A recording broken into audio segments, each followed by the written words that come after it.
great lumps of snot dangling from his nose. Jeremy wondered what would upset the evil dwarf more than being called stupid. "Shorty," he said. The evil dwarf howled. Jeremy could see through Dopey now, could see the ground through his smock. "Knee-high to an ant's little brother." Jeremy had got close, so as to dig deeper with his words. He'd forgotten the evil dwarf was still dangerous. The pick swung through the air and jammed into his bare shin. Jeremy screamed, feeling the point grating bone. Instantly the pain vanished, and his entire leg was numb and tingly, as if he'd been sitting on it for a long time. "Stunted runt!" Dopey's howl turned to a whine. He tried to pull the pick out of Jeremy's leg, but couldn't get a proper grip. 2'2", eyes like spew. Jeremy kicked the dwarf, the pick coming out of Dopey's hand as he moved his leg. The evil dwarf rolled into a ball like an overturned hedgehog, and Jeremy kicked him again. Away, down on the road, there was an explosion, as when a spaceship blew up in a James Bond film, and lots of screaming. A plume of flame shot up in the dark like a firework. Jeremy, distracted, stopped kicking for a moment and bent to pull the pick out of his leg. It came free easily, and felt good in his hand. As soon as the point was out of him, he felt pain again, and a dribble of blood ran down to his sock. Dopey's hands pawed his neck, fingers not long enough to get a stranglehold. Jeremy was pulled off balance, and the two, locked together, rolled down the hill. The evil dwarf didn't feel actual. His hands and knees were hard and hurting, but the rest of him wasn't all there, as if he were a thin film over mushy stuff. Jeremy was more hurt by the stones they rolled over. When they came to a halt, back in the pottery garden, the evil dwarf was on top. Jeremy still had the pick, and he stuck it deep into Dopey's left side, jiggling the blade. There was a hiss, like a slow puncture, and Jeremy saw alarm in the dwarf's eyes. "Dig, Dick! Dig! D-d-dig! Dig, dig! D-d-d-d-d-d-dig! Die, you cretin!" The tongue poked out, orange bulb pulsing, and fell in a coil to Jeremy's face, where it slipped on his forehead and came to rest over his left eye. He felt a mild stinging, and the tongue squirmed, trying to bring its point to bear on his eyeball. He screwed his eye tightly shut and shook his head, trying to get the tongue loose. Drool dribbled down the fleshy rope towards Jeremy's head. The left side of Dopey's face was stiff and withering, substance going out of it. Jeremy stuck the pick into the evil dwarf's armpit and tore upwards, ripping through flesh like unbaked dough. The pick burst out of the dwarf's shoulder. An arm hung on threads of white gristle. His eye was stinging badly now. Jeremy sliced with the pick and hooked the tongue. It was whipped away and draped across the grass. Dig, dig, dig, dig, dig, dig, dig, dig. Jeremy stood up, the evil dwarf clinging to him with one hand, and shrugged Dopey off. The dwarf thumped the ground badly out of shape. His parents had been right. The evil dwarf wasn't actual. Jeremy could see through him, see the gravel of a thin garden path under Dopey. The tongue slipped back like a snake returning to a hole, but the evil dwarf was beaten. The only actual thing the dwarf had brought was the pick. Jeremy knelt and sank the pick into the evil dwarf's heart. It was like scything into thick mud. The pick and Jeremy's hand sank into the dwarf, and he felt a jarring in his wrist as the point lodged in the path. There was a heavy wetness on his hand where it was buried in Dopey's transparent body. He stirred with his fingers, and ripples ran through the whole creature. Dig! Dig! The evil dwarf collapsed, and was a damp outline on the ground, shimmering like a snail trail. For a second there was a sighing scream, then just the trickling of the leftovers sinking into gravel and earth. "I don't believe in you any more," Jeremy said. There was muck on his hand. He stood up and gently wiped it off on his shirt. His peed-in shorts were drapes of ice, and he felt he had filth all over his body. It was very dark, but the darkness was empty. The imaginary monsters had been banished. He was stuck with the actual world and the horrors it still presented. His daddy would have been proud of him, if his daddy was still his daddy. He could see flames beyond the house, out in the road, and hear shouting. The evil dwarf might be defeated, but there were still monsters, actual monsters, prowling in Alder. Chapter 3. A lamp strung from the central pole cast a bright circle on a wood and metal school chair, leaving the rest of the tent in curtained dark. Constable Erskine shoved Teddy into the chair and produced a pair of handcuffs, like a conjurer pulling a rabbit out of a hat. He clinked them in the air. "Hands by your sides," the policeman said. Teddy, who could barely feel his right hand after the arm abuse he had taken, obeyed. "Lovely," Erskine said, and bent down behind the chair. The cuffs slipped around his wrists, biting deep as Erskine fastened them. The policeman stood back to admire his handiwork. Teddy reflexively struggled, and found he had been cuffed to the chair, hands pulled below the seat, chains stretched tight underneath. His shoulders and wrists hurt, and he couldn't get the cuffs free because of the chair legs. Even if he slipped forward and got loose, he would still be cuffed to the chair, because the tube legs had runners between them. "Trussed up like a battery hen," Erskine said. "Right and proper. Can I have my phone call?" Erskine laughed. "Bloody television," he said. "We get more people like you than you'd believe. Come on, it's my rights." Erskine, teeth shining, stalked around the chair and chuckled. "That's America, Edward. This is England, old England, a civilized country. We don't waste rights on steaming heaps of dog dirt, my son." Teddy leaned forward, feeling stabs in his shoulders. He didn't have anyone to call anyway. His parents would have been out of their depth.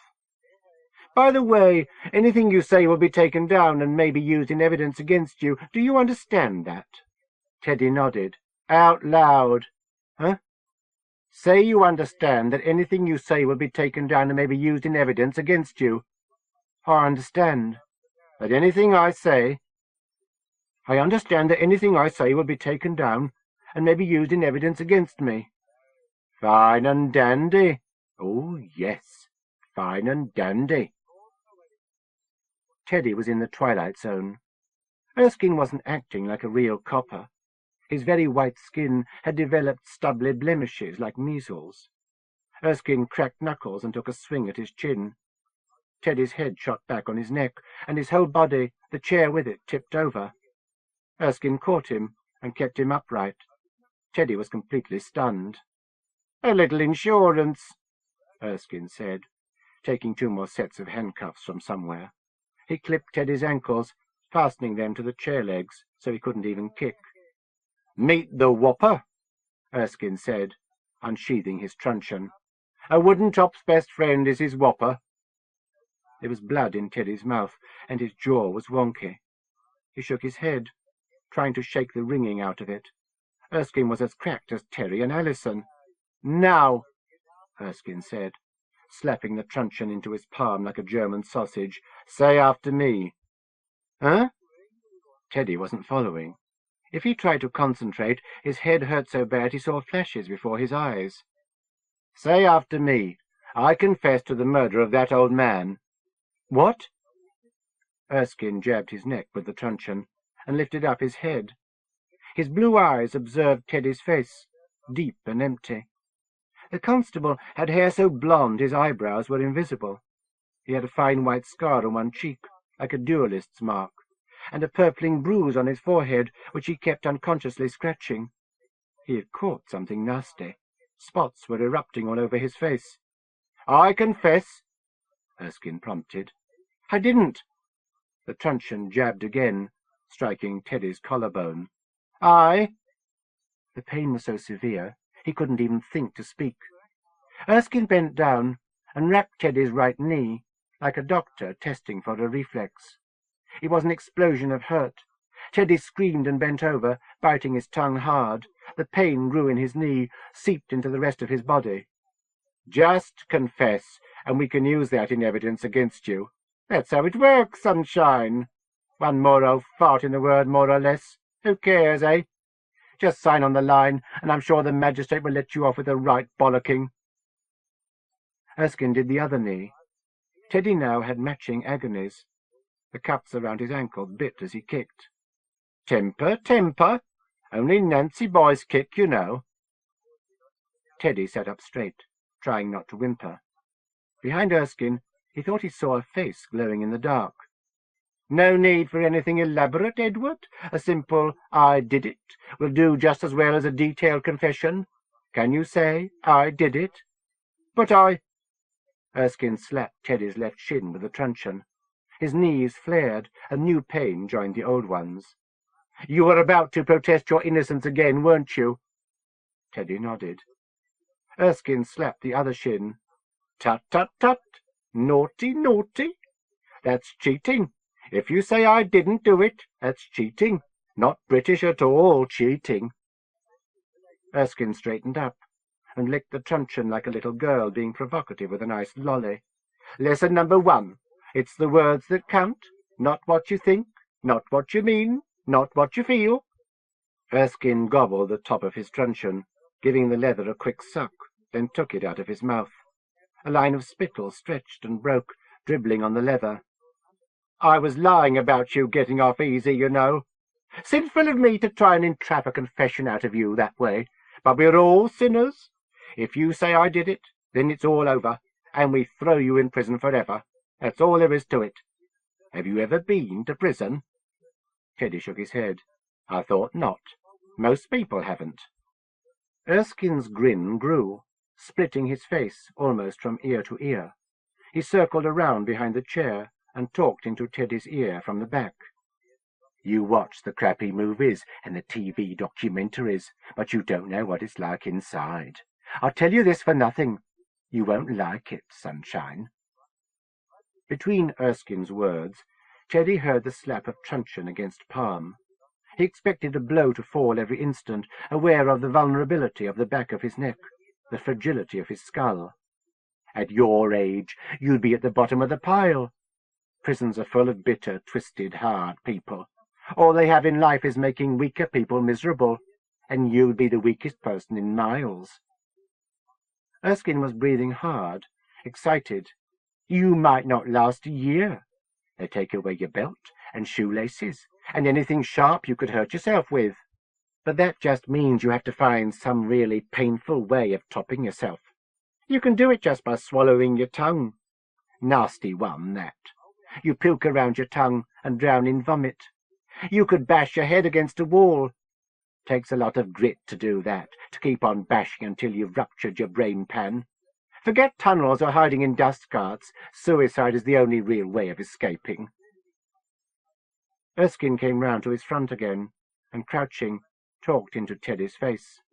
And to win this wonderful, all-expenses-paid holiday in HM Hell, all you have to do is say, I did it. You understand? Teddy nodded. Erskine chuckled again. Thought you did, darling boy. Teddy was not alone with Erskine. In the corner, sitting on a chair like the one he was cuffed to, was the sergeant, Draper. He was the face in the dark.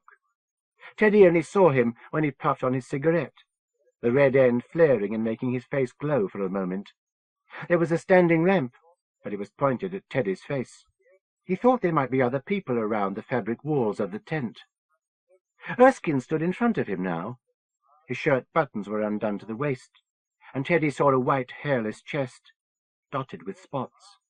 He was tapping the bruise on his forehead with the end of his truncheon. Teddy thought the skin might be cracking. Erskine had another bruise, a red, cold sore-like scar, in the valley between his nose and upper lip, shaped like a Hitler moustache. So, we understand each other, Edward. My job is to get you to say I did it. Your job is to try to hold out as long as possible, because when you lose, it's all over. By the way, you will lose. You can't win. That's how the game works. Shame, really, but there it is. It was quiet in the tent, as if the canvas were 6 feet thick. Teddy spat blood at the ground, coughing. Filthy fucker, Erskine said, cruelly tapping Teddy's shoulder, just where it already hurt. Say it, Erskine cooed, mouth up close enough to kiss. Just for your old Uncle Barry. Say it. Erskine reached into Teddy's lap with his free hand and pinched his balls hard. Teddy screamed. "Bloody racket," Erskine said, scratching his forehead with a thumbnail. "Loud enough for loud shit, I shouldn't wonder. Real British craftsmanship. No modern electrical equipment wired to the old scrote, dear me, no. No psycho stuff and drugs and disco lights. Nope. Just the traditional, country-fresh methods that have been handed down from father to son for centuries. Just meat and bone and the old whopper." Erskine sucked his truncheon again. "Seen a lot as the whopper. I killed a packy with it once. I made him say I did it, but by then I was enjoying the game so much it would have been a sin to stop. Niggers bleed red like you and me, you know. Quite a surprise. A skull makes a hell of a din when it cracks, like a gun going off." Erskine's bruise was peeling, flakes of skin falling. "Say it," Erskine said, from behind, applying the truncheon to Teddy's shoulder again. "Say I did it." Teddy couldn't say anything. It hurt too much even to think. Draper's face glowed red like a pantomime demon. "Say it!" Whatever he did, Erskine would torture and kill him. In a queer way, Teddy thought it would be worse for him if he gave in. Erskine enjoyed the game and would get angry if cheated out of it. Erskine slipped the truncheon into its sheath and got to work with his fists. He pummeled the small of Teddy's back, then came around and began punishing his chest. "Have you ever seen anyone killed?" Teddy shook his head. "I thought so. Not many people have these days. It's the education system that's lacking. Everyone should see someone killed, even if it's only on video. It wakes you up, makes you understand." Erskine's bruise was completely gone, leaving a neat red circle on his forehead. Inset in the raw circle was what looked like a blue tattoo. It was a swastika. "When I killed the coon, I suddenly understood. It's one thing to know how the world works, another really to understand it. God puts all these wonderful things inside you, inside your head, and it's your job to let them out, to spill them on the ground. If you crack a skull and let the brains out, it's like making an offering, like going to church." Erskine made a knuckly fist and knocked on Teddy's forehead. "There are wonders in there waiting to be let out. All the angels, all the devils." The policeman shoved Teddy's head, tipping him backwards. He felt the chair runners lifting off the ground, and there was nothing under his feet. His centre of gravity shifted, and he felt the chair falling. Erskine shoved again, and Teddy landed hard, his hands pinned under chair legs, his head rapping against the hard earth. Erskine put his foot on Teddy's chest and ground it with his heel. Teddy saw the sagging roof of the marquee and the pole that held it up. If he bent his head back, he saw the person who'd been standing behind him throughout Erskine's game. It was the black constable. He stood to attention, a line of sweat trailing down from his helmet. "Give him a boot, Chocky," Erskine said. Rain stepped forward, and, doubt on his face, kicked Teddy in the head, just above the ear. "Feeble, Chocky, feeble. Where's that jungle instinct?" Erskine kicked Teddy in the hip, where it hurt. "See? Give it another go." Rain kicked Teddy harder. "Magic," Erskine commented. "Like riding a bicycle. You never forget once you've got the trick." Patches of skin had sloughed off Erskine's bare arms, and he had more tattoos. Nazi insignia, an SS skull surrounded by lightning bolts. He even had a tattooed swastika armband in red, white, and black. "Are you enjoying Uncle Barry's summer camp?" Teddy held still. "Is everybody happy?" Teddy looked up. No reaction at all was the best way of surviving. "We've got a quiet one, Shocky. We'll have to do our best to bring him out of his shell. We can't have our Edward being a wallflower." Rain bent down and picked up Teddy's shoulders, bringing him upright. Teddy felt dizzy after his horizontal spell, and his head flopped forwards, chin thumping his chest. Erskine slapped him to get his attention. "Wakey, wakey!" Erskine took out his truncheon again. "Been a funny old day at Dock Green Station," he said. "Life's like that, you know." A packy made a bit of a nuisance of himself. Rum-do it was. Real rum-do. We gave him his cup of char and his sticky bun, and took down his statement, and fucking killed the nig-nog bastard with multiple blows to the head. Dear, oh Lord, but that was a giggle. Multiple fucking blows to his black old fucking packy wog nigger coon jigaboo head. As my old Sarge used to say, better safe than sorry. They don't have feelings like you and me, you know. Don't have mothers, most of 'em. Don't stand up when they play the national anthem. Erskine lashed out and struck the side of Teddy's head with the truncheon. Teddy felt his ear mashed against his skull, and was sure the bone had broken, that blood was pouring out. The chair tipped to the side, but Rain caught it and kept him upright. "Say it," Erskine said seriously. Draper had stood up and walked over. He was still smoking, but his face was red with more than a reflection. "Steady on, Barry," he told Erskine. "Leave some for the lads back at the station." "But he's a fucking murderer, Sarge." Draper shrugged. "Nobody's perfect. Murderers aren't such a bad lot, you know. Not once you get to know a couple. Lovely singing voices some of them have." Erskine giggled. "I suppose so," he said. "No," Draper continued. "There's much worse than murderers. Most murderers you can talk to, have a drink with, go down the dogs with. Murder is an understandable crime. Everybody wants to kill somebody sometime."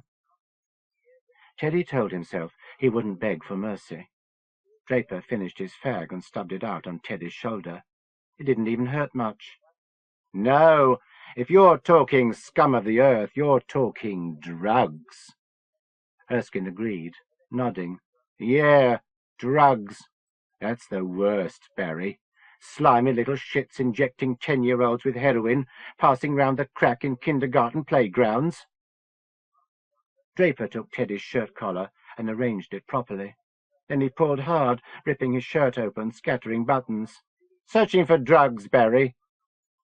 Erskine saluted and picked up the chair, sliding Teddy off it. He found his feet and hands together, cuffs clattering, and he was dragged along the ground sheet. From this position he saw the bundle under a canvas sheet, dragged to one side. A pale human arm, ringed with bangles, stuck out. Erskine lifted up the canvas to give Teddy a look, disclosing a couple of boys, throats open and black, bunched together and stacked, ready for disposal. "And here are some I prepared earlier," Erskine said. Rain pulled Teddy's body over, making him face upwards. "Get his belt off and his jeans down, Chocky," Erskine said. Erskine handed the constable a pair of polythene gloves. Rain struggled with Teddy's belt and loosened his trousers. It was difficult, with the chair and the handcuffs, but Rain did his job. Teddy thought this was the lowest it had ever been. Worse than when he was a kid and he'd been spanked on his bare bottom in front of Jenny. He didn't care any more. They couldn't do anything more to him.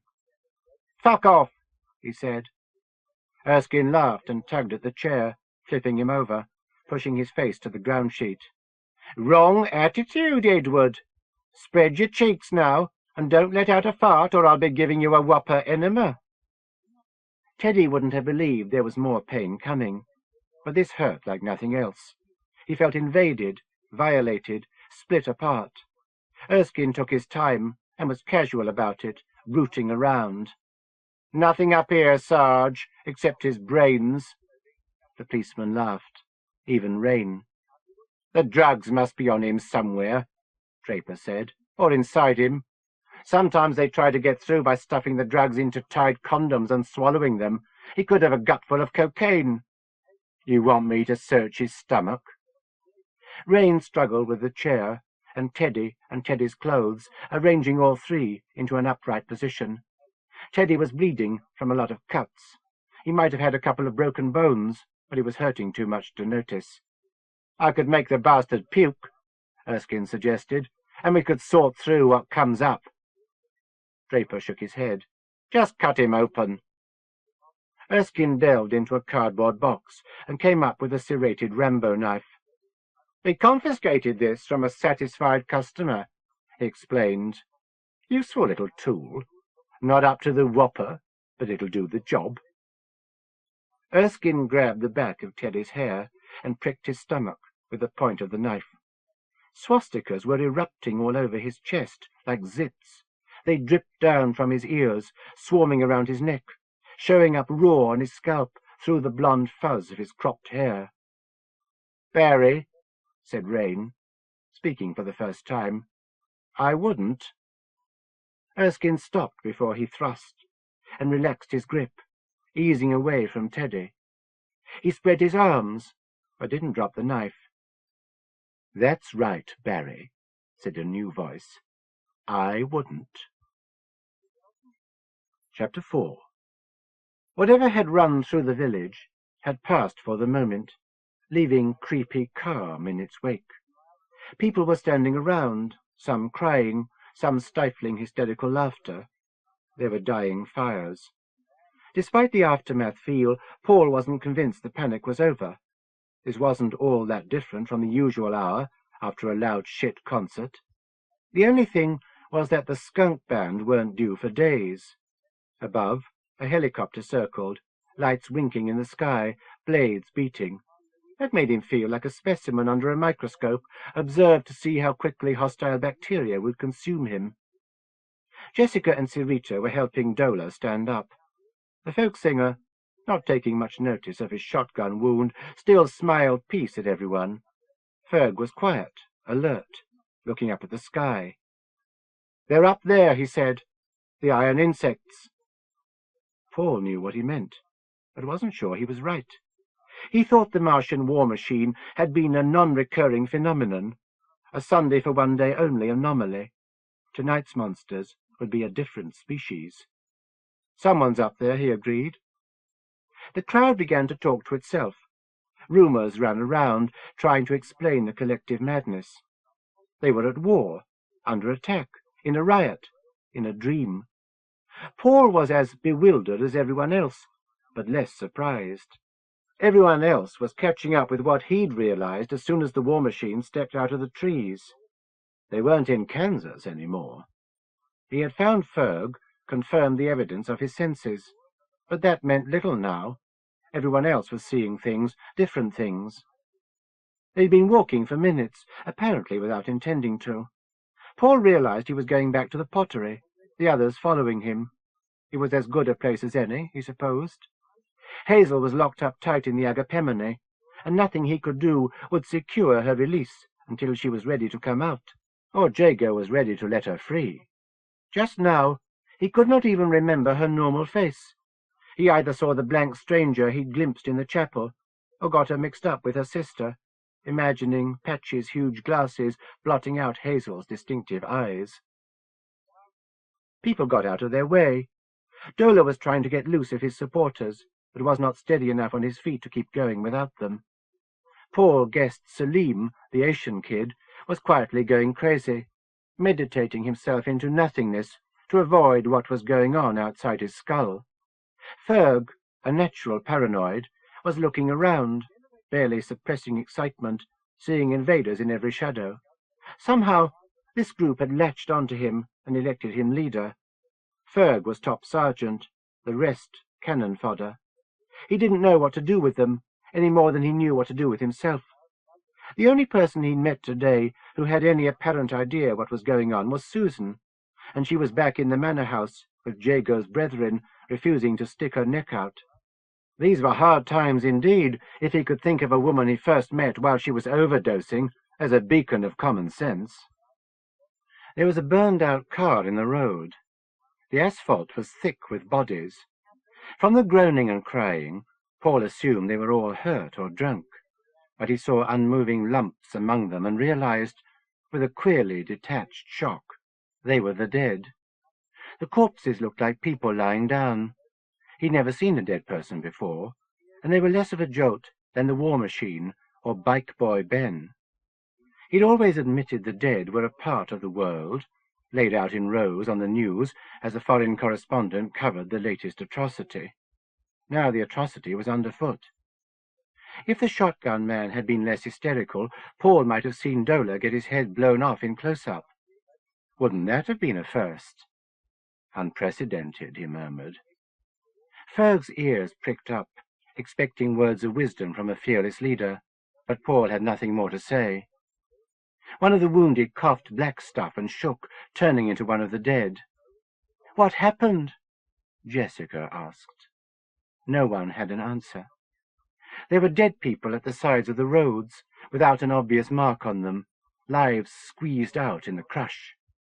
At least Hazel had been saved from that. Where she was safe from blind fate, even if she could be subject, in his imagination, to calculated malice. Outside the pottery, Paul found the child he had spoken to earlier. He was dirtied and drained, sitting on the verge. Another recruit, Paul thought. The boy was clutching a small tool, like a miner's pick. "Jeremy?" The kid recognized him, but didn't have the strength to change his dull expression. "Come inside," he said, including Jeremy. "At least we can get washed. Have a coffee." Stepping through the gate, which had been opened, was like walking away from a battlefield. Paul had wondered if the rioters would swarm through all the houses, breaking crockery, looting, smashing furniture. But the pottery was left alone. He turned on the lights in the showroom and saw undisturbed tables and shelves, pots gleaming, slightly dusty, in order, prices marked. The lawn was rutted from last night, and his desk still stood in the middle of the grass, abandoned. "Find some clothes for the kid to wear," Paul told Ferg, "and get him to take a shower. He smells like he's had an accident." Ferg looked a question. "He's okay. He's one of us." The boy was satisfied. Paul reminded himself that, although Ferg was paying attention to him, that didn't mean the Mohican was any less loony than the rest. "The bathroom's on the landing, first door opposite the stairs." Ferg took Jeremy inside, and more lights came on in the house. Sirita and Jessica sat Dola down on an old wicker chair on the veranda, and he started to feel his wound, ouching profusely. Paul saw Hazel's wasp trap was clogged like an insect-black hole of Calcutta. He went into the hall and heard the shower running upstairs.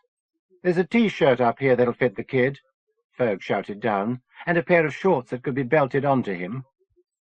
Paul picked up the telephone, not even knowing whom to call, and heard nothing in the earpiece. He rattled the receiver and tried again. Nothing. So much for outside help. A noise as big as Alder made must be noticed.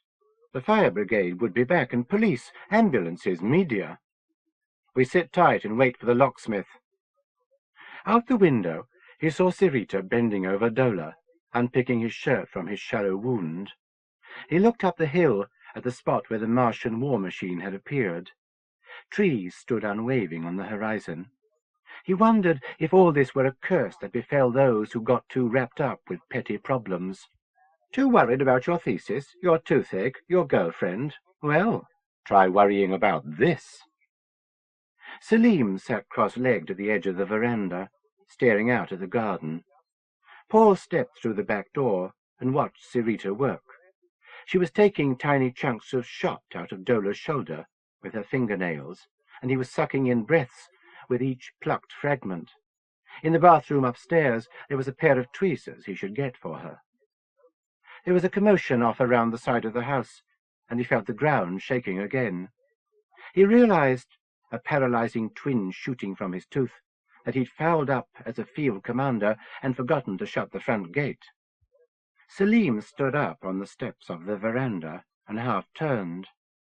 Paul just had enough time to identify the noise as hoofbeats before a horse, weighed down by a rider, careered around the house into the garden and reared up, hooves fully a foot above Selim's head. The animal, its rider clinging, breathed steam and kicked the air. Selim caught a blow with his head and staggered against the wall. Paul tried to hold Selim up, but missed getting a hold on him. The boy, a red dent in his face, tumbled down, legs kicking. The horse's forelegs clumped down, raising divots from the lawn, and foam fell from its mouth. Paul saw the rider was a woman, hair matted with twigs and flowers, skin greenish in the odd light, unripe apple breasts bare, eyes golden lamps. A little girl clung to her from behind. The green woman was riding bareback and without reins, wearing only the last of a pair of jeans, barbed knees lodged in the horse's flank, hands twisted in the animal's mane. She wasn't a natural thing. Jessica was screaming, hands stuffed into her mouth. Salim stopped kicking, dent in his head filled with greyish stuff. His eyes rolled up and showed only white. Only their twitching suggested he was alive.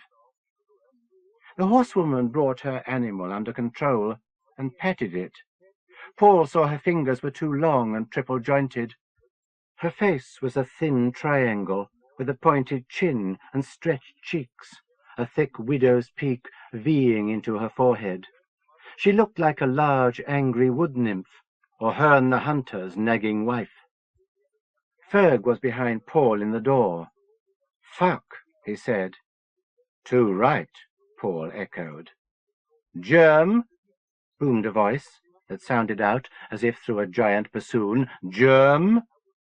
The kid was there too, a shrunken adult in floppy hazel clothes clinging to Ferg's legs. Germ? Jeremy? Something large and unwieldy came around the house and shambled towards the veranda. The horsewoman pulled her animal's mane, and they stepped back a few yards to make room for the thing. Germ, germ, swallowing sperm. The green man was as tall as his wife on her horse, and twice as broad. "Jesus fuck," Ferg said. The green man stretched his branchy arms, foliage rustling, and roared out rage, his chest bark splitting as his lungs expanded, dark green sap trickling. Ripe ears of corn grew under his arms like plague buboes. His groin was thickly leafed, a greenwood spear jutting out of the vegetation. Cactus spines and potato eyes dotted his calves, tentacles waved from his head, dripping slime. He looked like the illegitimate offspring of the Jolly Green Giant and a Doctor Who rubber-suit monster. "Daddy's here," the green man shouted, and Jeremy trembled, one arm around Ferg, the other around Paul. "Don't let Daddy hurt me," the child begged. "Please, please." Paul did not know if he had enough grit to face this, to see it through. The green man's penis bent like a homing aerial, then pointed straight at Jeremy's head, its swelled green veins thickening. "Far out, man," Dola said, standing up, stepping off the veranda. "Look at all the leaves and flowers." The folk singer stood next to the green man, tentatively extending a hand to touch his vine-covered side. "It's Swamp Thing, man," Dola said. Paul might have known the singer would be a comics reader. Even Salim's eyes were not moving now. He was leaking red and grey onto the flagstones. "Come away," Paul told Dola, slowly. Dola smiled. The green man had taken root, tiny tendrils from his splayed feet digging into the earth. But he was none the less dangerous. He fetched Dola a swipe with one branch, and the singer staggered away, falling first to his knees, then to his face. "So much for trying to communicate with it," Ferg said. "We've got to rig up some electricity, or get some fire going. That should see it off." Paul wasn't sure the boy's suggestions were practical. "Come to Daddy, Germ." Paul remembered what Jeremy had said about his daddy when they had first met. Daddy's penis got funny. Daddy tried to hurt me with his penis. Daddy put his hand right through Jethro.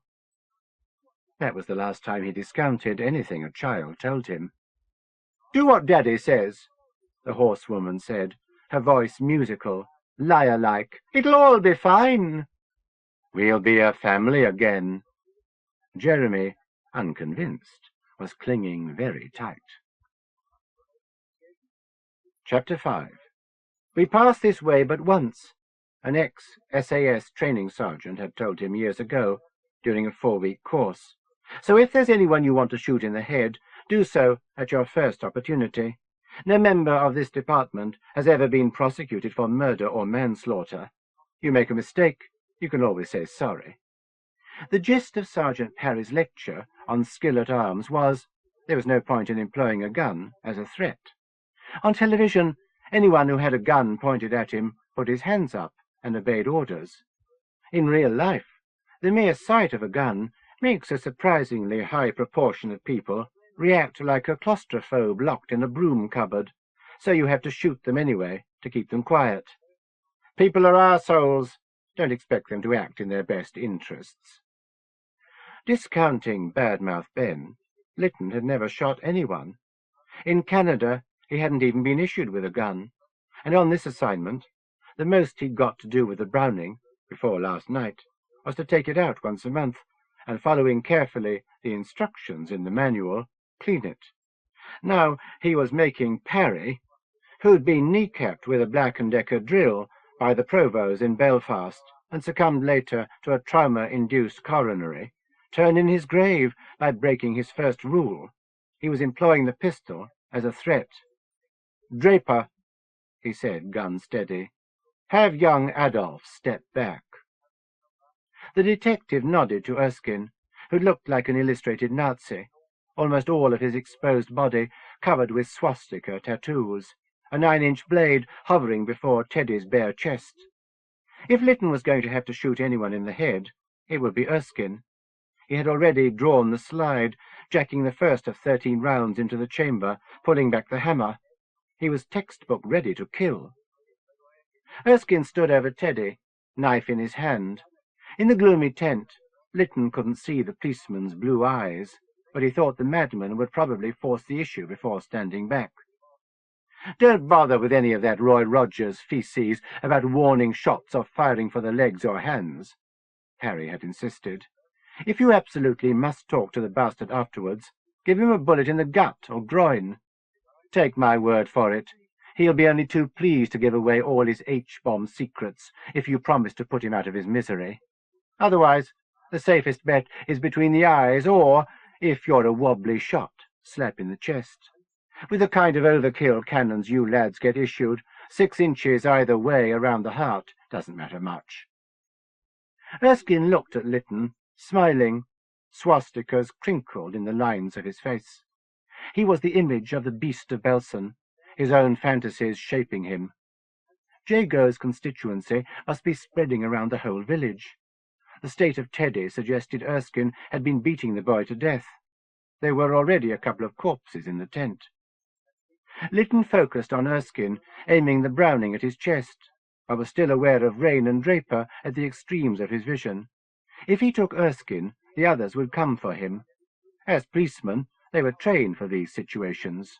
He'd shoot the black constable first, then the overweight sergeant. "Don't think about it. Do it." Erskine spread his hands and stepped back, away from Teddy, out of the circle of lamplight. "Drop the pig sticker." Erskine shrugged and tossed the knife to the ground sheet. Then he took another step back, canvas behind him shaking a little. "Not that far," Lytton said, beckoning with his left hand. "Don't use a gun to make gestures or point at things. That's what you have an extra hand for." Erskine halted. His truncheon dangled from his belt by its thong. It wasn't the department's stated policy to shoot British policemen. Then again, it wasn't the Avon and Somerset Constabulary's stated policy to torture and kill teenagers. "Teddy?" The boy, slumped and cuffed, bruised and bleeding, groaned. He was still conscious, which would make it easier. "Fuck, James," he said. "Uncuff him," Lytton said to Rain. "He's got the keys," the policeman said, jabbing a thumb towards Erskine. "Well, get them." Rain fumbled with a pouch on Erskine's belt, and the white policeman giggled. "Careful, Chocky, don't get too intimate," Erskine said. "I don't want to catch coon AIDS." Rain, whose face was studiedly devoid of expression, flashed angry for a moment, then swallowed it. "You realize you're interfering with officers in the course of their duty," Draper said. "That's a serious offence." Rain had Teddy's feet uncuffed and was bending under the chair to get to his hands. It was awkward for him. "Possession of an offensive weapon," Erskine added. "That's a good one. Breach of the peace. Conspiracy to assist the escape of an apprehended suspect. Blue murder." Teddy was free. He stood up carefully, wincing. Tonight, everyone had their bruises.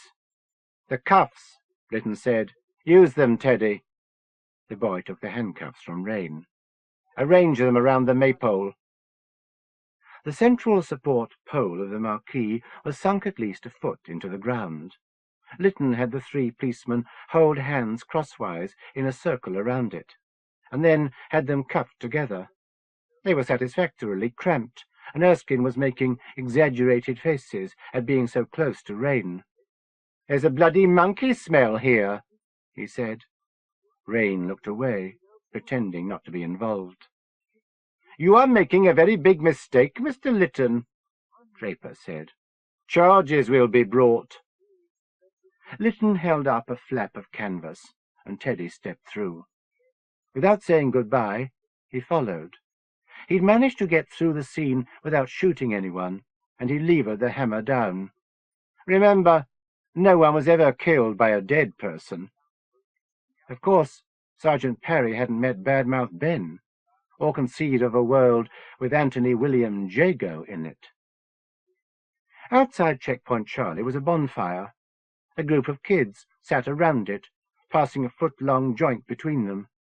The smell of marijuana wafted towards the drug squad tent. Teddy was bent over double, feeling his pains. "That Erskine's gone fucking mental," he said. "So has everybody," Lytton said. The police car parked by the roadside was locked. "It's for killing people, not hammering in nails, so don't use it for any purpose for which it was not intended." Lytton smashed the front driver's side window with the butt of the Browning. "Vandal!" one of the dope smokers shouted. "Keep the countryside tidy," said a girl. He could hear a woman's voice on the police radio, and bored officers exchanging CB codes and traffic complaints. Lytton jammed the gun into his waistband and got the door open. Sliding onto the glass-strewn front seat, he pulled the radio handset from the dashboard. He found the send button and pressed it. "Hello? Acknowledgements?" The woman answered. "Who's that, then?" "My name's Lytton. I'm in order. Checkpoint Charlie. I'm using Sergeant Draper's radio." "What are you doing that for? Put Ian on. He's well past report time. I was going to put a query on his sheet." "I'm at the fish and chip van now, Stace," interrupted a male voice. "2 cotton chips and a spring roll, right?" "Hello? Acknowledgements? Still here? Where's Ian and Barry?" "Listen, this is important. Who am I talking with?" "WPC Stacey Cotterill." "Who's the senior officer present?" Me. Ian's in order, and Sergeant Sloman is on the chip run.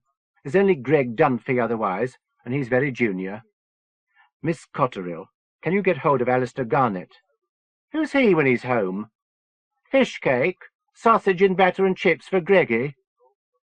"Garnett, he's been liaising with you. Your station has been a message drop for eyesight." "Eyesight? Fancy some curry sauce, Stace?" "My name is James Lytton. I'm working for Garnett, in order." "Sorry, don't mean a thing." "Motorway tailback to Shepton Mallet," said a new voice, "and we're stuck in it.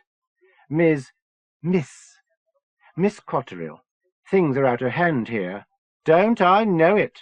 Complaints all night about the noise, but we've promised not to go on site. They're just kids, and it's only for a week." "Mission accomplished at the chippy, Stace. Back in 5 mins. Put the kettle on. 10-4, Be here all bloody night." "Sergeant Sloman?" Lytton tried. "Who's this?" The chip runner replied. "Get off the line." "Call Garnett and tell him to send in the cavalry. If Jago isn't shut down soon, this will blow up." "This one of they terrorist hoaxes?" "Where's Ian?" "Roads are impassable. Everyone's gone wacko." There was a whine, and the radio choked to death. Lytton spun across the frequencies, but couldn't pick up anything. He hoped he'd started the machinery working, even if it was clanking. At the least, Sloman should send a car to Alder to investigate his unauthorized use of the radio. "Any luck?" Teddy asked.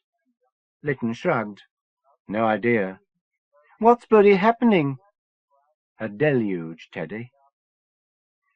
The dope smokers were up and dancing, moving slowly like deep-sea divers. 2 girls picked up one laughing man, and after 3 good swings, dumped him into the bonfire. He didn't stop laughing and rolled off the logs, damping the flames. Several dope smokers had large scorch marks on their clothes. 2 guys were rolling another colossal joint, paying minute attention as if they were assembling a bomb. Checkpoint Charlie was shaking, the point of the central pole wavering, guy ropes snapping. The pole lifted up and slowly fell. "Timber!" the dope smokers shouted, clapping as the canvas puffed out and fell in on itself, a wriggling centre showing where the policemen, hands entwined, were struggling. They might be free of the pole, but the heavy canvas, pinned to the ground by stakes, would keep them where they were for a few minutes. Lytton knew he'd come to the end of another rope. He would have to look after himself, and whoever else he could manage until help turned up. Teddy didn't have to be told. They walked away into the milling crowds, deeper onto the festival site. The Browning was uncomfortable against his hip. Everywhere there were people, sleeping, talking, dancing, scrapping. It was late, but there were hours to go before the dawn. Hours. Chapter 6. Jeremy was hiding behind the 2 young men, the normal one and the one with the punk haircut. The goodness of the soil rose through Maskell's tubers, feeding him strength. This summer, the topsoil was baked dry, but there was always goodness a few feet down. When the land was sick, it was a passing, surface thing. "Get away from my son," he told the men. They didn't move, despite his order. He'd have to teach them a lesson, put them in their place. His knob pointed at the flesh of his seed. If Jeremy defied him further, Maskell would have to lay about him with his quirt. The memory of a transforming shock thrilled in his knob, reminding him of the moment when the spark of the land had passed into him, setting him on his course. His woman was behind him, their daughter with her, up on fancy. The family's animals were a part of it. Together, they were Maskell Farm. The land was the most important thing. All served the land. Farm and family, custodians of the soil. Jeremy pushed past the men and stood on his own, wobbly on his feet. "I'm not afraid of the dark any more, Daddy. There's no evil dwarf." Maskell was pleased that nonsense was over. "I killed him." Maskell bent his head, bark of his neck splitting. "Come to me, my flesh." Jeremy was on the steps of the sunken veranda. The others were holding back, hiding under the eaves of the house. Those he had put aside lay unmoving in their places, one on flagstones, the other on grass. "It's all right, Jeremy," Sue Clare said, voice like a flute. "We'll be together." Jeremy looked silly in a baggy T-shirt that came to his knees and a pair of shorts, cinched tight with a belt marked like a tape measure. His hair was wet, and he had his hand behind his back, concealing something. Boys were like that. He'd been like that, hiding fat frogs and curious stones and toy soldiers. Maskell smiled, the wood of his face shifting. The normal man stepped out of his place and said, "You have a real problem. Something is happening to you." The man didn't understand anything. "Something is happening to us all. Maybe we can get help." "Germ, don't listen to this clod. Come here and give Daddy a hug." Jeremy took a few steps. Maskell felt his son's body warmth. He bent down and made a basket of his arms, sweeping Jeremy up in it. "There, there," he said, elated, justified, complete. "Dig, dig, dig, dig, dig, dig, dig, dig," Jeremy shouted, taking a sharp implement from behind his back and with a vicious slice embedding it in Maskell's chest. The alien vegetable had the boy in its grip, but Jeremy stabbed it with his pick. Ferg heard the blade's thudding chunk, saw the gusher of green sap splash the kid's face and chest.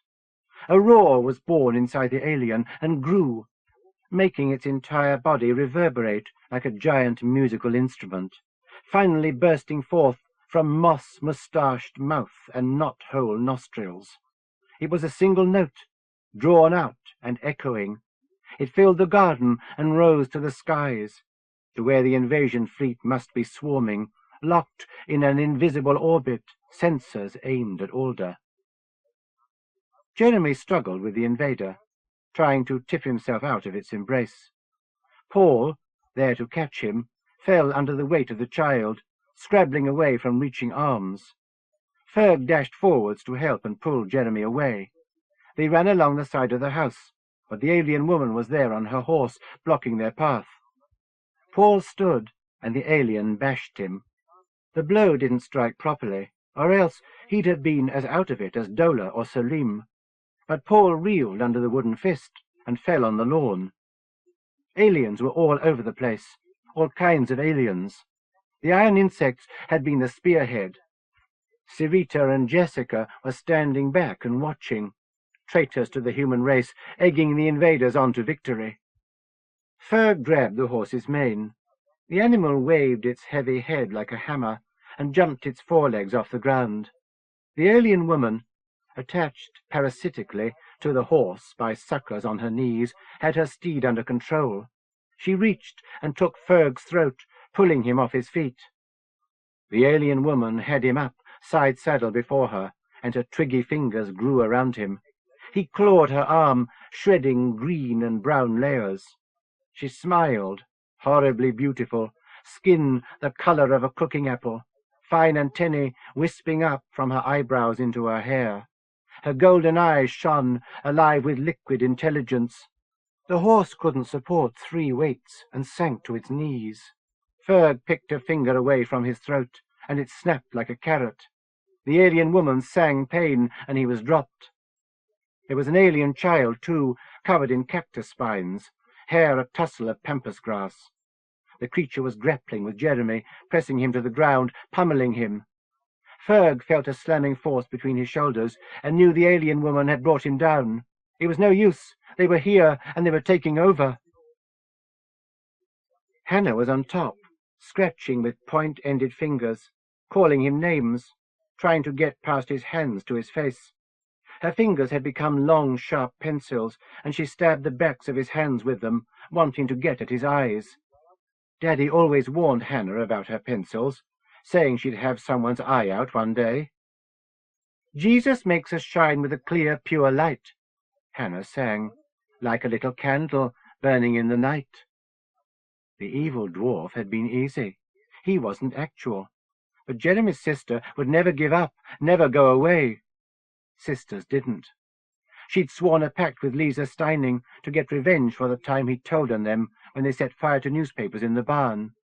With terrible sisterly cruelty, she'd bided her time, plotting. Now she'd have her revenge. "In this world of darkness, you and me must shine." Hands over his eyes, he felt pencil lead stabbing. Mummy and Daddy made strange noises. Everyone else shouted and screamed. "You in your small corner, and I in mine." Hannah got a good grip on one of his wrists and wrenched hard. His hand came away, and he saw with one eye. His sister smiled down at him, pretty flowers in her hair, sharp chips of wood for her teeth, a thin beard of spines around her throat. "Gotcha," she said. Paul tried to get up, but his tooth wouldn't let him. It had come alive when the green man hit him, and now seemed to be a quarter of the size of his body, a solid lump of disabling agony. It hurt like hell, no matter what he did. If he moved, if he tried to stand, the pain multiplied tenfold. The tooth was bigger than his head, weighing him down like a cartoon anvil, a million ants eating away inside the enamel, acid delicately scraping out the nerve. He pressed the ground with his hands and screamed as the throb expanded. The pain got worse as he stood, but he climbed over it, shutting the explosion behind closed eyes. Weak, he sagged against the wall of the house and let his eyes fall open. The green man stood tall, hand-tipped branches stretching. As the pain burst inside his mouth, Paul saw the face of the farmer inside the wooden cocoon. He was the puzzled, buried and forgotten seed that had sprouted the monster, bleeding from the pick stuck into his chest. A moment of complete darkness, with the man screaming inside it. It passed, the green man instantly growing and reforming over him. Paul realized he knew the man inside the greenery. Maskell had come to the pottery to replace a Mike Bleach coffee cup, one of a set that had been broken. He was offhand and squirarchical, but his wife had been pleasant. That pretty woman in dark glasses with a navel-revealing tied blouse was the horseback huntress now, Paul realized. Jeremy and the junior monster grappling with him were their children. "Maskell," he said, trying to reach through the shell. The green man ignored him, continuing his yell. There was a scrum in the garden, with Jeremy underneath his transformed sister, and Ferg underneath the boy's mother, all four of them scrambled together. The horse that had hooved Selim down stood by, easing up from its knees. Paul bit on his tooth, and dark truth flooded back for a moment. Pain cut through the illusion like a knife. He saw the troubled farmer lost in himself, blood in his chest hair, clothes gone in tatters. He ran past the green man and hauled Jeremy out from under everyone. The girl scratched his hands, but he kicked her away. The green woman stood up, pushing Ferg aside, and her daughter ran to her, arms twining around her waist. They looked at each other, each with a child clinging to them, spies contemplating an exchange of hostages. He wasn't giving Jeremy up. He'd yielded too much ground. It was time to win something back.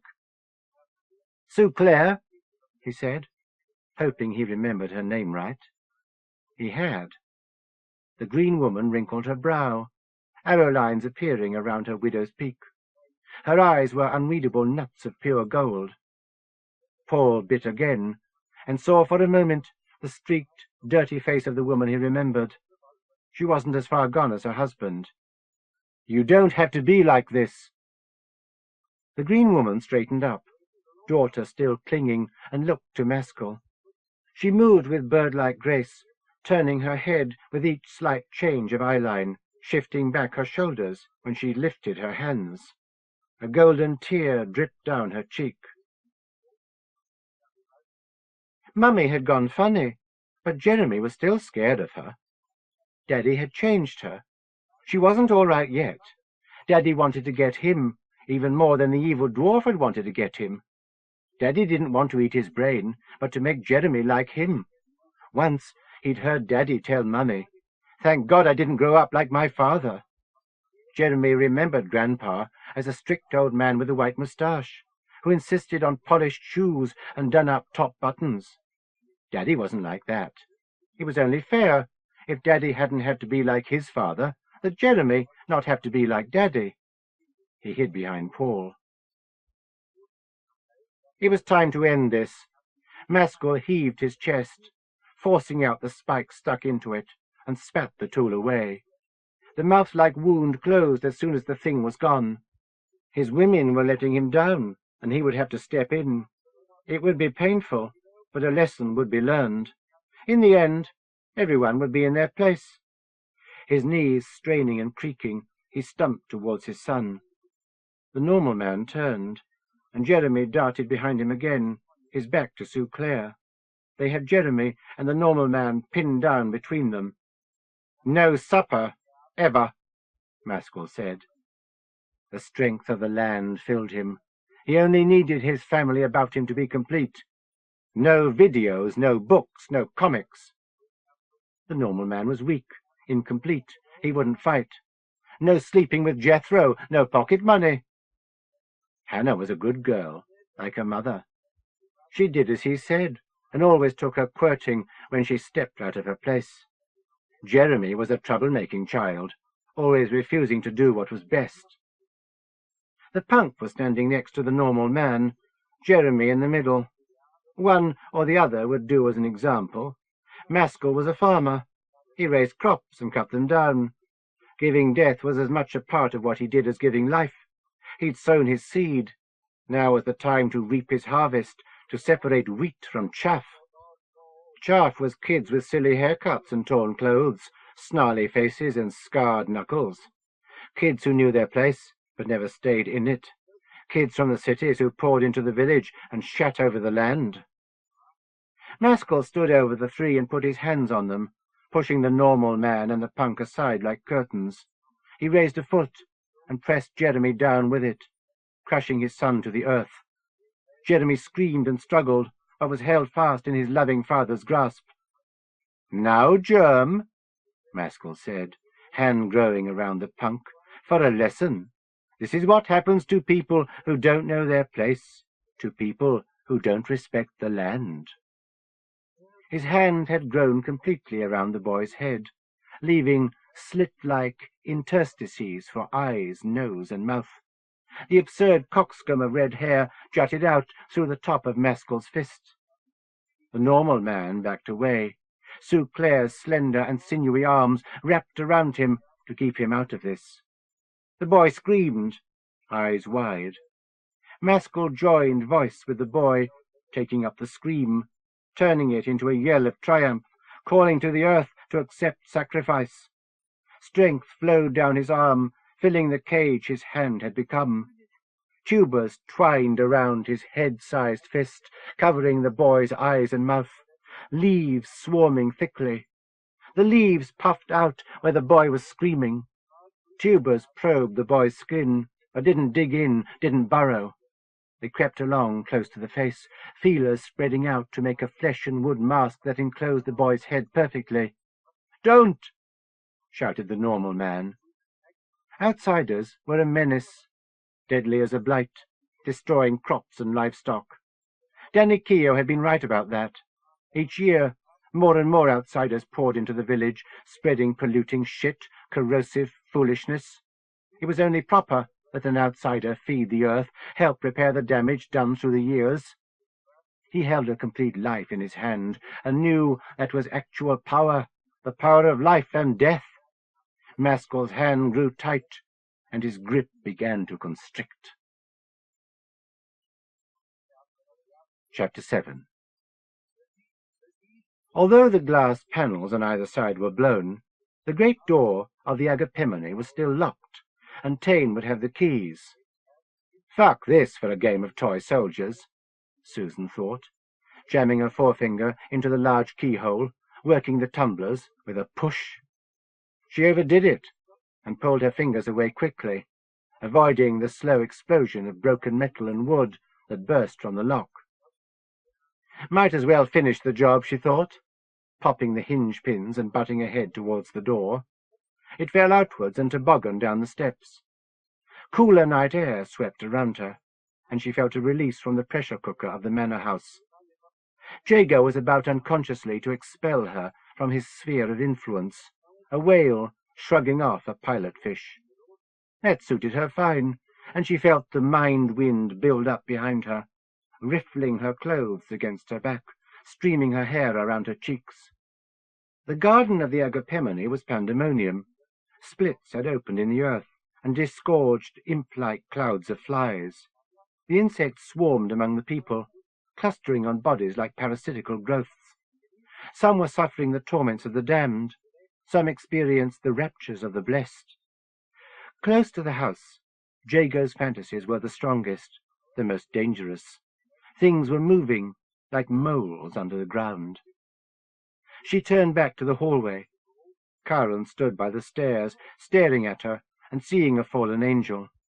Earlier, the girl had doubted Jago, but Susan's little display of third-degree psychokinesis and children's party prestidigitation had tipped her back towards belief in beloved. Nobody loves you when you're a witch. "Coming?" Susan asked. "Going?" "Staying," the sister said. "Your choice, Karen." "Share love." Susan shrugged. "Look after yourself." Walking away, Susan had to fight the compulsion to break into a jog, then a run, then to hurl herself blindly into the night until she collapsed from exhaustion, as far as possible away from Jago. What the brethren had been saying was true. These were the last days. The cork was about to pop. The whole golden dream would go up in flames and either self-destruct or spread itself across the face of the earth. The garden pond was a stretch of glittering crystal.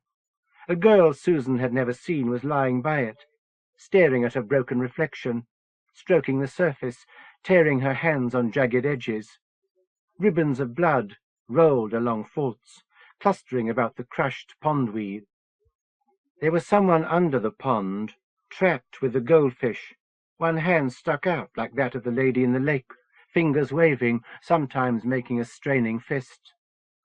These were isolated cases, surrounded and outweighed by the tired, stone-crazed and forgotten hordes. Many were sprawled asleep under blankets or sleeping bags, or stretched out, exchanging dope-fueled rambles. Beside the noise of their conversation and the various muted strains of self-made music, she was picking up a whisper of mental static that washed around in her head, tickling away at her permanent migraine. She picked away between bodies. No one had been hurt here, but she sensed pain in the village, black spots she knew meant death. A group of kids were chasing a ball of blue flame around the flower beds, sometimes catching it and tossing it like a frisbee. One of them had an ass's tail dangling from a split in his jeans and donkey ears. By the gatehouse she found James. He was with the boy he'd told to get out of the village. He hadn't managed to save even one soul either. "Susan," he said, "thank God you're okay." "Am I?" She saw the flash of despair in his face and read his thought that she had cracked on him. "I'm sorry," she said. "I've had too much to dream tonight, you know. Jago's fucking everything in sight. I mean that most sincerely, folks." "It's chaos all over," James said. "There must be dozens dead." Teddy coughed and bent over.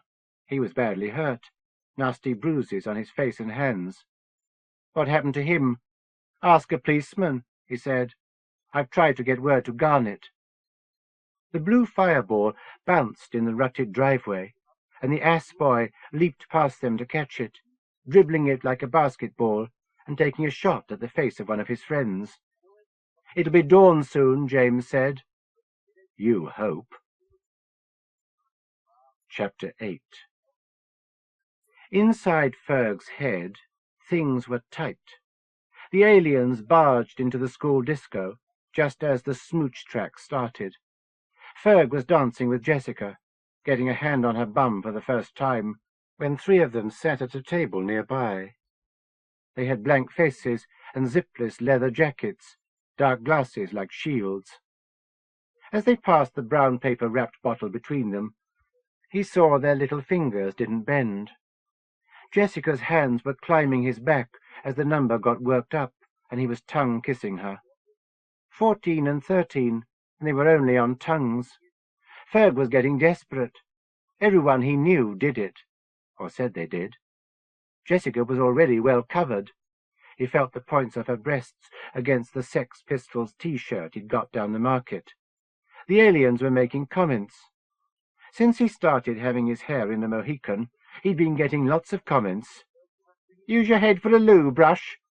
"Big heap medicine. Oh." "Think you're hard, do you?" Jessica didn't notice the aliens. He wiped her hair back from one ear and licked her neck.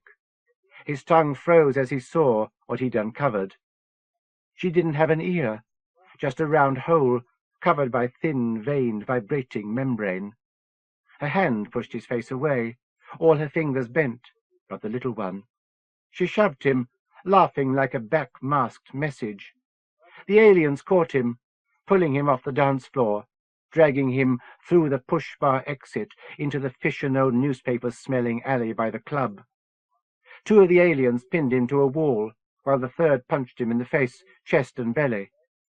As the alien's fists went in, his face started to slip, wax mask cracking, peeling away from his lizard skin. Gristle in Ferg's nose broke, and he was wheezing through bloody snot, tasting bloody trickle into his throat. While aliens beat the piss out of him, Jessica stood by the exit, watching, thoughtlessly picking patches of skin off her arms, rubbing her itching scales. The aliens holding his shoulders dropped him, and he slumped down hard, doubling up as he puked thin gruel through his ruined nose. The aliens had lead-weighted moon boots under their grey jeans, and they kicked him while he was down. In the pain swirl, he felt his cheekbones crushed, his jaw clamped tightly shut. He was cooped up in Dola's van, trying to drive, but the dope smoke between his face and the windscreen was thick as the atmosphere on Venus. He'd been on beer and wine and gear for days, and his body wasn't working properly.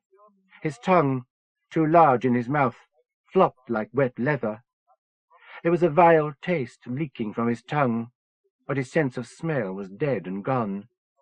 An ache in the small of his back clawed its way up his spine, boring under his shoulder blades, settling around his neck like a collar. He clung to the steering wheel as if it were the edge of a cliff, fingernails torn and bloody. Dola sang. Jessica complained. Mike Toad told foul jokes. Sirita criticized. Pam giggled. And Selim, usually quiet, shrieked in agony. Ferg leaned forwards, smoke parting before his face, and got close to the glass, trying to make out the road. The van rolled on, gobbling up white lines. Outside, the smoke was just as thick, although Ferg could see the taillights of the next car winking in the white-grey cloud. They were pressing the upper edge of the speed limit and the van's capabilities, but bumper to bumper with speeding vehicles, Ferg couldn't slow down. The van was like the middle carriage between two belching steam engines, rushing along the rails towards a bridge that might or might not be standing over a chasm. The cassette player was broken, spewing out loops of brown tape and mangling the theme from Easy Rider. Tape was bunching around Ferg's knees, writhing like a worm. Ferg had a bad nosebleed, blood streaming around his mouth. The pressure inside the van was building, and he heard the sea in his ears pounding brutally against shingles. The sea sound rose, drowning out the others in the van. Ferg bit his tongue, trying to feel something as the breakers became a painful roar.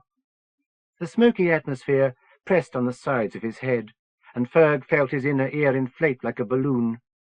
The speedometer ground to its fullest extent and broke. The van was bumped from behind, pushed into the car ahead. The pain in his ears was a constant explosion. Something burst, and silence flooded into his head. Liquid trickled down from his ear holes. His ears and nose were clogged, as if plugged with gritty wax. Jessica sat cross-legged on the other side of their fire, mouth opening and closing silently, like a goldfish's. His paperback dune was burning in with the scavenged firewood, cover shrinking, pages blackening one by one to ash. Jessica had a three-pointed fork stuck over the fire. Fat worms wriggled like live bait on each of the prongs, rudimentary faces tiny but bloated replicas of Jessica's. Mouths screamed without noise as skins crisped to black, parting to reveal bulging pink fat. The trees around crowded over, and mechanical dinosaurs strode through them. An iron insect stood at the edge of the clearing, heavy head swiveling, burning searchlight raising hedges of fire among the tents. Jessica passed him the trident, and made a sign with her hand, urging him to eat. He raised the forked food, still alive, to his mouth, and could not smell the burned flesh. He bit off the head of the first sausage worm. It was like taking in a mouthful of molten lead. The food burned, eating away his teeth and tongue in a moment, melding his jaw to his skull, flooding his throat. Jessica rolled up her sleeve, pushing her bracelets to her elbow, and thrust her porky forearm into the fire. As Ferg's mouth cooled to deadness, the girl's skin turned black in patches and parted, showing lumpy flesh and muscle underneath.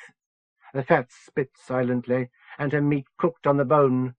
Now the wax was over Ferg's mouth too, solid like a welded-on mask. He was stumbling through the woods, fleeing the iron insect. He couldn't hear it, but he could feel the ground shake as it took each deliberate, heavy step. Trees got in the way, and he slammed into them, jarring his already wounded head. He'd been hurt badly inside, bones cracked, his brain probably leaking into his broken nose and senseless mouth. There wasn't even pain any more.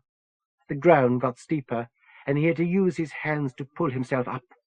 His shaven scalp itched where he'd once had hair. He was climbing now, an almost sheer rock face. The iron insect slowed, forced to crunch out holds for its clawed feet before it could lift its weight. Ferg hauled himself up, gripping a well-anchored bush, and lifted his head above the crest of the cliff, chinning the edge. He scrambled over, and exhausted lay down, looking up at the night sky. A dart-shaped spaceship crossed the grinning face of the moon, tiny drones spurting from it, spiraling towards the earth. From his position, he saw fires all over Alder, hovering aliens hunting and exterminating humans. It was a rout. Earth was doomed. He wasn't alone on the hillside. A boy sat on a rock, watching. Selim turned to Ferg, and moonlight showed a deep hole displacing his features, as if someone had sunk an iron into his face. He painfully hauled himself to his feet, arms extended. A mechanical device, like a spider with blinking lights, stuck to his neck, legs digging beneath his skin. The boy had been brought back from the dead by the aliens. Allison lurched out of the darkness, face chalk-white and gaunt, low-cut and wasp-waisted black shroud trailing behind her bare feet, arms extended too, black fingernails reaching. The zombies piled onto him, pressing him down, forcing his head into position, making him look up at the towering shape of the iron insect. The cobra neck appendage bobbed and pointed at him. The zombies dug into his stomach, freeing his guts, pressing faces to his wounds. Allison held up his liver and took a bite out of it, red dribbling down her bone-white chin, eyes glowing enormous in her cavernous skull sockets. The iron insect's antenna was directly in front of him, a few inches from his eyes. There was an aperture in the antenna. He'd seen these things spread fire with their death ray. He tried to close his eyes, but his eyelids were paralyzed. A shutter within the aperture opened, and light flooded his vision. His face burned, and his eyes burst. In the dark, Ferg felt the tightening hood around his head. All other senses were gone. His head was getting smaller and coming loose from his neck. In the dark, the aliens swarmed, exulting in their triumph. The alien giant with a killing, crushing hand held fast. There were unseen shapes around him, unheard voices. He felt, but did not hear, the final snap. Chapter 9. "Where'd she go?" Mike Toad asked, shaken. Allison stood up and brushed herself off. The ground where Jazz had been was finely dusted with chalk. There was a murder victim outline, but no other trace of the girl. "Where?" Allison looked at the toad, and he shut up. "Transported," she said, liking the sound of it, "as us all shall be." The toad looked doubtful. "'Tis our reward," she reassured him. "Faithful will sit at his right hand." Terry was on all fours. Hairy back burst through his shirt, thick fur all over his face. He was fidgety, gouging the shingle with his claws. First Wendy, then Ben, now Jazz. With each passing, she was stronger. She was putting aside weights that anchored her to her old life. She was being purified, like the sisters of the Agapemone. But she was stronger than they, fit to sit by the throne of the lion, not to bleat in the arms of the lamb. Her beloved wasn't meek and mild, but the terrible scourge that swept all before him away in flame. On the hillside it was quiet, but she heard the wailing from Alder, wafting up in the still night. The souls of the transported lingered like fireflies. The armies were assembled, and the first skirmishes had been fought. With Ben's passing, she'd won a field promotion. She was now a general, second only to the beloved. Mike Toad wanted to say something, but had nothing to say. His aura was sickly, congealing yellow around his heart. He was coming to the end of his purpose. He was becoming one of the weights that must be set aside. Terry howled at the stars. The toad cringed. The first pink of dawn showed. Their night on the mountain was nearly over. Soon it would be time to go among the multitudes and spread the word, but first she must lose another weight. "Mike Toad," she said, pulling him around by his chin to face her, "tell us a story. Tell us a joke." He shook his head, and she nodded slowly, contradicting him. "You'm a funny boy. Make I laugh." He gulped. Terry stopped howling and cocked an ear to listen. Allison squeezed, thumb digging into Mike's cheek, nail pressing a crescent of red under his eye. "Come on, boy." She pulled her hand away. Mike swallowed. He knew she meant it. "No, wait. Right." She watched him collect himself. "My girlfriend, right? She's so fat." Allison folded her arms. Mike was having trouble getting his jokes straight in his mind, let alone his mouth. "Fat, right? Yeah, really fat. Anyway, she was going through customs at the airport." Terry was bunching up his shoulders, muscles tense, head thrust forwards. Allison put a hand on his head, fur prickling under her palm. "And they pull her aside, searching, no, looking for drugs." Terry growled in the back of his throat, almost below the range of human ears. Allison felt his readiness to pounce. He was like an Olympic runner on his marks, knees bent, thighs and calves ready to pound ground. "So they strip-search her, they take down her knickers, and what do you think they find?" Allison didn't think Mike Toad would get very far. He didn't have the legs for it. 10 pounds of crack." In the pause, nobody laughed. Terry rose, shoulders expanding, fur standing like porcupine spines. Mike turned, looking for the path. Terry's growl dribbled out. Allison nodded, and Mike began running. "Fetch," she said, slapping Terry on. The boy made it into the woods, and Terry bounded after him. 10 pounds of crack. Allison thought about it. As the noises of the chase disappeared, she got it, and let slip a low chuckle. Very funny. Chapter 10. Once, at a party, Paul had seen a steroid braggart crush a tennis ball, rubberized guts exploding through his fingers. When the Green Man broke Ferg's head, his huge fist made exactly the same sound, spurts of red gushing through gaps between leaves and wood. On the veranda, Jessica whimpered. The green girl giggled and clapped. A spray of blood struck Maskell's face, standing out day glow against his green skin.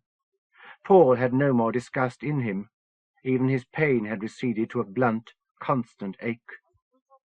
Ferg's limp body hung like a dead rabbit from the Green Man's hand, legs trailing the lawn. Maskell's fist still shrank.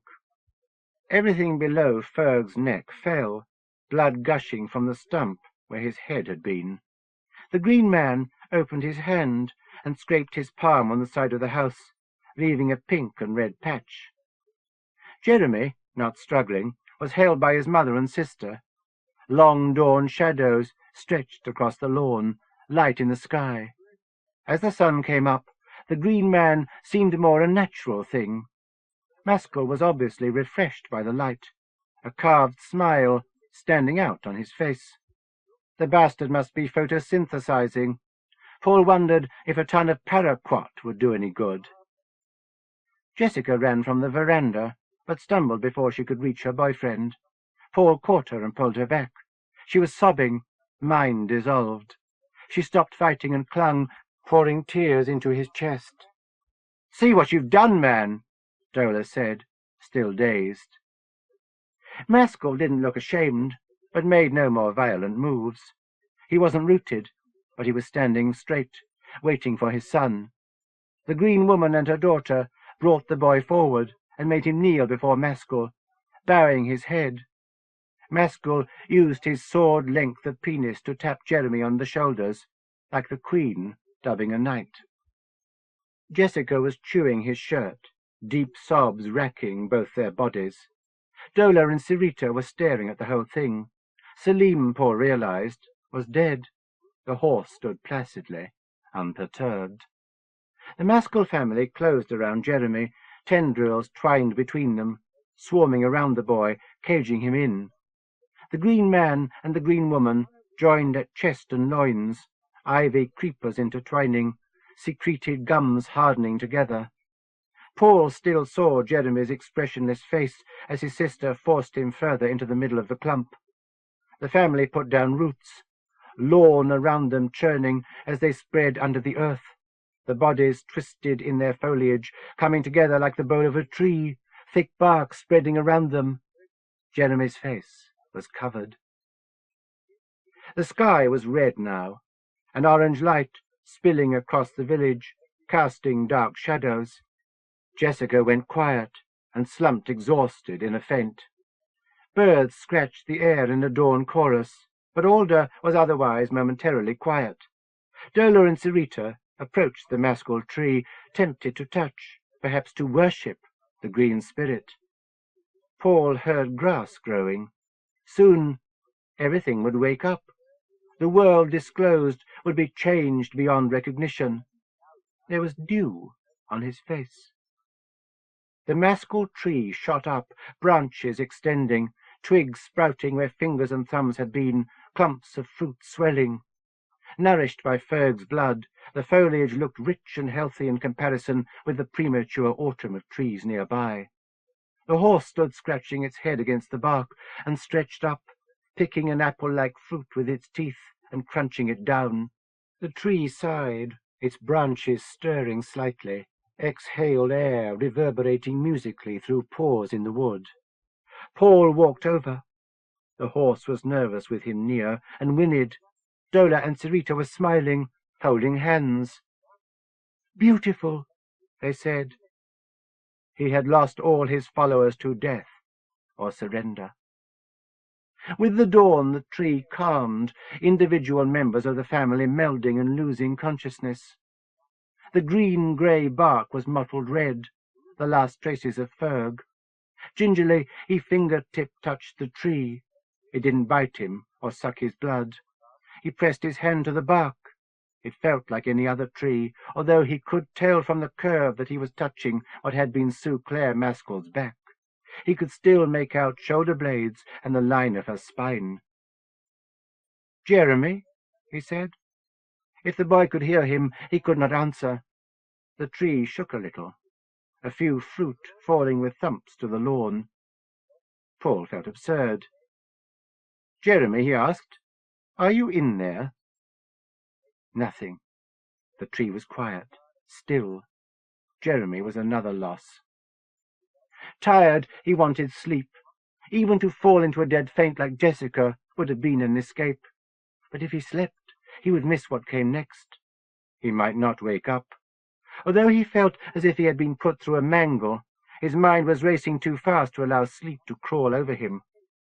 Sirita and Dola were cuddled together, backs to the Maskell tree, trying to get comfortable, ready to sleep in its shade. Ferg's blood was a bright red smear on the house, on the lawn. His body lay neglected, a thrown-away special effects dummy. Paul listened. The birds had stopped singing. Everything was calm, as if a multitude had collapsed into the sleepless quiet that was overtaking the hippie couple. Beyond the pottery, thousands must be lying like them, waiting for the next surprise. He was sure the seed of it all was the agapemone, the place where Hazel was. He wandered away from the Maskell tree, around to the open front gate. The road was still liberally covered with bodies, dead or otherwise. A few animals picked their way between them. A man in a three-piece suit lay face up in the gutter by the pottery. Sitting on his chest was a creature the size of a small monkey, beet red and hairless, with a long whip of a tail and barbed, webbed hands and feet. It stuck its head up and looked both ways quickly, like a nervous road crosser following the safety code, then dipped its sharp mouth to the hole it had dug in the body, tearing a chunk loose. The animal had horns, pointed ears, and vestigial gargoyle wings.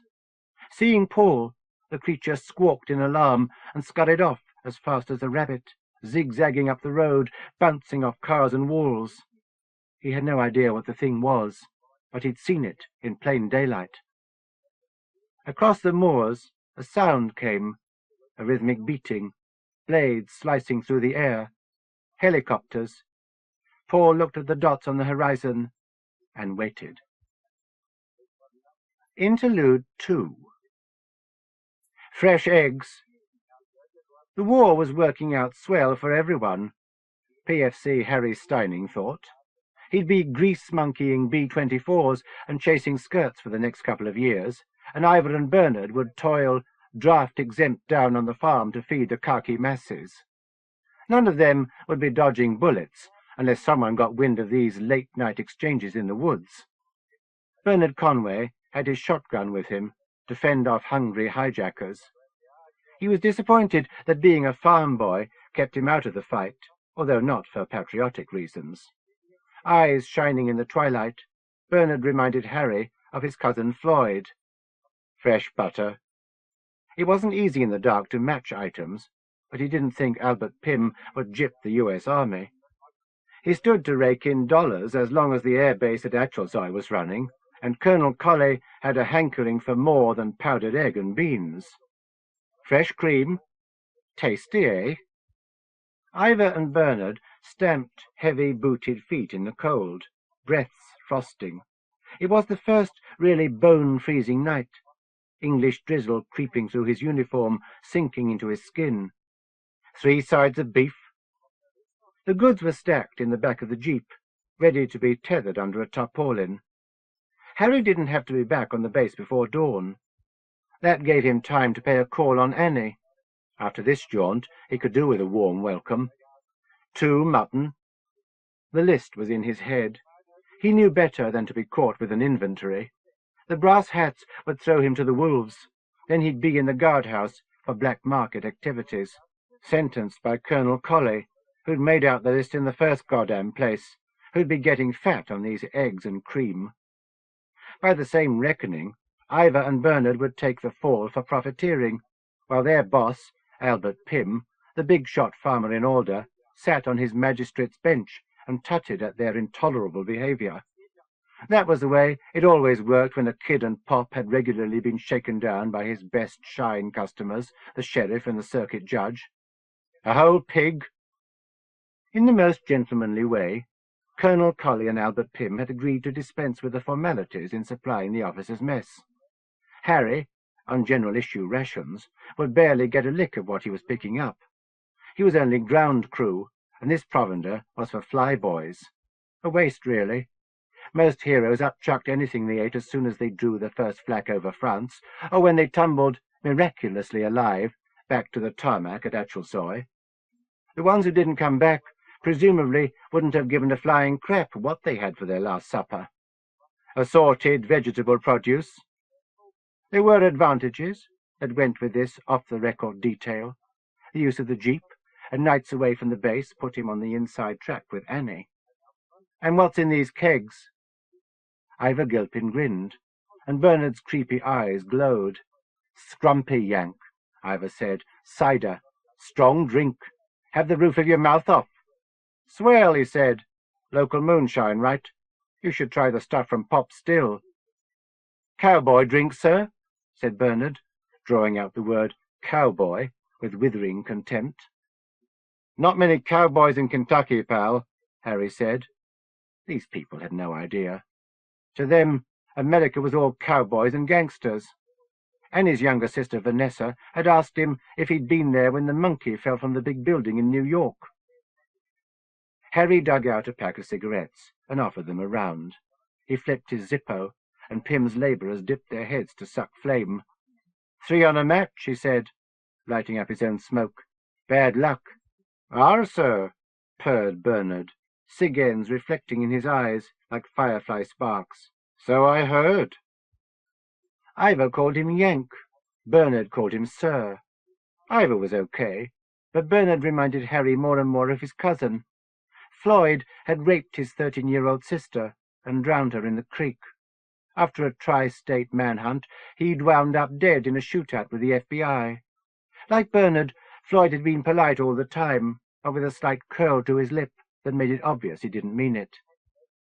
"Pop told me that was from the First War. German snipers could zero on the third light.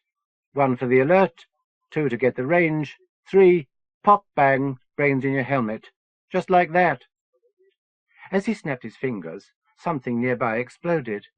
Light hit first, an eye-punishing flash, then the sound, then the wind. Strong enough to lift Ivor and Bernard off their feet, it rammed Harry against the jeep.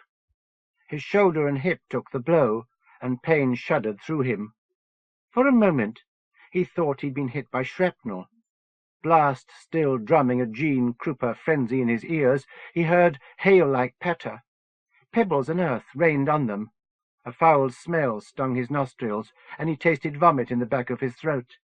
His gas mask was under the dash of the jeep, strapped uselessly in its case. His eyes stung as he blinked, unable to get rid of the after-bursts of the flash. In the sky, he thought he saw a flying cross-shape. An airplane? It seemed to flit rather than fly, zigzagging like a bird or a bat, not looming through the air like a bomber. He couldn't be sure what he saw. Light still lingered on the surface of his eyes. Harry was coated in dust. Nearby there was a fire. Ivor was already on his knees, shaking his head and coughing, and Bernard was calmly standing, face a mask of earth in which his eyes shone like neons. They were both okay. "A dumper," he said. "It must have been." The Germans wouldn't want to bomb Alder Hill. They had never, despite the drills, even gone for the airbase. Harry guessed the plane was a straggler from a raid on Bristol or Bath, sagging low and heavy in the sky. No idea where its target was. He knew from listening to the crews what that was like, sitting on a ton of potential explosion, looking for somewhere, anywhere, to dump the load, looking for a light below. 3 on a match. A tiny flame in a blacked-out forest of dark. Bernard was walking towards the fire, Ivor following. It couldn't have been Harry's Zippo. The explosion had come too swiftly after the flame. No bombardier could target and drop that quickly. From base scuttlebutt, he knew it seemed eternity between targeting and the Big Bang, that they were lucky to get a single bomb within 500 yards of the objective. "Hold up," he shouted, pulling himself up. "Wait for me." Hand pressed to his side, he loped after the Somerset men. It could have been a crash, he thought, but they hadn't heard a struggling plane, something he'd have recognized under any conditions. This explosion had literally come from nowhere. Up ahead, Bernard approached an apparent wall of flame and was silhouetted against it. Then he vanished, as if he had walked into a concealed hollow behind a waterfall. Harry waited for the next explosion, as the shells in Bernard's gun blew. Ivor half turned and sank in sideways, also tugged into the flame curtain. He passed into fire, a distinct line washing across his face. Harry wished he'd brought his gun. He still heard after ringing and saw dazzling blobs, but was getting over the initial blast. This wasn't like a usual fire. It didn't seem to be burning, and it wasn't giving off smoke or smell. Flames were swelling straight against trees, but leaves and branches weren't catching light. It wasn't even hot. His breath was still clouding. Harry hoped he wasn't caught up in some Buck Rogers secret weapon shit. There were rumors around the base about egghead scientists playing with death rays and jet planes. The Nazis were supposed to be developing something that could disintegrate you with sound vibrations, the way Deanna Durbin broke glasses. There was a newly gouged depression in the hillside. The air was thick with soil-tasting dust. The funny fire nestled in the dent, cupped and contained. "Ivor," Harry called, "are you okay?" He stepped forwards and touched the fire. It burned and stung like regular fire, but he couldn't pull away.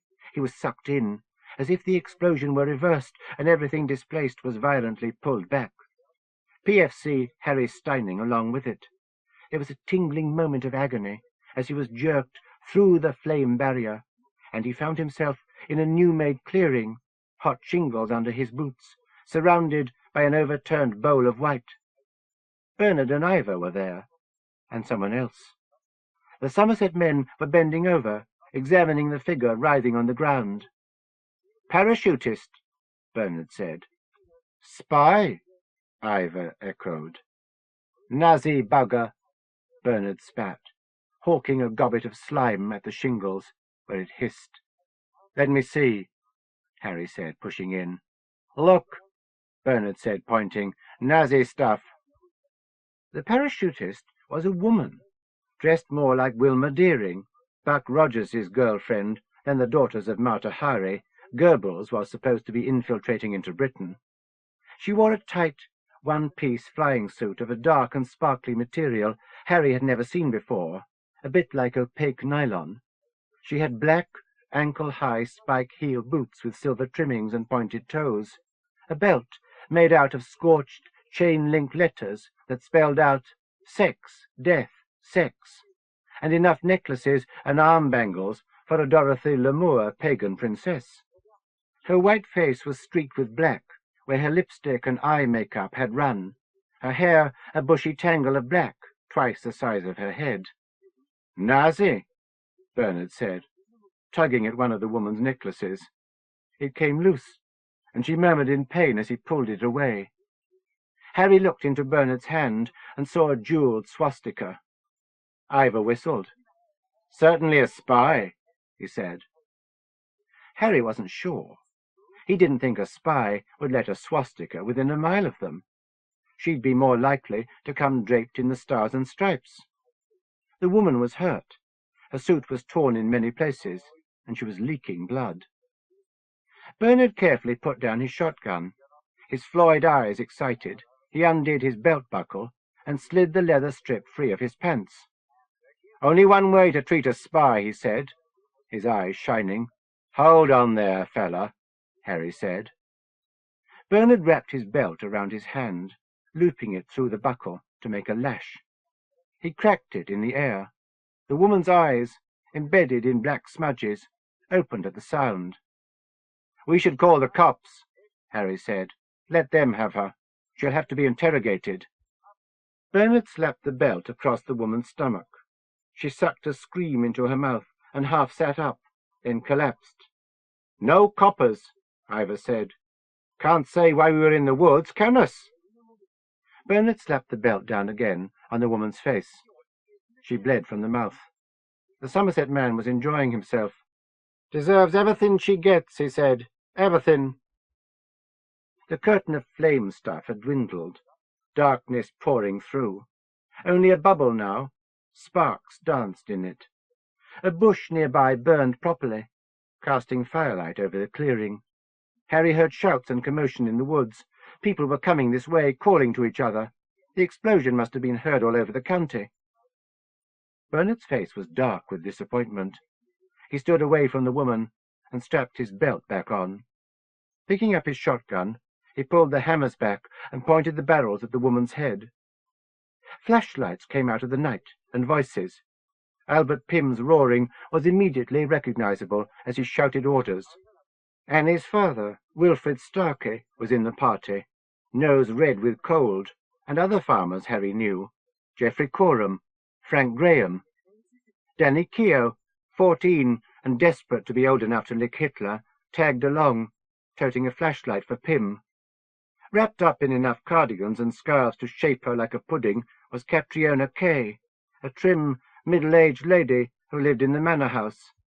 She had shacked up with, but not married, a guy who was overseas with the War Office just now. Harry heard she was some kind of spiritualist. "We caught a spy, Mr. Pym," Ivor said. "I'm not sure," Harry began. Pym ignored him and barged through, sticking a boot toe in the woman's side as if she were a sick sheep he didn't want to examine too closely. "Had this round her neck," Bernard said, handing over the swastika. Pym looked at the swastika and made a fist over it. "She must have come from the plane we saw," he said, "along with the bomb." "I don't think there was a bomb," Harry put in. "Nonsense! Look at this place. There's obviously been a bomb." "There was a fire here once, Pym," Miss Kay said. "As you know, if you'd read your local history. Bannerman's bonfire." Pym reined in a shudder. "Less said about that the better, as well you know." This was over Harry's head.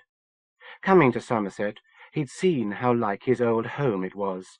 Secrets passed down from generation to generation, kept away from outsiders.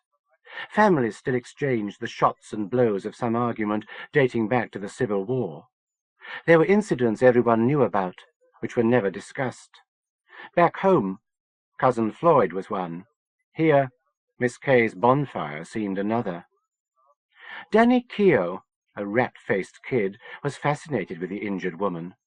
There was skin showing through rips in her clothes, but Harry wasn't sure whether Danny was worked up about white flesh or the streaks of red. Pym was on his knees, roughly examining the woman. She was barely conscious, coughing burps of blood. He struck his hand in her hair, scratching his skin. "Extraordinary," he hummed to himself. The fire was dead now, the coal come back. "Did you see anything in the sky?" Miss Kay asked him.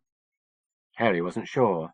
"A man-shape," she prompted. "Burning, perhaps with wings." "None of your harm talk, Miss Kay," Pym said. Harry saw at once that Albert Pym and Catriona Kay weren't kissing cousins. The red-faced farmer, booze-burst blood vessels around his nose, resented having to talk to her. She reminded him of Lillian Gish or Jean Arthur, delicate face surrounded by a wrapping of knit scarves, animated features making her seem younger than she was. "It's a pity Edwin isn't here," she mused. "He'd be interested." She pulled off a glove and took the woman's pulse with nurse-like efficiency, then felt her heartbeat. She found she had blood on her hand. She didn't look hopeful. "Miss," she said, waving her fingers in front of the woman's eyes, "can you see these?" "Sprechen Sie Deutsch?" Pym shouted. The woman raised her head, neck muscles standing out, blood dribbling from black lips. Her eyes were open and large. "How many fingers?" Miss Kay asked, holding up 3. "Fuck," the woman said, through pain-gritted teeth. "Shit! Fuck!" Exhausted, she slumped back. "Well," Miss Kay said, "English must be her first language." "What about this?" Pym said, dangling the swastika. "That's an older symbol than you think. In magic, the crooked cross has always had a multiplicity of meanings." "We should hang her," said Coram, "and be done with it." "Don't take to her eyes," said Graham. "They follow you about." Pym said very slowly, "You're under arrest." With a growl that rose to a yell, the woman sat up and reached out, grabbing Pym's handle-like ears. She pulled, screaming in competition with Pym, black lacquered nails digging in. Harry thought to snatch Miss Kay out of range, and found himself holding the bundled-up woman, feeling bones through her shawls and cardigans. She was a strong little lady, but didn't fight him. The woman in black shrieked like a banshee and ripped Pym, long nails raking his face and clothes. One of his ears was torn. She got to his eyes, and he yelled in furious pain. Ivor and Coram stepped in and tried to get a hold on her, but wounded or not, she fought. Bracing herself against Coram, she kicked like a chorus girl and sank her silvered boot toe into Ivor's Adam's apple, sending him back, staggering and choking. Shrugging free of Coram with her shoulders and elbows, she attacked Pym again, punching under his ribs. Pym screamed, his face bloody, and scrabbled backwards on his arse and hands, crab-walking himself out of range. She was still shouting pain and rage, expending the last of her strength in berserk frenzy. Bernard had his gun up and pulled the triggers, but the woman rounded on him, ducking under the blast. A cloud of shot spattered against the trees a dozen yards away, and Starkey yelped, catching some stray fragments in his arm. Harry realized Bernard was lucky not to have killed someone on his side. His load shot, Bernard hit the woman with his gun, and she headed away from him, whirling it against his head. She prodded Danny Keogh in the chest with a gunstock and shoved the kid over. She wasn't steady on her feet, but she was going to fight to the last. Bernard had a pitchfork now, grabbed from Graham, and he stepped in, leading with it, thrusting into the woman's chest. One of the tines bent and broke against a rib, but the others sank in. The woman collapsed forwards, driving the fork in deeper. Her front was soaked with blood. Danny Keogh, too close, got his face speckled red. Bernard got his arm around the woman's neck, hand against her head. Smiling at his butcher's professionalism, he broke her spine and dropped her. Miss Kay was crying. She clung to Harry, warm in her cocoon of wool. Pym, a handkerchief to his eye, was getting his breath back. "Gilpin," he said, nodding to the body. "Get rid of that in a ditch." Bernard saluted with the best of them, proud to be noticed. Pym hadn't lost an ear or the eye. He probably just had scratches, and the woman wouldn't be answering any questions. "Nobody says anything about tonight," Pym ordered. The farmers grumbled and grunted agreements. Danny Keogh wiped his face with his sleeve, and Annie's father was scratching the shot out of his hand, cursing viciously. "Private Steining, you know how important it is to keep mum?" He remembered the jeep-load of black market goods. "Yes, sir," he said. "Miss Kay?" She looked at Pym, expression suggesting she smelled donkey dung. "No good can be served by raking this over." After a long moment, Miss Kay gave in, said, "Have it your way," and shoved her way out of the clearing. There was a path to the manor house. She'd be home before all of them. Pym was getting his wind again. "I'll have bottles open at the farmhouse. Conway, you help Gilpin and then join us later. Private Steining, if you have no more pressing engagement." Harry thought of Annie, and decided not to go along with the party. Pym smiled, and Wilf Starkey, handkerchief around his bloody mitt, pretended not to understand. "I thought not," Pym said. "Good night, soldier." Ivor and Bernard had the sagging body between them, and were dragging it off, pitchforks scraping ground. Harry was amazed how easily everyone was taking this little problem. Alder worked perfectly, like a military unit, everyone knowing their duty, taking their orders. Except Catriona Kay, and she didn't have a say in how things were handled. Not being married robbed her of any vote she might have been entitled to. The farmers were leaving, already beginning to make jokes. Pym, not hurt at all really, was laughing with the rest of them. "This was the Battle of Alder," he said, hand ruffling Danny's hair. "We met the enemy, and we prevailed." Harry was left alone in the clearing, hearing shingles cool, waiting for the days to pass. It never would. He'd seen enough people die in the last year for a lifetime. Shot-up crews, burned-out crews, smoke-choked crews, dead-of-fright crews, lung-frozen crews. He didn't really know what he had seen tonight. Someone had died, but that didn't explain anything. The woman could have been a German parachutist. She had certainly been hostile, and she wasn't like anything from around here. Pym had probably been right. It was best not to talk about it. Part 7. Chapter 1. "I'm supposed to be a sensitive," she said, "so why don't I feel relieved?" There were 2 helicopters coming towards the village, close together. "I don't know," said Lytton. "Maybe your reception's on the blink." Teddy laughed, obviously not getting the joke. It was after dawn. All around, people were stirring. From where they were, they could hear but not see the helicopters. For a precious instant, there was mist and dew, but it would burn away like butter on a hot plate. Susan strolled up the road, suppressing a chill. Lytton followed, dragging Teddy like a war hero hauling a wounded buddy through a minefield. "Perhaps I got through to Garnet after all," Lytton suggested. Perhaps, perhaps, perhaps. Susan sensed spreading calm, and was perturbed by it. Jago was retreating into himself, pulling in his mentacles. His little paradise could chug over on its own for a while. The helicopters were getting nearer.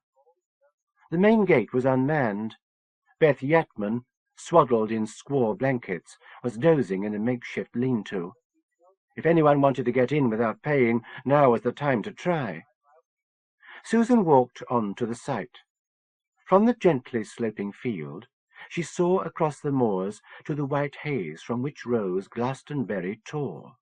It was an Arthurian vista, only slightly marred by the fire-breathing dinosaur flying towards Alder. "Fuck," breathed Lytton, almost in admiration. If Susan had been less tired, she'd have laughed. The helicopters were moving in formation, a giant inflatable monster strung, dangling like a barrage balloon between them. It had red lamps for eyes, and puffs of flame belched from its mouth. Word spread all over the field, and people were sticking uncombed heads out of tents and blankets. By Susan, a youth whose face was thickly scaled was down on his knees in prayer, iguana wattles of his throat bulging, red crest of horns swelling his temples. "It's the heat," Lytton said. That made no sense at all.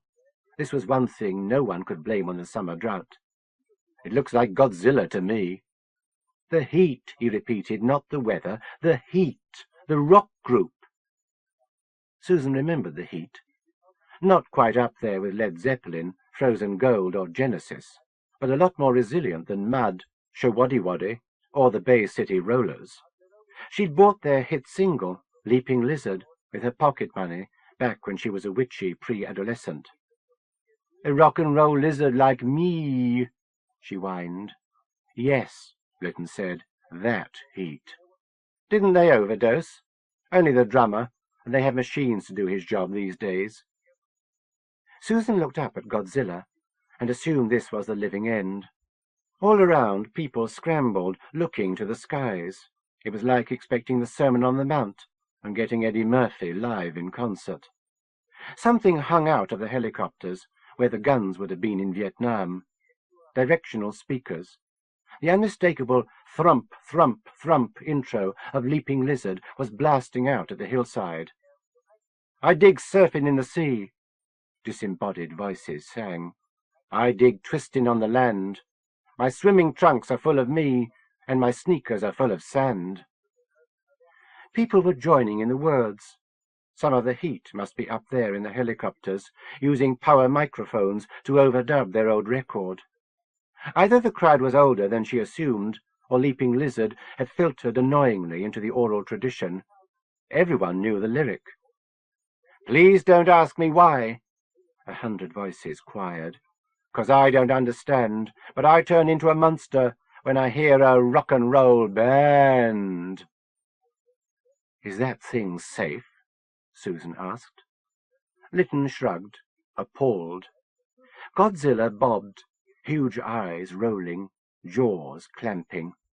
The backing vocals, bop-bop-a-da-bop-bop-bop-bop-a-da-bop-bop-bop-bop, were coming from its maw through concealed speakers. "It ain't radiation, or an Aztec curse, or the end of civilization. It's something worse. The music is in my chromosomes. I never can be free, doomed to wander round the world, a rock-and-roll lizard like me." The Godzilla was overhead now, descending slowly, floppy feet thumping towards the ground, scattering sleepy festival folks. An extended guitar solo abused the air, fuzzing and screeching through protesting speakers. "Those guys know how to make an entrance," said an American voice nearby. "It's just a rip-off of Pink Floyd," said a cynic. "Who's this band, Mum?" someone asked. "I'll surprise the ice-cool cop," sang the Heat.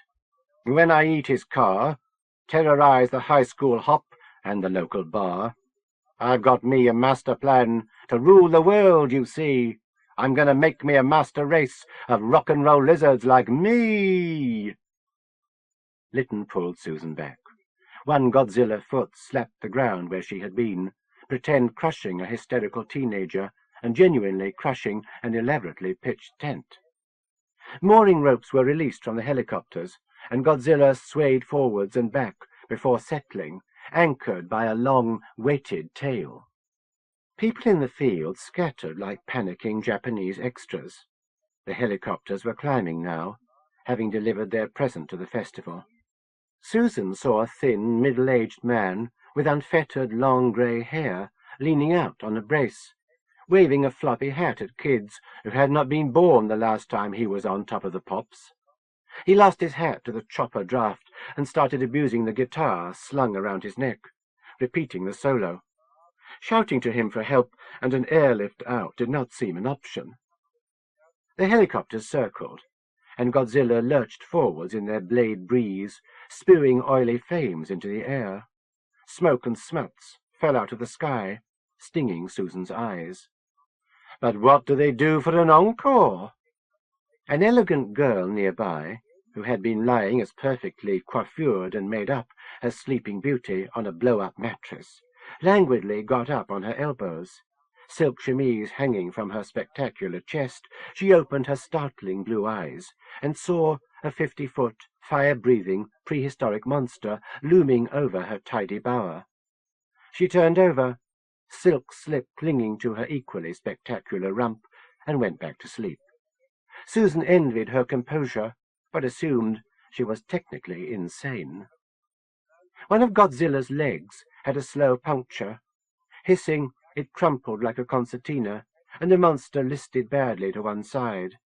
Electrical workings sparked and spat in its chest, and its eyes went out. "Gangway," Lytton said, pulling her again. The slow puncture ripped wide and became a rapid puncture. A last burst of flame coughed between painted teeth, and sagginess crept rash-like up one side. An arm shriveled and deflated, slapping against its collapsing monster hip.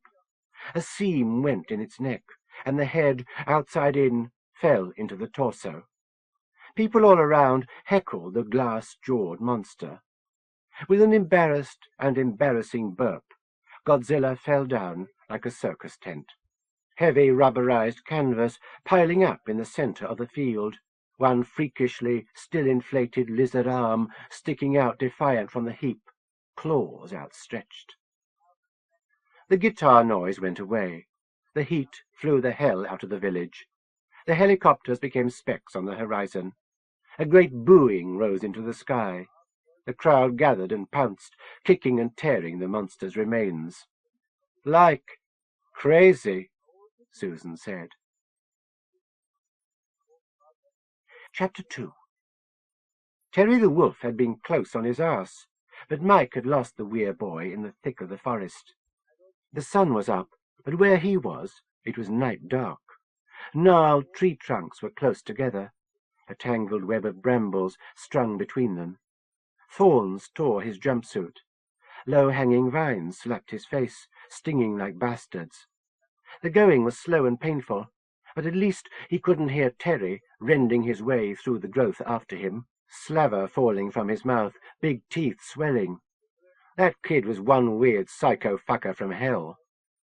Terry's teeth and claws could shred flesh like tissue paper.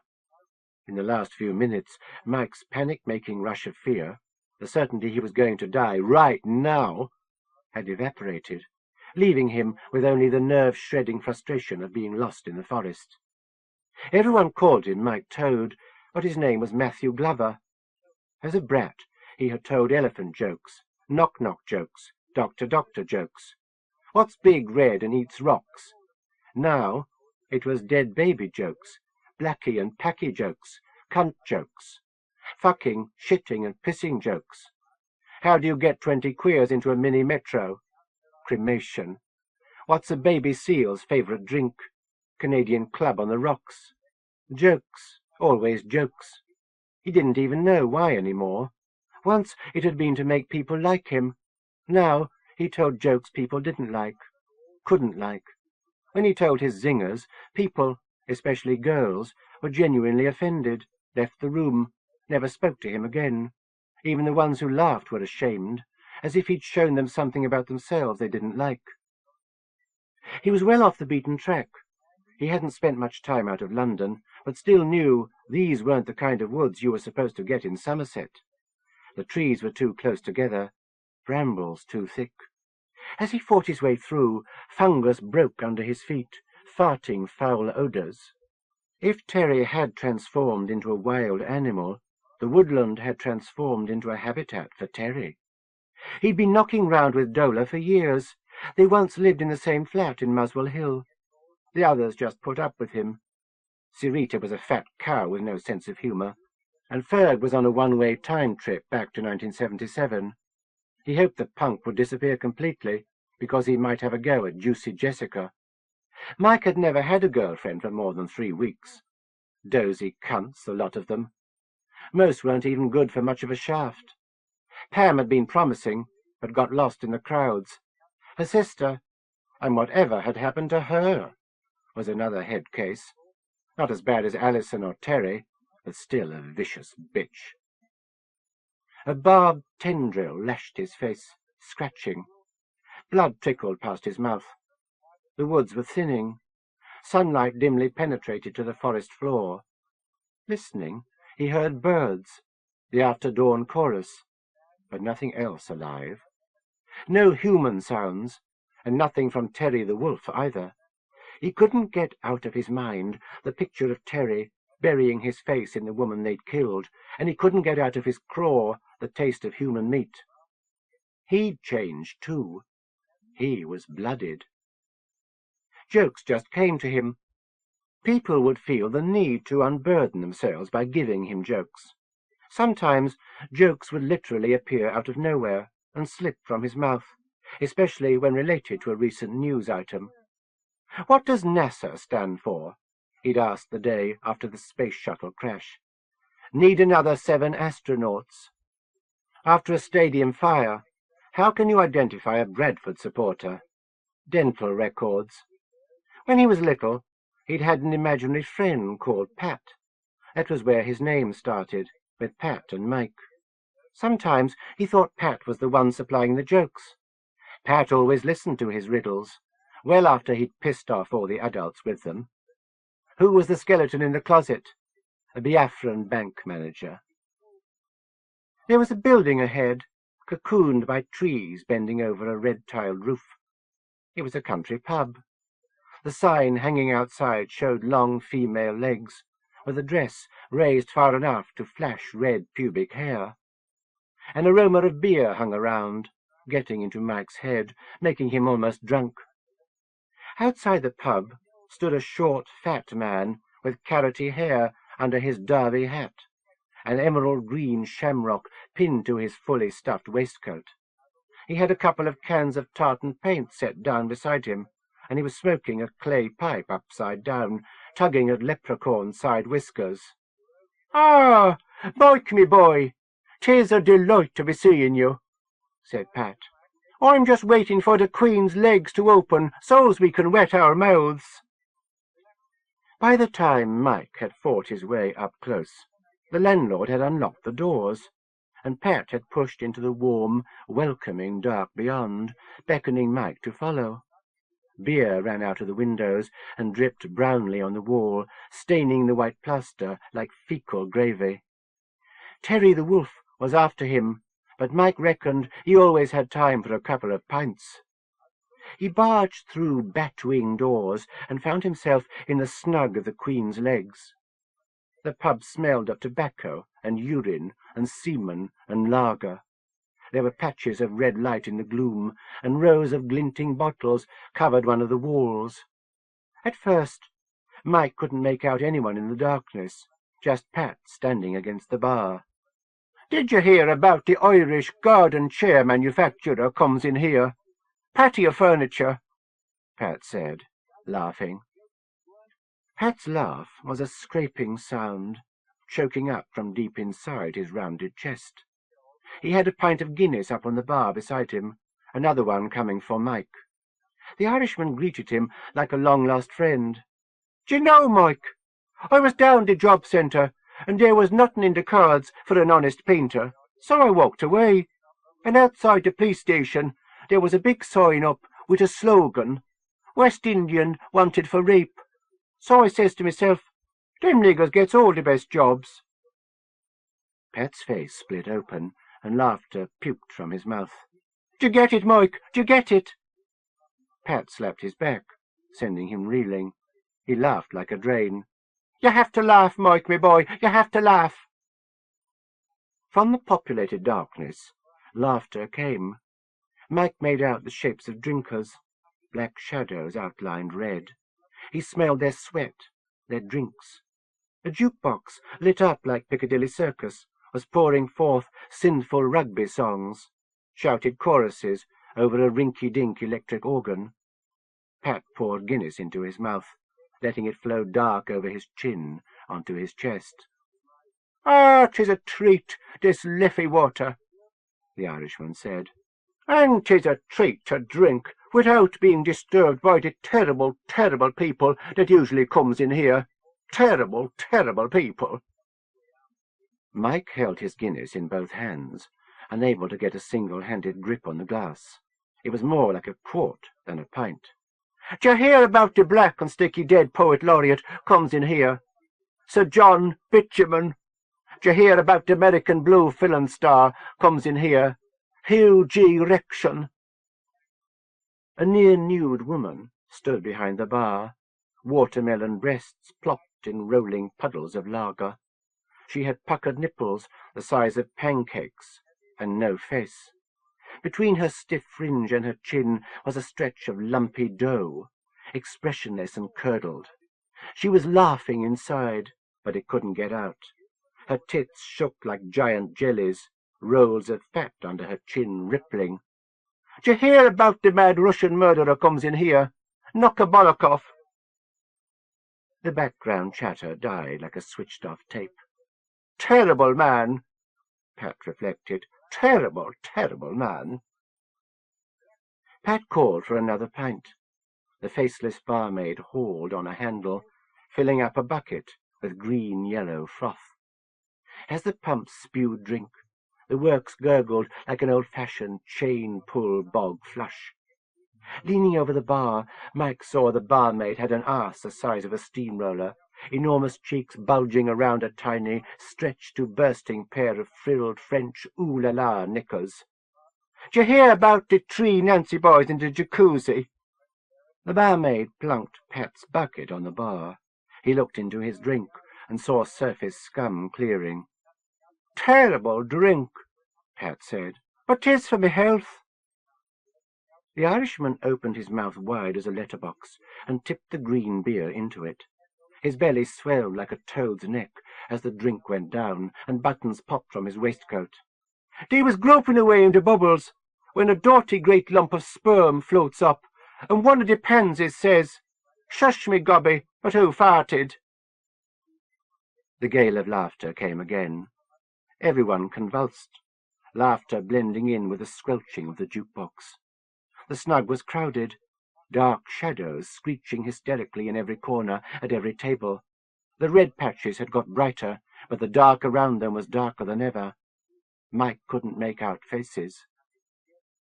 The barmaid was near Pat and Mike, mammoth breasts on display between the pump handles. Mike couldn't help but look at them. There were acres of white flesh, veined with subtle blue lines, with creases a man's hand could get lost in. Her no face was shadowed now, and the red light fell only on the breasts. "Mike, me boy," Pat said, "would you like to feel a tit?" Immediately, Mike had an agonizing hard-on that wouldn't go away. His mouth went dry, and he bent his head to his Guinness, sucking up a mouthful of ice-cold stout. He gagged, but kept it down. The doors opened, and a fiercely bearded Cossack exploded into the Queen's legs, puffy trousers stuffed into the tops of his shiny boots, thick pelted chest bare, tall fur cap on his head, bottle of vodka in his king-sized hand. "'Tis Nokabolokov," Pat said, trembling. Winds and snows roared in around the Russian. He gnashed his teeth, and flames sparked in his misaligned eyes. He slapped a long whip on the floor and stalked towards the bar with a lion-tamer's tread, glaring at Mike. He began cursing him in Russian.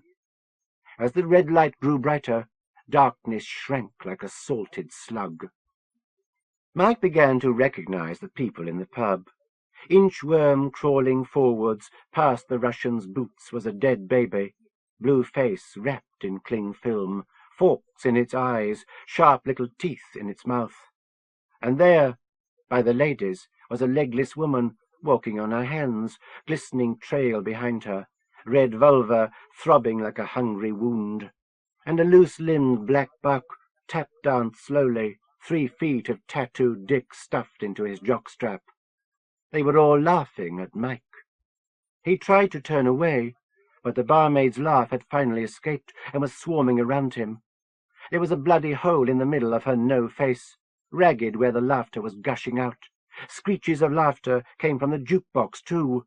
And you, in a black suspender belt and a brassiere, and a spade-bearded Welshman appeared from a booth in disarray, and added their braying, bawling, and belching laughs to the rest.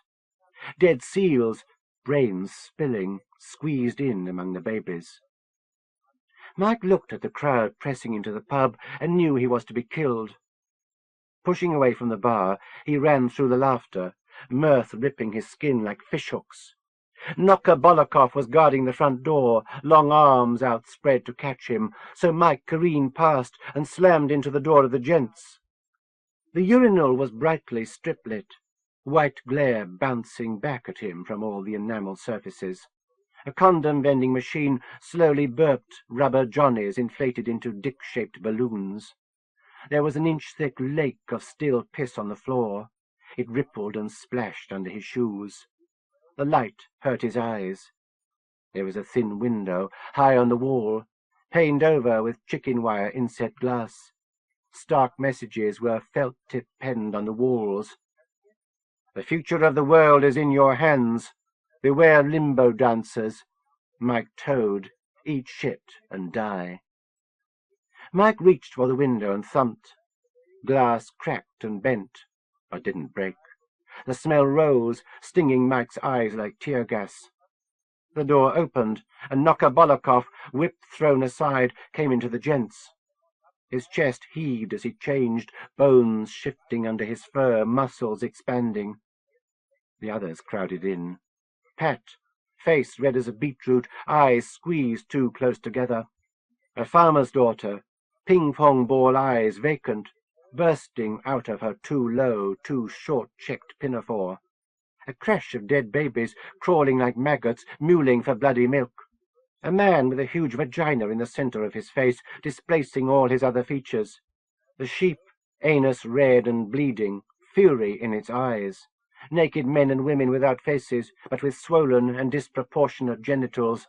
Dead astronauts, ferryboat passengers, politicians, football fans.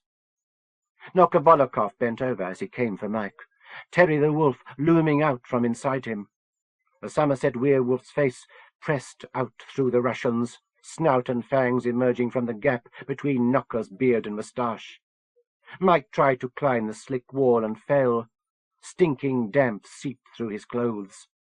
He slid along the floor, face pressed into the wet. A moving weight landed on his back, pushing him down, pulling him along. The taste of piss flooded his throat, and he choked. Everyone was laughing. The heavy body on top of him eased up and turned him over. He felt the wet through his back and buttocks. Knocker Bolokov's face was a transparent mask now. Terry was in control, abundant facial hair streaming away from angry eyes and red mouth. Pat gingerly knelt by Mike, watching as the werewolf played with his food.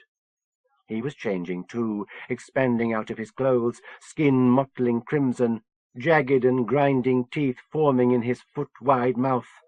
He popped a lump of granite into his gob and began to chew it to powder. "Ah, Mike, me boy," said the big red rock-eater. Terry's claws penetrated his cheeks, and a killing growl built up in his throat. Mike felt death catch in his throat. "I bet you feel a right tit now." Chapter 3. The revelation of Jesus Christ, which God gave unto him, to show unto his servants things which must shortly come to pass. Jenny read, brass-bound Bible heavy on her knees, as she sat outside beloved's rooms. Blessed is he that readeth, and they that hear the words of this prophecy, and keep those things which are written therein. This morning the sun had risen on a changed world. Knowledge had been granted Beloved, and he had passed it to his brethren. For the time is at hand. She set the Bible down, open to revelations. Standing, she was nervous, unsure. Knees tingling from sitting so long, her whole body felt sunny, on the edge of elation. The waiting was nearly over. She still had last doubts to overcome. The bulk of humanity would be cast into the pit. Parents, school friends, people she'd known all her life, all doomed unredeemably. Only the chosen would ascend. On such terms, how could she bear to accept her own salvation? Today there had been no regular early morning services.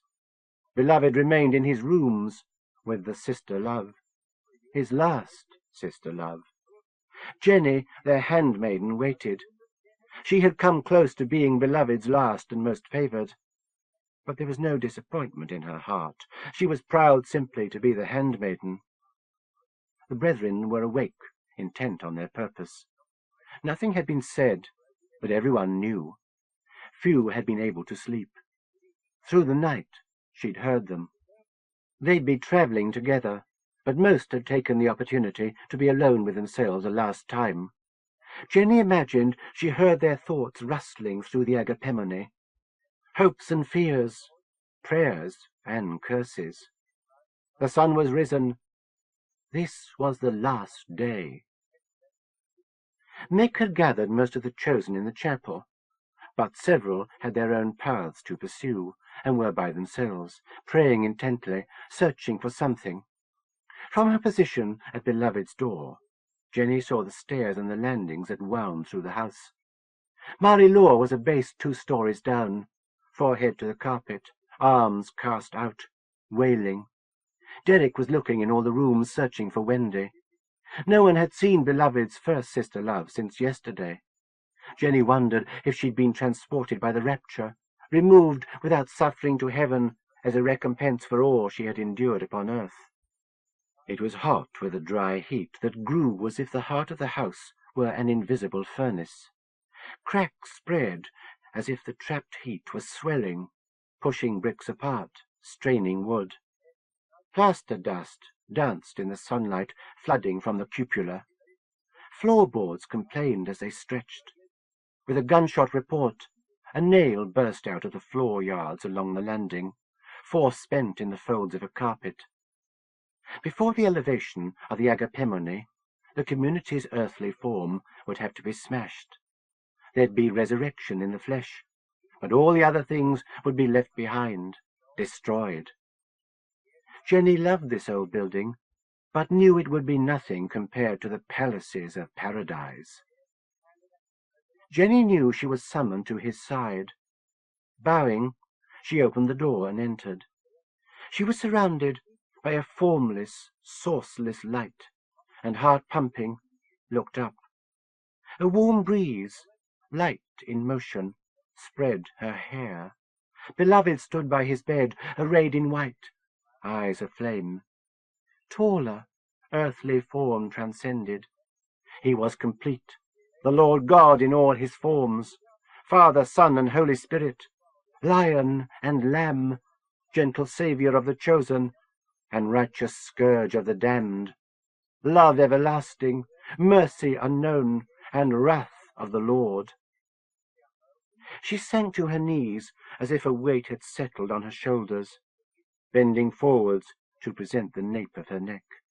Even if she shut her eyes, light was all around, cleansing her soul. She rejoiced in the light that was love transformed. She'd been unsteady, fearful that the light would be too much for her poor flesh. But in a calming instant the cares of her body were washed away, and she lost all sense of frailty.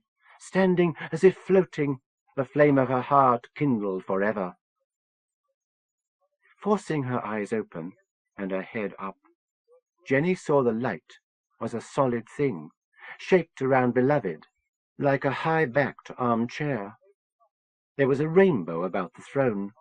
The light split into its elements, then sucked into a mass that was at once black and white, all colours and no colour. Beloved floated above the seat, on invisible cushions. He settled, body blending with the light. Unconsuming fire burned around him. The light, as pure and delighting as an angel's kiss, didn't hurt her eyes. Jenny was at the point of rapture.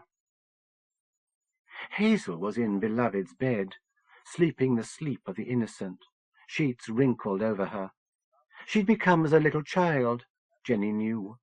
It was her duty to help Hazel through the battle to come, to help the sister-love stand by the Lamb.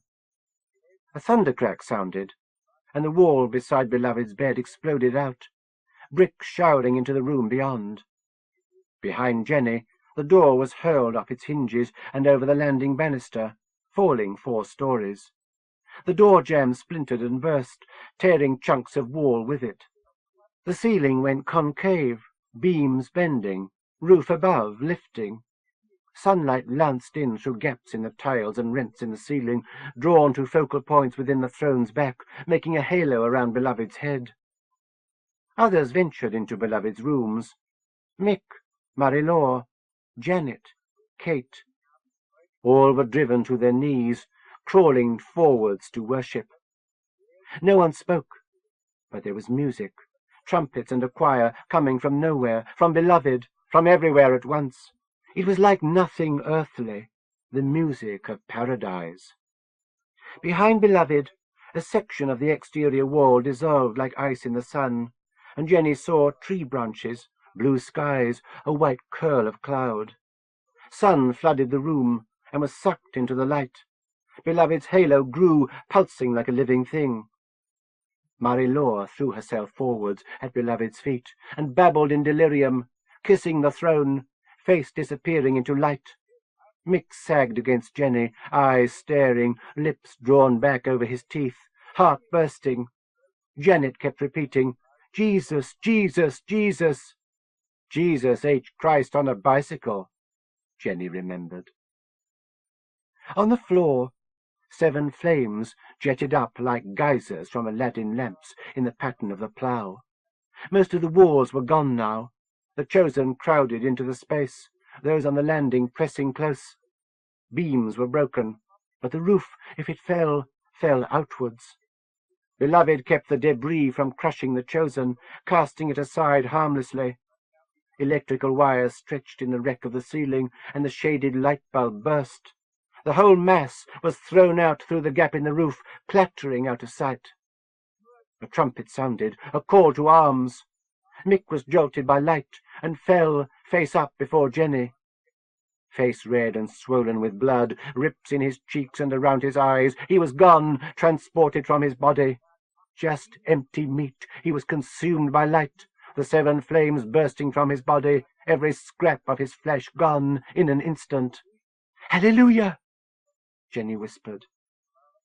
The floor beneath was as glass. She saw into its depths where fires were trapped. As the joys of heaven grew near for the chosen, so did the torments of the pit for everyone else. Jesus H. Christ had been kindly, sorrowful for those who wouldn't accept his sacrifice, who wouldn't be redeemed by his love. They had forged a sword which would be turned upon them. Multitudes would be tormented forever. The day she first met Jesus, she'd been with Teddy and Terry. They'd burn, tender-heart Teddy, as much as tear-away Terry. They had not come to Beloved. She couldn't even now envision the damnation of all the world save the brethren, so she fixed on the Gilpin brothers as the emblematic damned. If she could understand their failure, she could appreciate that of all, the great and the good, the meagre and the monstrous. At the corners of the throne, shapes formed. A lion, a calf, a man's face, a bird. The creatures worshipped Beloved, singing. The brethren, schooled in their parts, joined. Holy, holy, holy, Lord God Almighty, which was, is to come. The creatures were part of the light. concentrations of it, taking shape inside the throne, honoring the beloved. Beloved's face was human, eyes still alive within the balls of flame that filled his sockets. He smiled serenely, humbly proud of his servants. For an instant his face was a lamb's, 7 horns starting from his brows, 7 eyes crowding his face. Then he was his human self again, and his love poured forth. Marie-Laure was pulled into the light, vanishing foot by foot into the throne, creatures batting at her with wings. She curled up like a fetus and shrank, light swirling thick around her. In the heart of the throne she combined with the creatures of light. Then she, too, was gone. Hazel, innocuously naked, was huddled on the bed, sheet around her, looking on without comprehension, the child who would lead them all.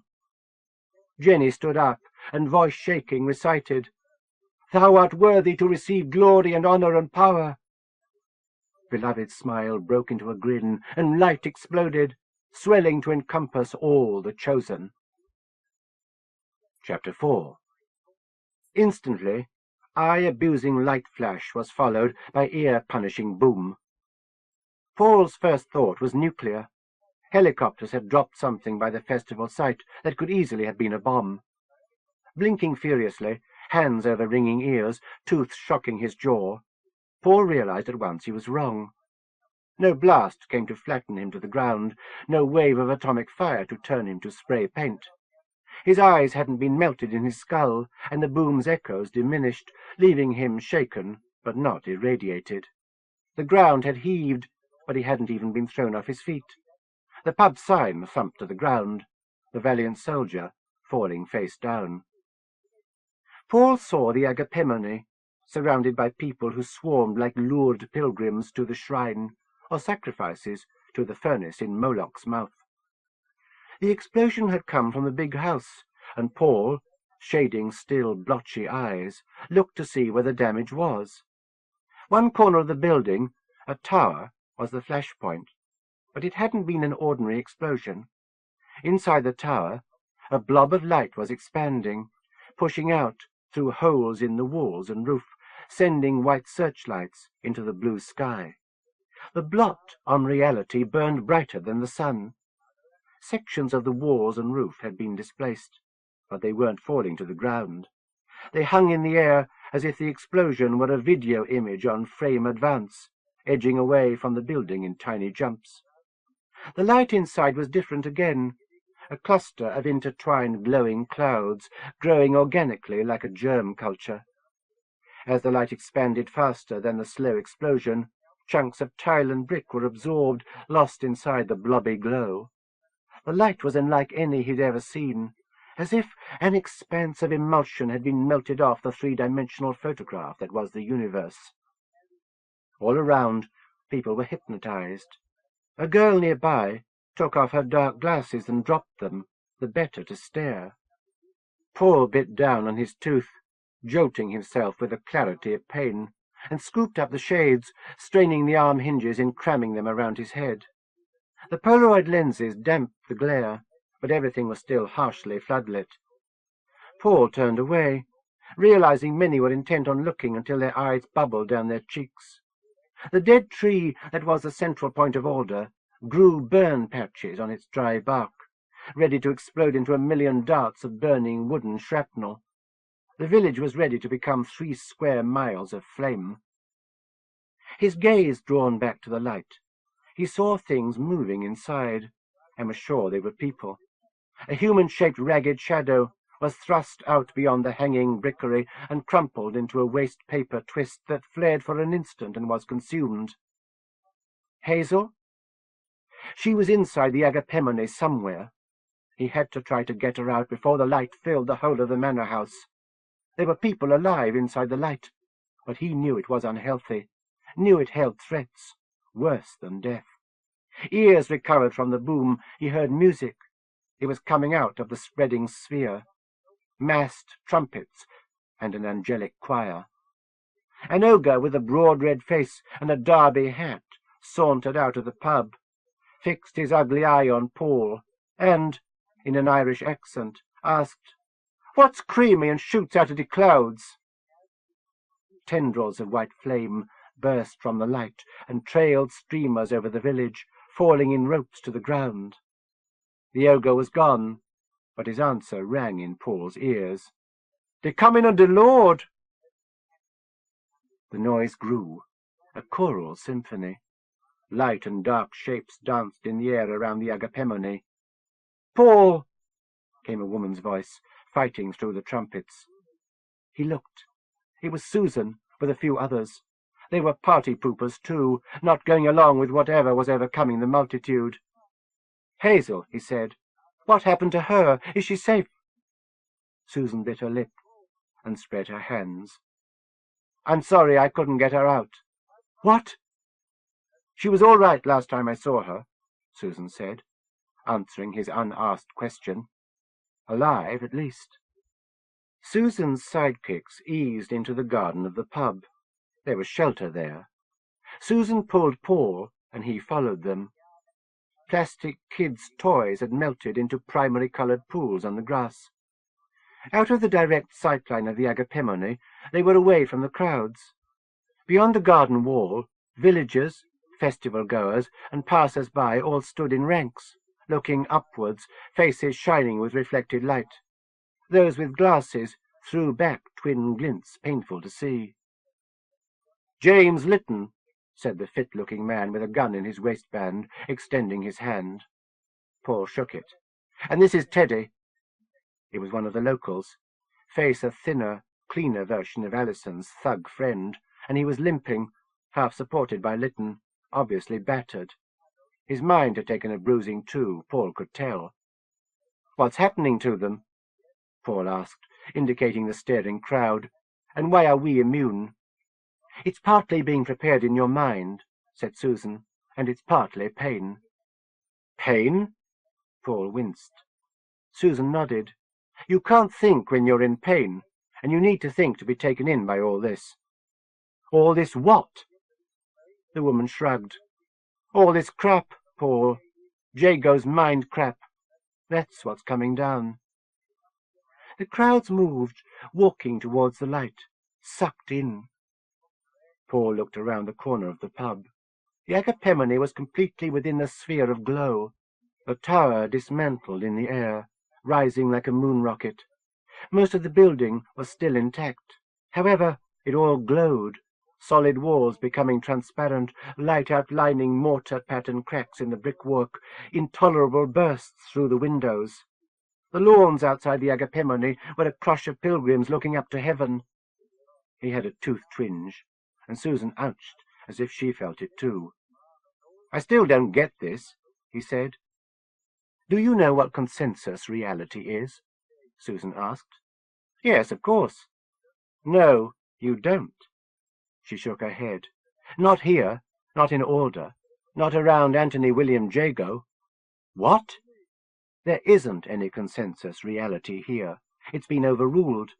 What we have right now is fascist reality." "What's Jago got to do with it?" "Everything. Jago is a psychic prodigy, and he can put a dent in reality. Everyone has dreams, fantasies, beliefs. Around Jago, they become concrete things. Monsters, angels, whatever. A lot of them are sexual, but it could be anything." That made sense. Almost. The Martian war machine from his own mind. The Green Man from Maurice Maskell's. Everything else from everyone else. And Jago has his own dreams, fantasies, and beliefs. Lytton was listening carefully, nodding. Susan was a compulsive explainer, he thought, going around trying to force-feed information into people. He tried to swallow it all, to keep up with her mind-bursting gabble. "He can turn water into wine, Paul. I've tasted it, and those poor fucks out there are drunk on it." Beyond the wall, the tree was thrusting out of the earth. Displaced roots cracking the tarmac, trunk swelling like a corpse pregnant with 1,000,000 maggots. A root burst through the road and whipped in the air, tripping several starers. Paul, Susan, Lytton, and Teddy huddled together against a wall. Paul heard a human wailing inside the dead thing. "Jago is a millennialist, Paul," Susan insisted. "A fundamentalist millennialist." A section of the tree bark was punched out from inside. It broke like a shield of charcoal. A wiry black arm emerged, 6-fingered hand a twiggy fist, and then a head popped out. The imp, red tongue permanently stuck through black teeth, snorted hot coals. "Jago is your textbook, God-bothered fanatic," Susan continued. "He believes in the prophecies of Armageddon, and maybe, if he believes hard enough, he can make them come true." The tree fell apart, and a dozen or more imps, bat-winged and swift, poured out of a hole in the ground, swarming into the air. A belch of brimstone followed. It was a pantomime trick, demons coming out of the stage in a puff of smoke, but it was also real. Why here? Why now? He just passed critical mass. It had to be somewhere. It had to be sometime. We got unlucky. What can I say? Que sera, sera. "How do you know all this?" Paul asked, afraid of the answer. She smiled tightly, without humour. "Because I'm a prodigy too, Paul, and we've been dumped in the same cage." A leathery reptile appendage broke the surface like a shark fin 100 yards away, and charged towards the pub, ploughing through asphalt, turning aside curls of earth and stone. The underground beast struggled for air, wake spreading. Lytton propped Teddy against the wall and pulled out his automatic. He primed it and assumed a shooter's stance, left hand gripping his right wrist, gun aimed at the approaching dirt leviathan. Eyes loomed on stalks, a flat, wide, several-mouthed head following. With a stereophonic roar, the beast burst from the ground, 40-foot dragon wings extending from a worm-like body, tips scraping houses on either side of the road. It was a super-dynamation kindergarten nightmare, 1,000 tons of hate wrapped in a dozen acres of fear. Lytton shot the thing in the nose. The expelled cartridge pinged against a lawn table. A porthole of red explosion appeared in the beast's face, and its eyes dimmed. Collapsing, it became 1,000,000 gallons of oily substance and splattered over the road, dribbling into the cracks, washing in waves over the garden wall, flooding around their shins and against the wall. As it dispersed, the muck faded into the ground, gone without trace, before the echo of its death rage died. "Feel happy now you shot something?" Susan asked. Lytton shrugged. Paul was happier without the beast around, but it had plenty of kith and kin. The skies were a swarm with winged things, and the ground was covered with creatures that crawled on their bellies. Between mad people and monsters, Alder was going to hell. Teddy was curled in a heap by the wall, trying to climb inside the bricks. He'd escaped the easy way, into his mind. Lytton was obviously Mr. Competent with the gun, the local action man. Somehow, that didn't make Paul feel much safer. "What's Jago doing?" Paul asked. "Trying to end the world," Susan told him. He thought about it, trying to swallow with his mind. "And who you gonna call?" she asked before he could. "We don't have much choice, I'm afraid." Paul looked at her. "You, me, and him," she said, thumbing towards Lytton. "Fuck," he said. "Quite." Chapter 5. Having fallen asleep on earth, Hazel woke up in heaven. It wasn't as she'd expected. An ascent to the clouds, glittering gates parting without a creak, ranks of angels singing hymns, quiet contemplation and serenity. This heaven was superimposed on the world she knew, more substantial by the minute. There were angels, but they grew inside people, gradually emerging from human cocoons, and there was noise, not music. A wonderful, terrible, beautiful din rang throughout the light. Every instrument ever created by man was playing at once, full blast, all the saints and sinners who'd ever lived singing the songs of their lives. In the row, it was impossible to pick out single sounds, but the combined music of all the world until now sounded like "Happy Birthday to You," sung through bull horns by the massed population of China.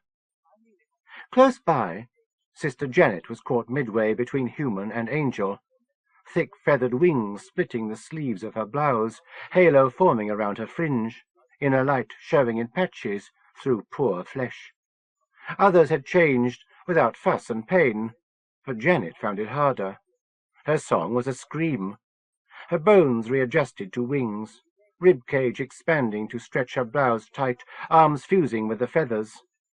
Her halo burned bright, fueled by beams radiating from her eyes and the fissures of her skull. Her scream became a bird squawk, and she flapped wildly, one wing batting away a chunk of brickwork hanging nearby. The chunk floated slowly into the light, crumbling. Others, full angels or unaffected, gathered around Janet, trying to soothe, to calm her down before she did damage. Beloved was unmoved by his disciples' plight. Failure of this test would mean expulsion from the ranks of the chosen. Hazel, still a newcomer, knew little. Knowing was less important than being, she understood. Last night she'd become Beloved's sister-love, which meant she'd won a celestial contest without even being aware she had been entered. She had the pack-tops, and her slogan prevailed. Now she was at the right hand of the Lamb. She felt a pulling at her heart, tugging her towards Beloved, towards her prepared role. Jenny was by her, a robe ready, eyes fixed on Beloved. Hazel stepped off the bed and into the robe, which Jenny fastened. It tied at the waist and shoulders, but was vented down to the small of her back, to make room for wings. The floor was a soft carpet of light, like condensed cloud, and gravity wasn't working. Small objects drifted from their places and slowly ascended. Jenny's hair was bobbing in tendrils as if she were floating under water, bubbles leaking from her smile. The light was warm, but not hot. As bright as the sun, it didn't hurt her eyes.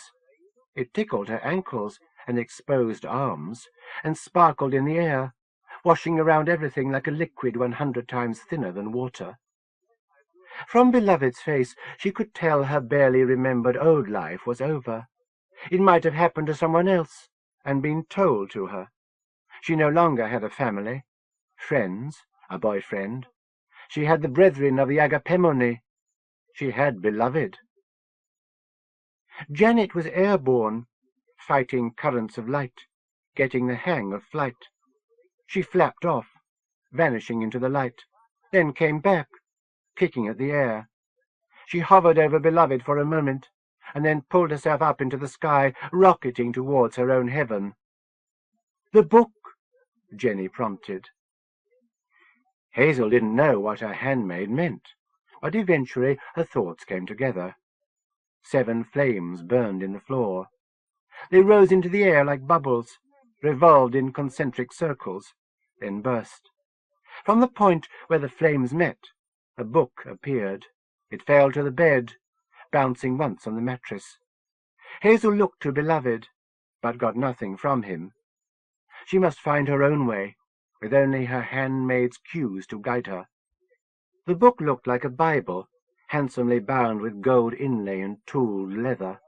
It had a shining steel spine, and was locked with 7 bands of metal, 2 at the bottom, 2 at the top, and 3 at the side.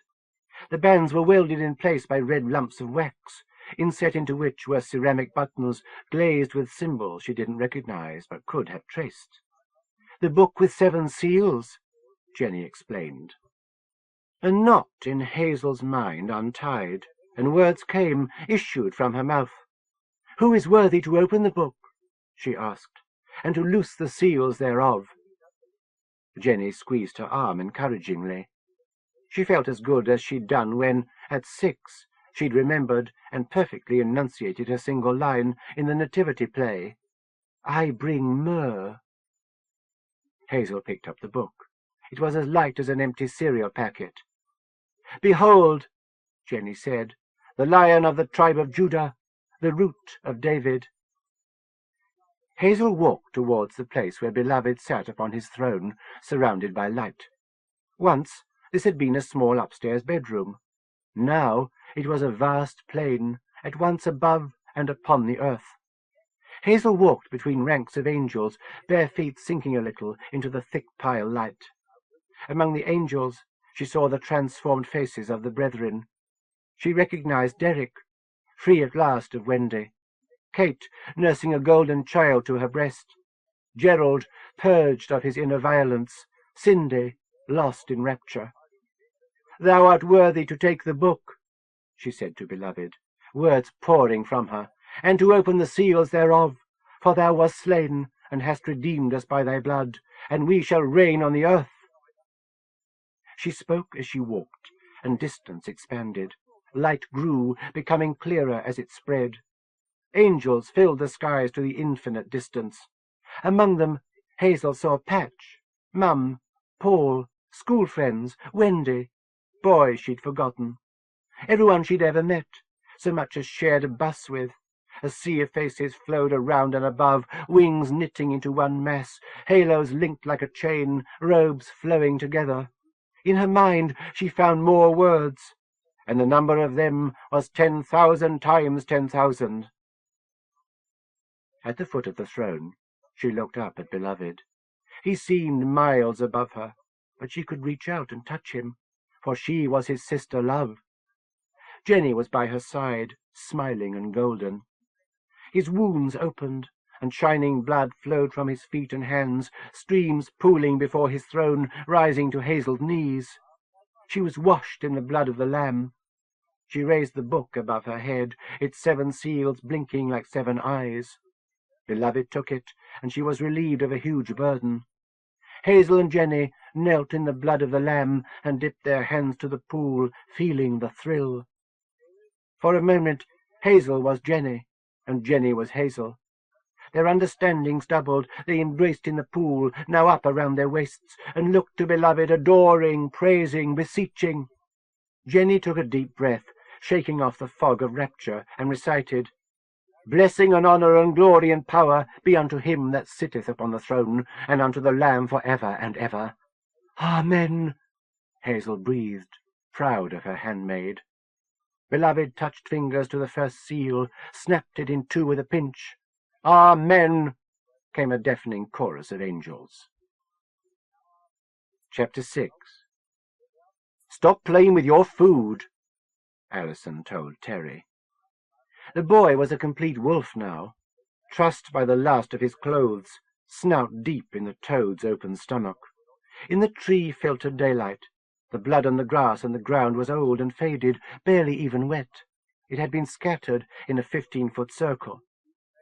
She had found them 100 yards into the wood, in a hollow bounded by trees. Mike Toad was half buried, loose earth and dry leaves over his face and chest. Terry was chewing the dead boy, softening gristly scraps for swallowing.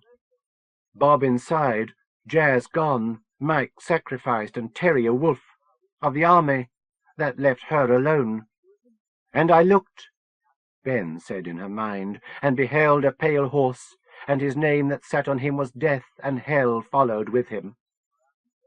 Terry looked up, around, and at her.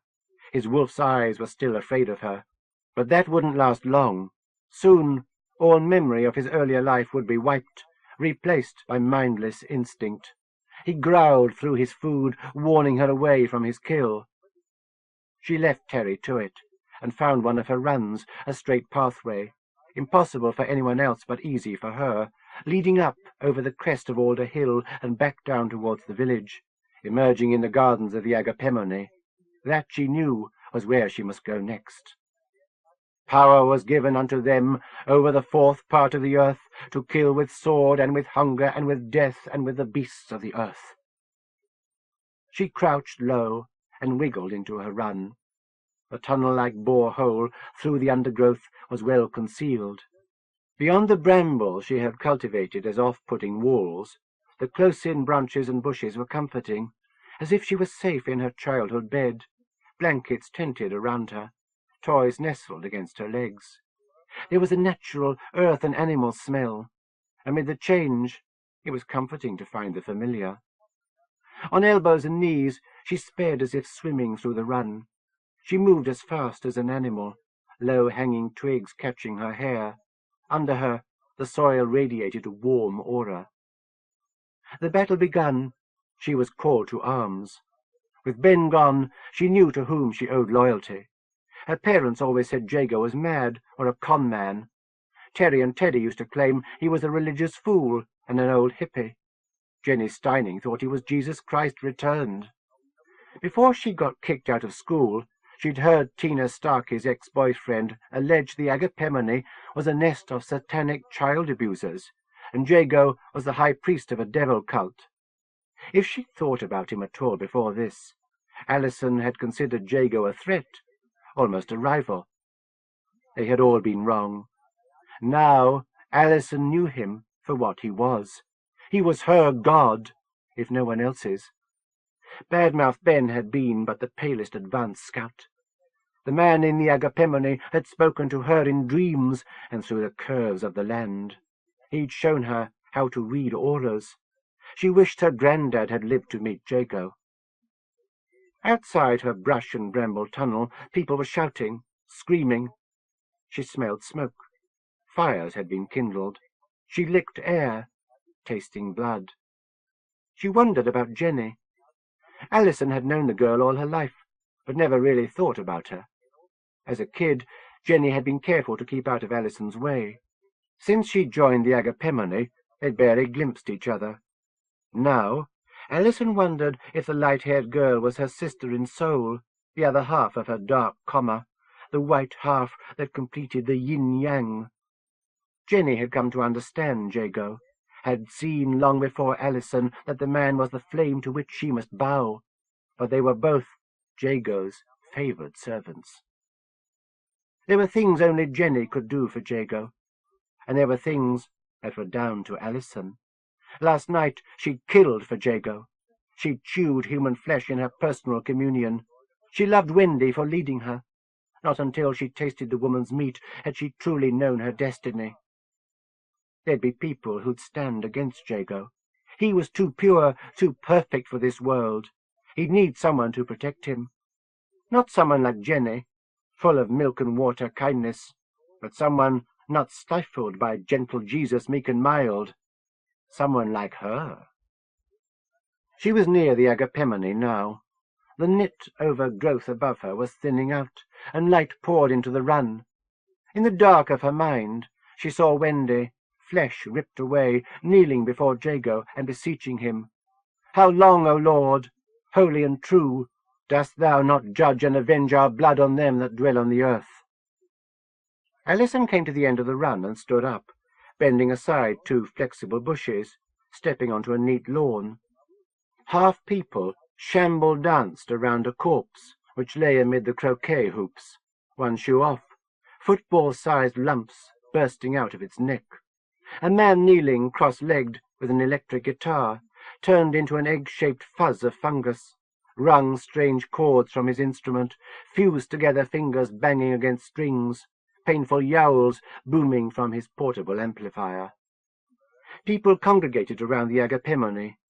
Their collective aura made Allison shield her eyes for a moment, the kaleidoscope of coloured glows forming patterns no one else could see or understand. Not yet. Ben's voice whispered in the crowd noise, but soon. The manor house was a castle of light, a white-hot jewel set in the green of its gardens. It had become its own aura. People streamed towards it, pushing into its walls, becoming part of the building. She saw human shapes inside the walls, dissolving and dispersing. The light undulated like a submarine cliff thick with glowing seaweed. A naked youth with a long face painted on his chest and belly, circled nipple eyes, grinning mouth under the navel, malformed warped genitals erupting through a pubic goatee, ran up to her. He shouted, "Gypsy princess, gypsy angel," and tried to kiss her. Didn't this fool know who she was? She put a thumb in one of his real eyes and heaved him shrieking away. The ground was shaking, spreading cracks, swallowing slabs of turf and mounds of gravel. Dancers stumbled and dropped into holes, cries fading as they vanished into the earth. The guitar player was suddenly sitting on a pillar surrounded by chasms. He kept flinging his mitten-shaped hands at the strings. a mouth aperture opening in his face fur to emit a strangled vocal. "Wild thing," he sang over and over, the chords more agonized. "Wild thing, wild thing, wild thing." Evil-smelling clouds of coloured smoke rose from the cracks. Alison walked across the lawns with perfect balance, unafraid of earthquakes. She was protected as she neared the light. A huge shadow fell upon the land, making the light shine that much brighter. She glanced up. The sun became black as sackcloth of hair, and the moon became as blood. The sun and the moon were both clearly visible, a swarming black ball and a bright red eye dot. Many panicked and began wailing, fighting, pushing themselves towards the Agapemone. She stood calm, understanding the sky show for what it was. Special effects. And the stars of heaven fell unto the earth. A volley of bright bullets came out of the sky. A wedge of the crowd was struck and fell, bloody or dead. Alison knew she was safe. Steve Scovell, who worked for Jenny's father, was standing nearby, compulsively wiping his oily hands on his overalls. A shining dart, twinkling as if it were trailing tinsel, speared into his face. Another took him in the leg. He fell, trampled under. The falling stars were bigger now, the size of rocks and boulders. People were smashed down as if by giant fists. And the kings of the earth, and the rich men, and the chief captains, and the mighty men, and every bondman and every free man, hid themselves in the rocks of the mountains, and said, "Hide us from the face of him that sitteth on the throne, from the wrath of the Lamb." All around Alison, people were dead or abasing themselves, pleading. As she heard Ben voice the prophecy, she imagined presidents and generals letting themselves into their deep-level shelters, preparing for a holocaust that would reach even them. Missile silos must be open all over the world, swords of Armageddon free of their scabbards. If Jago wanted everything wiped clean, she was sure he'd use the most modern methods as well as the most ancient. She went round to the front of the Agapemone, persuading the crowd to part, and stood before the stairs. People lay flat, as close together as herringbone tiles on the front path, and each of the steps was a living person stretched full across. A moving human road led to the door. The face of the house was a cliff of light, featureless white, but above the human steps stood the familiar wooden door, lock exploded, side panels smashed. The door hung, held not by hinges, but by tendrils of glow. The world might shiver, but the door stayed a fixed point. For the great day of his wrath has come. Alison walked slowly over the screaming path, up the groaning stairs, and stood before the door. And who shall be able to stand? "Me," Alison said. "I shall stand." She pushed the door inwards and entered the light. Chapter 7. When the sky darkened, Teddy reckoned that was the end of it. He sat against the wall and waited for the hand of death to grab his ghoulies. "Recognize this?" Susan asked the man from the pottery. He shrugged. "Black as sackcloth of hair, and the moon became as blood," she said. Book of Revelation somewhere. Blood rained from boiling darkness. The ground gave way all round. Something like a red iceberg loomed from one of the cracks, ripping apart the fence at the end of the pub garden. "I can only remember the famous bits," James said. "His name that sat on him was Death, and hell followed with him."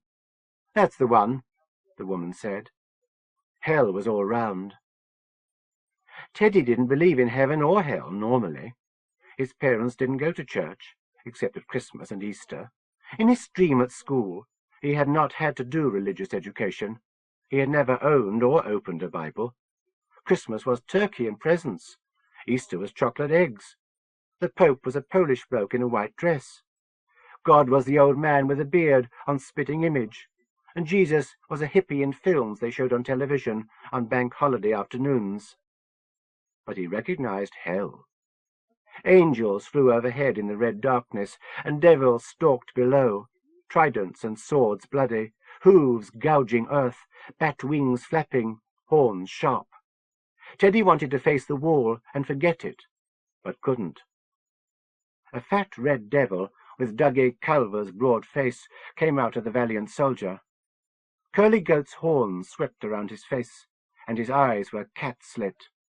He wore a drink-scrumpy T-shirt and strained-to-splitting Bermuda shorts. The devil stank of cider and used matches. Talons sliced towards Teddy, but James stepped under the blow and smashed the devil in the face with his gun, making blood spout from its ram nose. James punched him in the belly, and he was seen off. As he ran, an arrow-ended snake of a tail dangled between his legs. Scarlet lightning cracked the daytime dark of the sky. The blood rain redoubled, turning the ground to fiery mud. Paul spat out the blood that flooded his mouth. The shower ended. He was covered from head to foot in sticky red. At last it had rained. From the black above, waves of heat came down. The blood dried to a crust and fell away in patches. He saw Susan's face, mottled with missing jigsaw pieces of clean skin amid the red. She was scraping clotted filth out of her hair. In the dark, she had a slight glow, an all-over halo. Revelation was the only book of the Bible he had ever read all the way through. It was a cornerstone of his thesis that the imagery of 19th-century apocalyptic fiction was adapted from the biblical original. Now, knowing the prophecies didn't seem to help. He couldn't get anything straight, and the Bible had too many tribes and angels and seals and beasts to cope with. Tribes, he remembered in a mumble, of Judah, Asa, Manasseh, Nephthalim, Levi, Issachar, Zabulon, Benjamin. He wondered if Jago were picking up sides for the Battle of Armageddon, allotting people to their tribe. He wanted to be left on the bench with a bespectacled fat kid. "Susan," Lytton said, "how extensive?" She answered before he could finish, picking the question from his mind. "I don't know. It must be localized." "The parish? The county?" She thought hard. "I can't tell." Above, the black churned. The sun was a hole, sucking everything in until it was an absence in the sky. The moon, still not set, was a ball of blood, red as a stop-lamp. How far away were people looking up and seeing this? Were there people a few miles off who saw plain blue and summer sun? Or did everyone in the world have the sky according to Jago? "He's just one mind," Susan said, "one vision. His talent feeds on all these people, but he can't change the whole solar system." "Can't he?" Lytton said. Creatures were fighting in the dark, killing and breaking each other, ignorant armies clashing by night. "Think about it. If the sun went dark, we'd freeze, not boil. The sun and the moon aren't up together. Jago is projecting pictures. He's not really making this happen." Something with scythes for arms set about a crowd of devils, slicing and dicing until only jellied demon fragments, still writhing, remained. "Like I've always said," Susan insisted, "it's not demons and devils. It's just chemicals in the brain." A gale of demon laughter swept past the pub. A person, piranha imps tearing at flesh, stumbled by, crying out. The victim went down in a pool of flashing teeth and was devoured. Paul picked up a pebble and bit it with his bad tooth. Sunlight and pain poured in. A man, torn almost inside out, lay in the road. There were no monsters, but there might as well have been. All around, people hurt themselves, hurt each other. As pain receded, dark flooded back. Inside the tree, the Maskell family were together. Jeremy, closer than ever to his parents and sister, could see through their eyes, feel through their fingers. Even Jethro was a part of it. Their roots were deep in the earth, anchoring the tree to the soil, so the quakes did not affect them. He was safe. Daddy couldn't hurt him without hurting himself. Daddy didn't want to hurt him any more. It was night again, but a good night, warm and comforting. Protected, Jeremy watched with interest. People who hadn't changed suffered. Over the top of the pottery, from the topmost branches, Jeremy saw the garage forecourt. People were pulled into the ground, as if the asphalt had become a sucking lake of tar. X and Ingram were up to their waists, going deeper as they tried to get out. One of the petrol pumps was bobbing, pulled from below. With a gulp, it disappeared completely, and sticky black slowly filled in the hole. The tar smoked, belching through cracks in its surface. Lisa Steining floated as deep as her armpits, a tire around her, black goop in her pretty hair. Not panicking like X and Ingram, she wasn't going under. Jeremy wasn't sorry to see Lisa trapped, but was glad she wasn't sinking. She was mean to him most of the time, but there was something about her.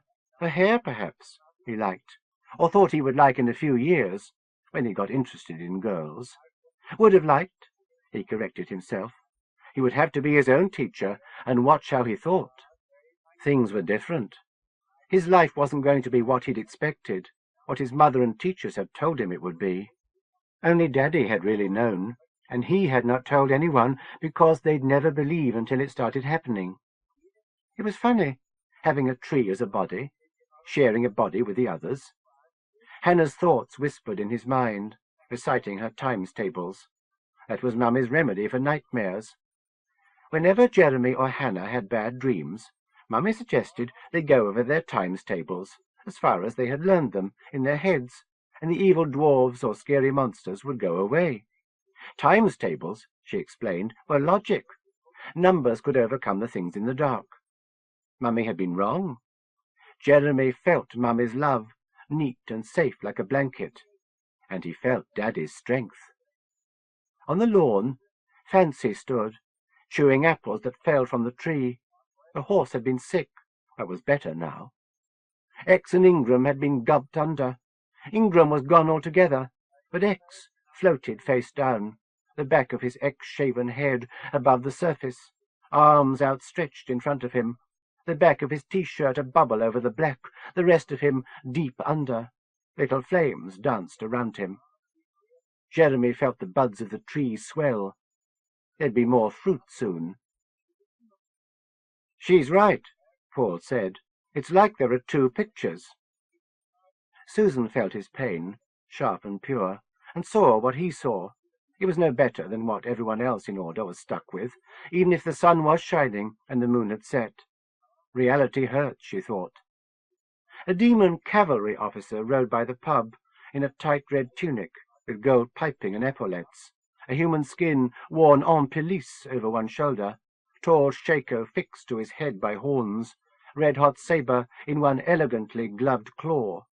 He was mounted on a large locust, regimental symbols etched into its carapace, saddle perched on its wing case. The insect trotted like a well-drilled steed. The moustached demon surveyed the carnage with all the superior insouciance of a marshal of France. People fell before the locust, chomped by its triangular mouth, borne down by its shod forelegs. The officer slashed deftly, detaching heads and arms. She heard shrieks of panic in her mind. This Armageddon was the fusion of everyone's dreams and fancies, sucked into Jago's overwhelming self-belief. His was the basic shape of the drama, but everyone else provided set dressing, worked in their own business. It was a community play, a sprawling spectacle, costumed in fancy dress, gathered from the back of closets. Sets knocked together by DIY freaks with more enthusiasm than skill, variably acted. The mounted locust was impressive and detailed, but other vignettes were barely sketched in. A cardboard box robot lumbered down the street, a stiff wire spiral of smoke coming from the flashing light on its head, legs crumpling as it stamped. Much of the village was destroyed and replaced. A chest-high mountain range had erupted along one side of the main road, throwing back houses and gardens. A black tower, like a large chess castle, stood askew where the Cardigan house had been. Ravens circling its battlements, fire pouring from its gutters. Cat-sized red ants surrounded the tower with miniature siege engines. Susan tried to create an island of calm. She found her center and let it radiate. The ground stopped shaking in the pub garden, and light penetrated the dark. "Susan, is that you?" Lytton asked. His words shocked her, and she lost it. "Sorry," he said. She shook his apology away and tried again. It took all her concentration, and showed just how feeble her talent was next to Jago's. There was now a smooth stretch of pub lawn beneath, garden furniture jumbled up together against the wall. Light descended around them.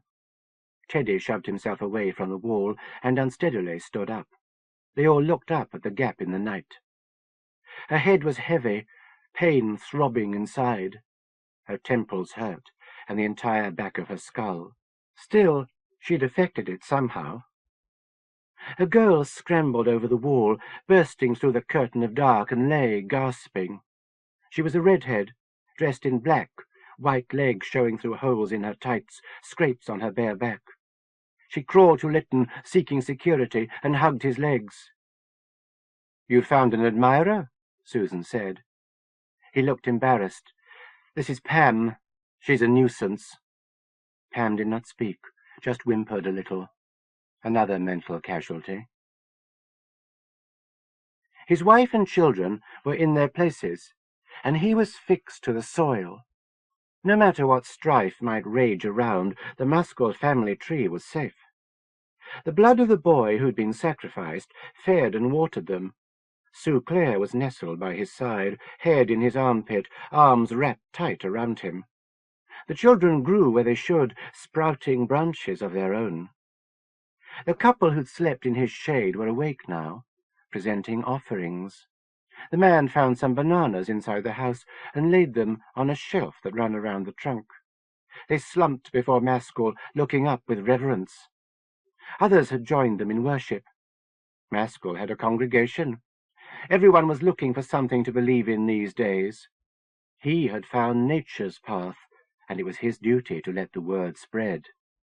"Show us, oh swamp thing," the man said. "Show us the way." Maskell was amused, but didn't reply. "The sun is black, the moon is red," the man said. "Save us." "Yes," chimed the others. "Save us." Maskell stretched branches. He wondered what his first demand should be.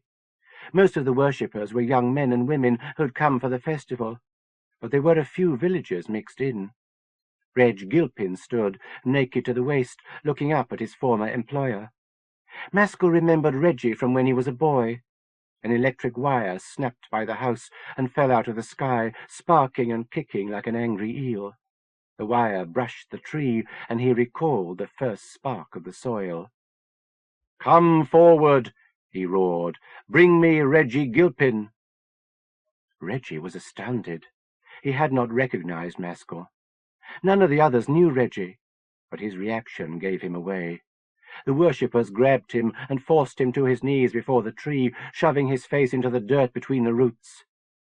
Maskell's quirt hung from the tree trunk, supple and strong. He extended arms from his trunk and grabbed Reggie, hugging him to the tree. His quirt whipped out, twining around Reggie's waist like an elephant's trunk, and grew tight. The worshippers gave a hearty cheer as Reggie came apart. Goodness spread on the tree and the ground. Since he last saw her, Pam had become demented. Luckily, she'd turned timid rather than unmanageable. In the oasis of peace Susan had made of the garden, Lytton hugged the girl like a baby. There was no desire in her clinging, just a desperate need for comfort. Without consulting anyone, he made a unilateral decision. "Okay," he told Susan. "I'm pulling the plug." She nodded, knowing what he meant. He had 12 cartridges in the Browning, another full clip in his pocket. "If Jago goes, this all stops, right?" Susan shrugged. "Maybe." He had been hoping for more positive approval. "It'd be a start." "Certainly." He looked at Pam, a frightened child under the streaks of makeup, and he saw Teddy, a broken doll bent by the weight of wonders. There were dead people up and down the street, and monsters. But could he kill someone, even to stop all this? "I don't think he's really alive anyway," Susan said. "His talent has eaten away whatever mind he started out with." "I wish you wouldn't do that." "I can't help it. You scream your thoughts, you know." "Thanks for telling me." He imagined putting the Browning to Jago's head and pulling the trigger until the clip was empty. "Ugh," she said. "Messy." He gave Pam to Paul and said, "Look after her, and Teddy." The young man nodded. Pam's tenacious grip was transferred to him. He hoped he could just walk up to the Agapemone, let himself in, and get to Jago without anyone trying to stop him. "You wish," Susan said. "I'm coming with you." He did not even have to think his objection. "You can't do it alone. A talent could see you coming a mile off, even a stone-crazy messiah like Jago. I can engage his attention long enough for you to get near. Then it's up to you. Bang, bang, bang." She made a finger gun and pointed it. "I'll try," Susan said, answering some mental question of Paul's. "Where she is, she should be safe. Once Jago is gone, she should be okay. Everyone should be free then." "Let's go," he said, stepping over the garden wall, back into pandemonium. Chapter 8. Karen had chosen to become a baby and was gurgling happily in adult-sized robes, a crown of tinsel perched in the air above her head. Gerald Tane was a full angel, eagle wings spread behind him, hair flowing to his waist.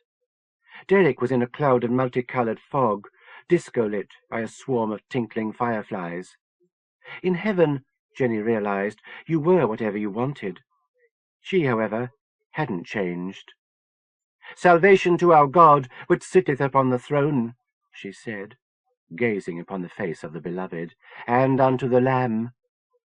The brethren, transformed, chorused, "Blessing and glory and wisdom and thanksgiving and honor be unto our God forever and ever. Amen." "These are they that have come out of great tribulation," Jenny said, "and have washed their robes and made them white in the blood of the Lamb. Therefore are they before the throne of God, and serve him day and night in his temple. They shall hunger no more, neither thirst any more, for the Lamb shall lead them unto living fountains of waters, and God shall wipe away all tears from their eyes." The brethren raised alleluias, and the light varied its magnificence. They were wrapped in his glory. Fountains rose behind the throne, light rainbowing in the sweet waters that flowed around the feet of the Lamb, mingling with the bright blood, flowing down among the brethren. Kate picked up Karen and gathered her in her arms, together with her own baby. Beloved had opened the book, breaking the 7 seals, and set it aside. Below, the consequences raged, as the unrighteous were cut down by unloosed plagues. The chaff blew on the burning wind. Beloved stretched out his right hand, wound leaking pure light. He called for the sister love. Hazel, nervous, edged away.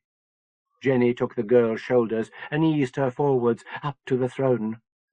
Hazel dipped her fingers in Beloved's wound, and the chosen girl's doubts vanished. "Let him kiss me with kisses of his mouth," she said. Beloved dipped his head, pressing his face close to Hazel's.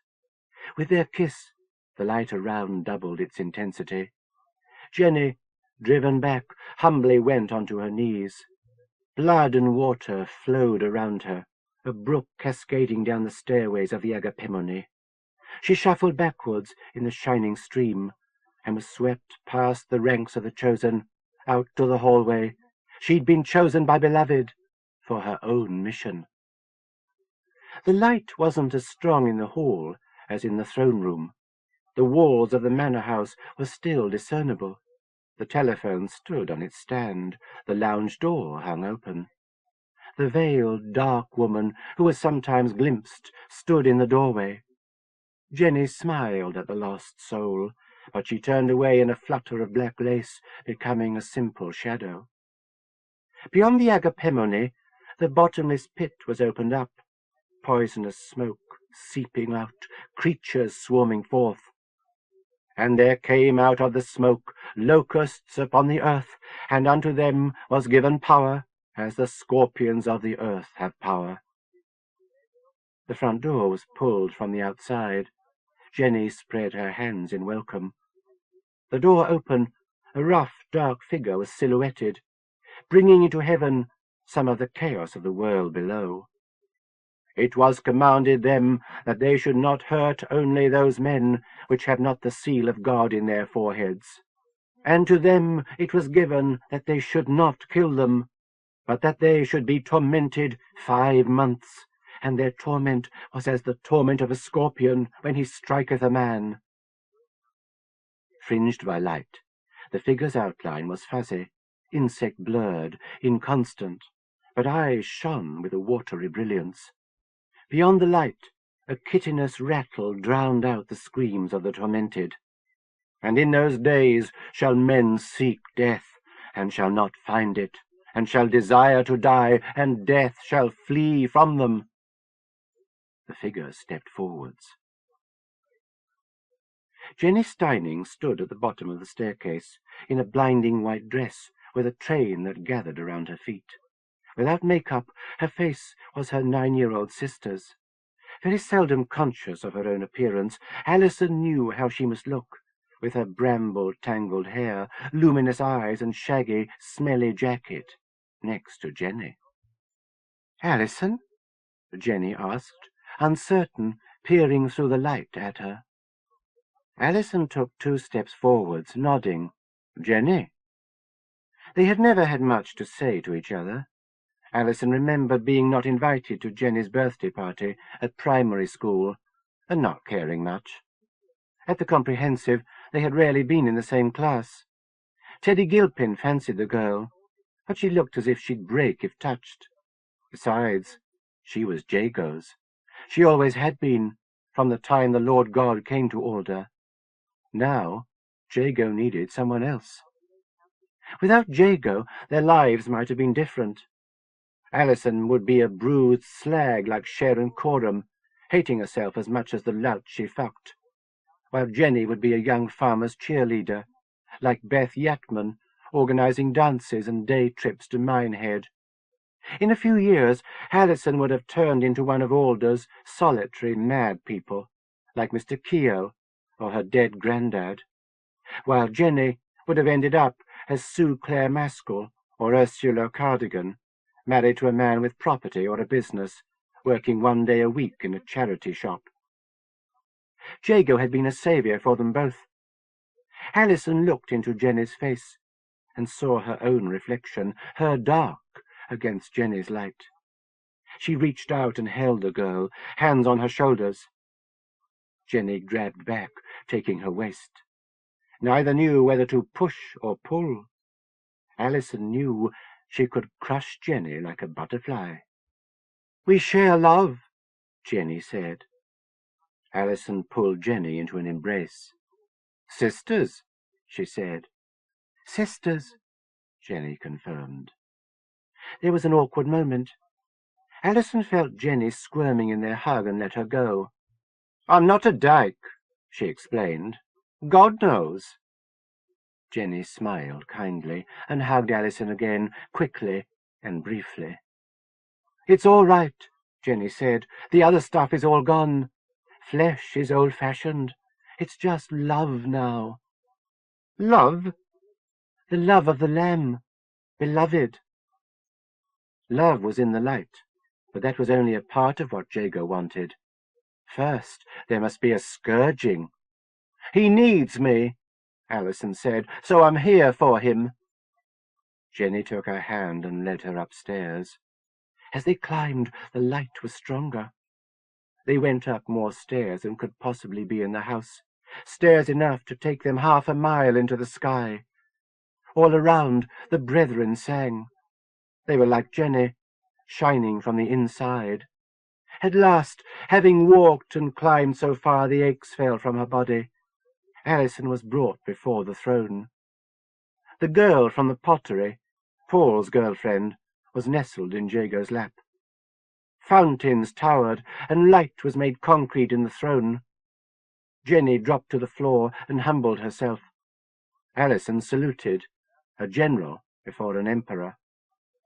Jenny rose, reciting, "And the shapes of the locusts were like unto horses prepared unto battle, and their faces were the faces of men, and they had hair as the hair of women, and their teeth were as the teeth of lions."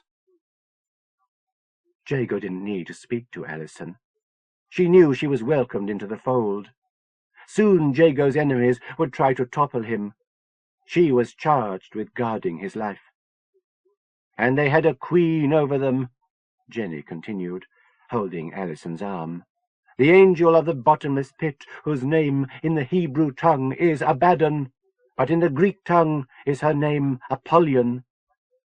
Abaddon, Apollyon. The name sounded comfortable, familiar, fitting. "And in English?" she asked. Alison, she was told. Jenny, she realized, had just made her Queen of the Earth. Before the throne were two girls, one light, one dark.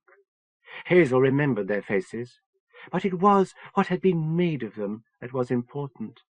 Beloved's hand cradled her head, touch funneling light into her.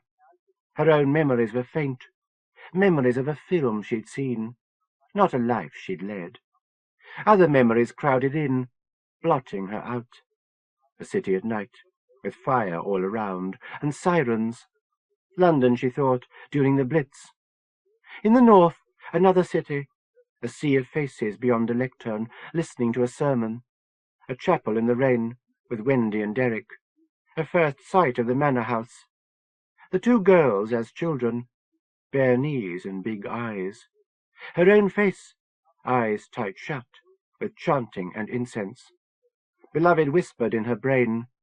She held tight to his arms, knowing he'd see her safely through the storm. For a moment, she thought she heard Paul crying out to her to be careful, but his tiny whine was lost in the music of angels. Through his eyes, she saw the earth below, devastated by fire and blood, scarlet seas thick with fish corpses, continents shifting and buckling, a poison star falling into the Atlantic, darkness thickening above the plains of carcasses. But in the light, the brethren were safe. Chapter 9. With difficulty, he managed to get Teddy and Pam into the pub. The boy was on the point of catatonia, and probably had a few broken bones.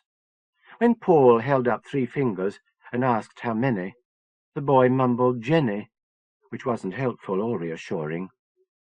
The girl was only malleable because she'd been hysterical for so long she was exhausted. She needed to hold on to someone, so he thought it clever to attach her to Teddy, but he hurt when hugged.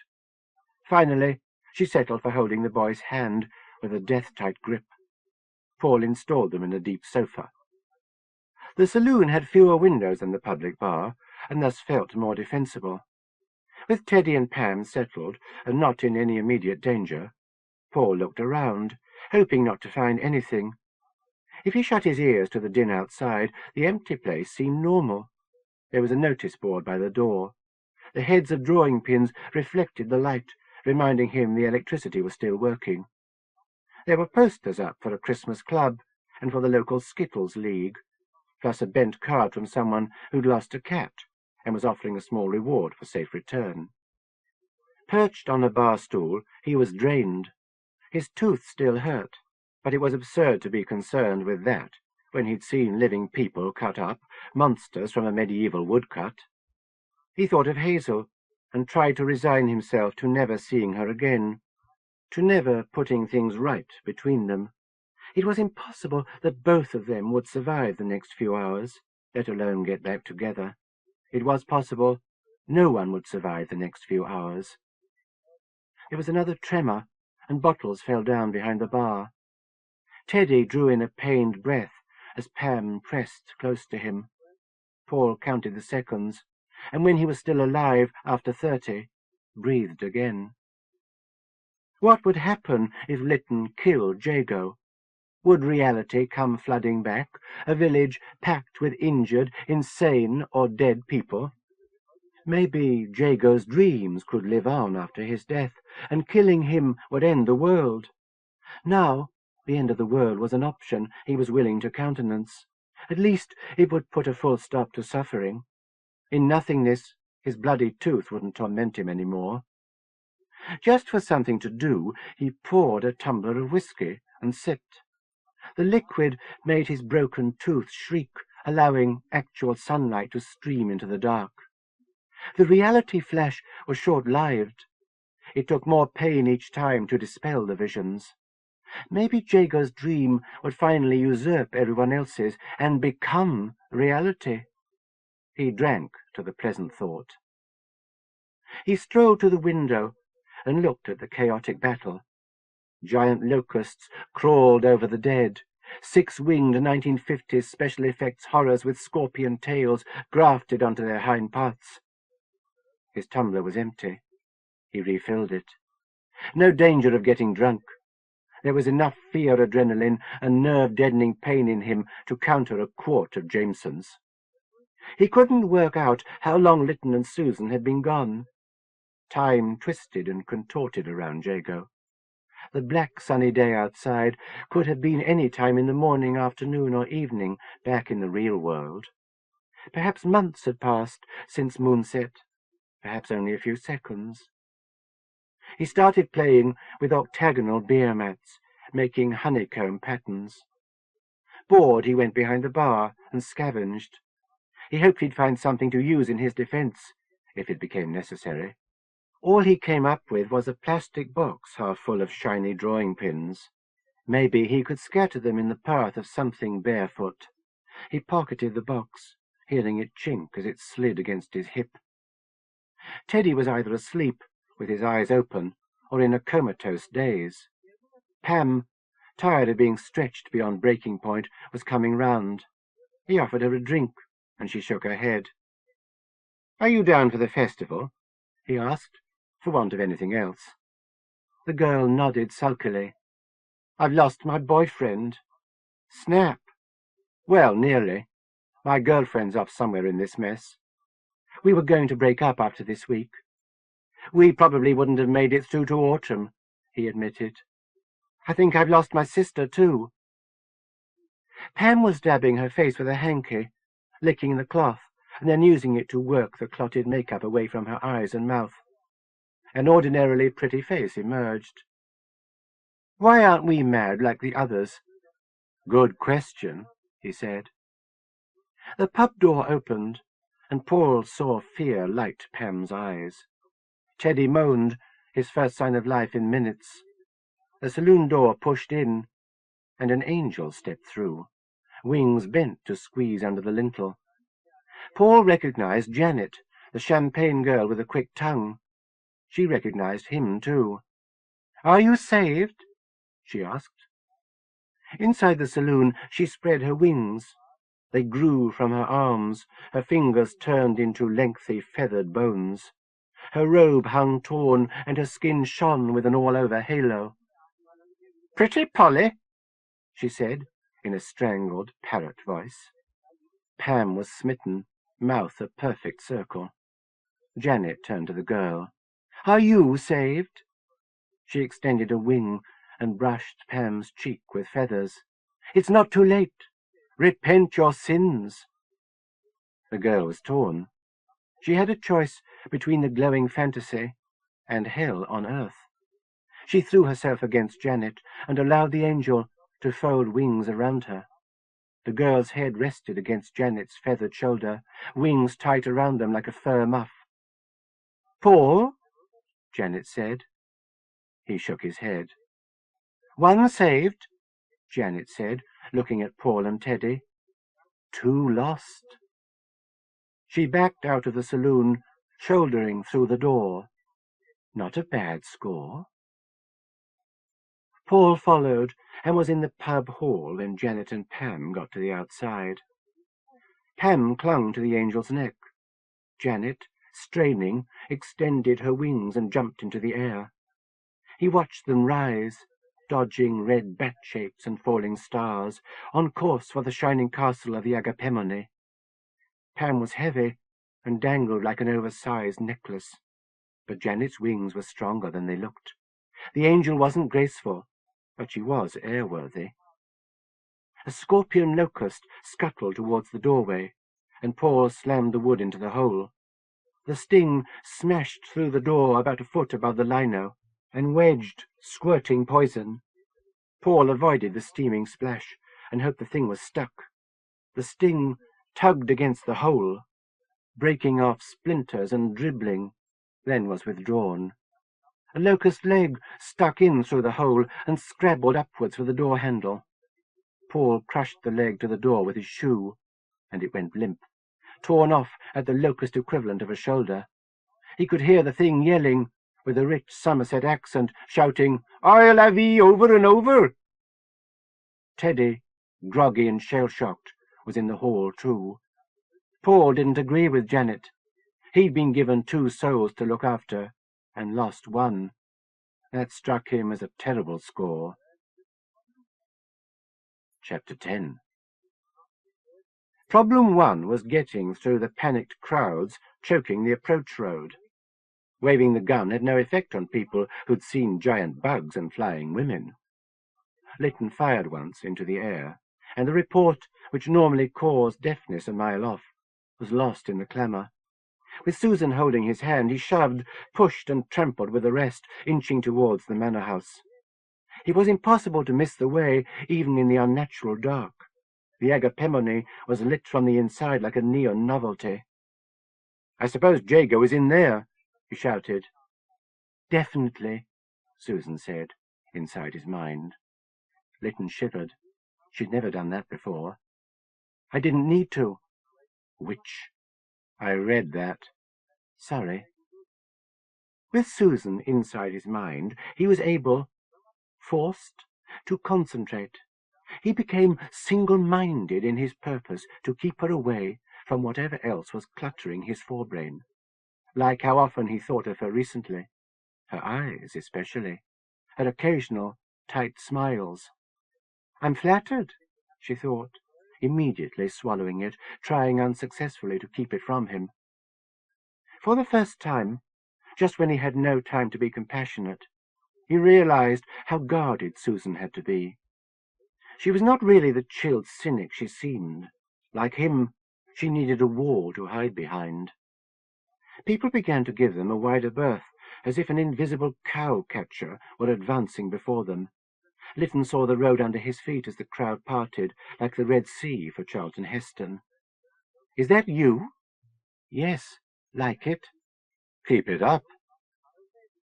When the casualties were listed, Jago ought to be lost among the rest of the Jays.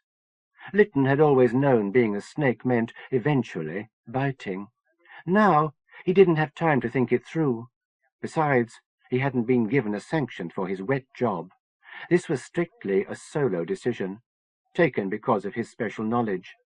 He hoped he'd never be called to justify his bite to Garnet or the minister.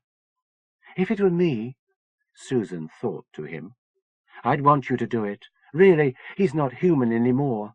All the things that count are gone." That wasn't what bothered him most. He was afraid Sir Kenneth would want to keep Jago alive precisely because he could do what he was doing in order. What army would not want to have the wrath of God on its side? This catastrophe might, within the parameters of the Eyesight Project, be counted a success. They were at the gates of the Agapemone, where multitudes gathered, staring up at the shining house or jostling forwards, seeking admission. The door, unaffected by the light that had seized the rest of the building, hung in space, a heap of faintly moving people on the front steps. "Look!" Lytton followed Susan's direction, and for a moment couldn't see what she meant. Rising out of the crowd was the tree that shaded his own front door, children hanging out of it like agile monkeys. "There's nothing there." "Precisely." The gatehouse was gone, collapsed or torn down. In its place was a Gordian knot of naked bodies. The clusterfuck had grown, swollen with sinners who'd lost the hope of heaven and saw no reason for restraint, and Calvinists who believed predestination had won them a ticket to paradise, and that their own actions could not queer their passage. "Fucking hell," he said. "That's right. That's exactly what it is. The fucking hell." A head and torso rode the orgy. It was Sharon Coram, greased with bodily secretions, singing out in a continuous coming. Someone turned a hose on the cluster, but water just added to the lubrication. Some components of the churning pyramid only moved because people moved against them. Those at the bottom must have suffocated or been pressed to death. In the end, everyone would wind up at the bottom. They tried to force their way through the gates, staying as far away as possible from the cluster. It had destroyed his house and was sucking in new people all the time. Lytton thought of things lost forever, and realized there was nothing irreplaceable. He had not spent his life picking up essentials. He'd miss a few music and videotapes, and some of his broken-in clothes. Otherwise, he'd have junked it all when the job was over anyway. A middle-aged man attacked the cluster with the hose, sloshing and whipping. He called a halt like an exasperated football referee during a 22-man punch-up on the field. He was inveighing loudly against sin and sodomy, lust and lechery. "Who is that?" he thought. "You don't see him around much," Susan said in his mind. "It's the vicar." Arms and legs reached out of the heaving cluster, and the vicar was pulled in, stuck to the surface of the heap of bodies. His clothes tore as he was worked, protesting to the apex. Sharon was waiting for him, a ravenous queen spider, and her tongue was halfway down his throat in an instant. His lower body was sucked in towards Sharon's momentarily unoccupied loins, and the cluster gave an obscene cheer as he began to respond. In a minute, he was just another part of permanent floating orgy. The abandoned hosepipe spewed water. Lytton and Susan were through the gateway. Inside the grounds, the press wasn't quite so bad. Able to breathe almost easily, they walked across the lawn to the Agapemone. "Well," he said, setting foot on the human steps, "here goes." Barbarians were at the gates. Alarum sounded.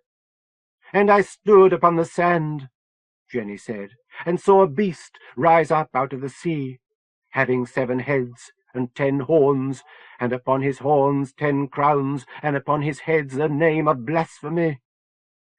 She looked to Alison, who was ready. The girls saluted Beloved. They knew who was coming, and how he must be met. This close, Susan was almost doubled with pain, a mass screaming inside her mind. She forced herself onwards. "Excelsior!" Jago's unconfined energy rioted, eating away her talent, spreading frenzy like an infection through the crowds. It had got worse as they climbed the hill, and it had been bad enough down in the village. "You'll have to kill him quickly," she thought, "cleanly." James understood. All those briefings must have got through to him.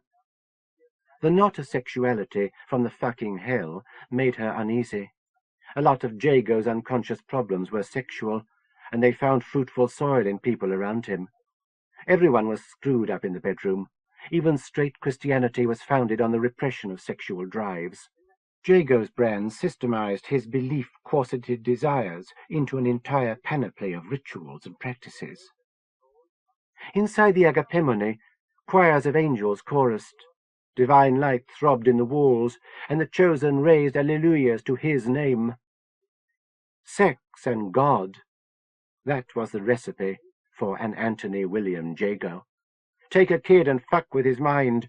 Teach him sex is an activity for sewers, and God a bearded bastard who smites multitudes. Throw in the kind of zealous drive that leads to high office, extreme wealth, and a following of thousands. Then give that kid the power to destroy a continent. Forget the talent. It was a wonder that, after the Jago education, no one had conventionally ended the world. Beloved wasn't unique in his upbringing. just in his capabilities. The hall wasn't empty. Others had ventured in and stood about, bewildered. A foil and cardboard-skirted Roman legionary was a refugee from some fancy-dress theatre group, thin-chested inside his Stallone-shaped breastplate.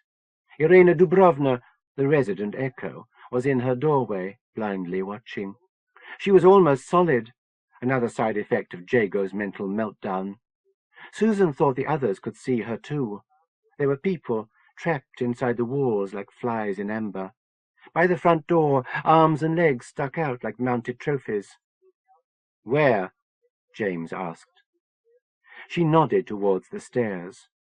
The focus was in the center of the house. James thumb-cocked his automatic and began up the main staircase. Someone appeared on the landing and charged, fists flailing, bellowing rage.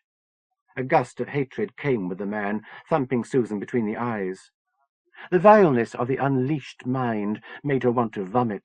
It crawled and squirmed around him, pouring onto Susan like stinking waste. Faster than her eye could catch it, James brought up his gun and shot the man in the head. The hate was turned up like a radio, but he kept charging. His body thudded against James, knocking him backwards. They both fell to the floor, carpet wrinkling under them.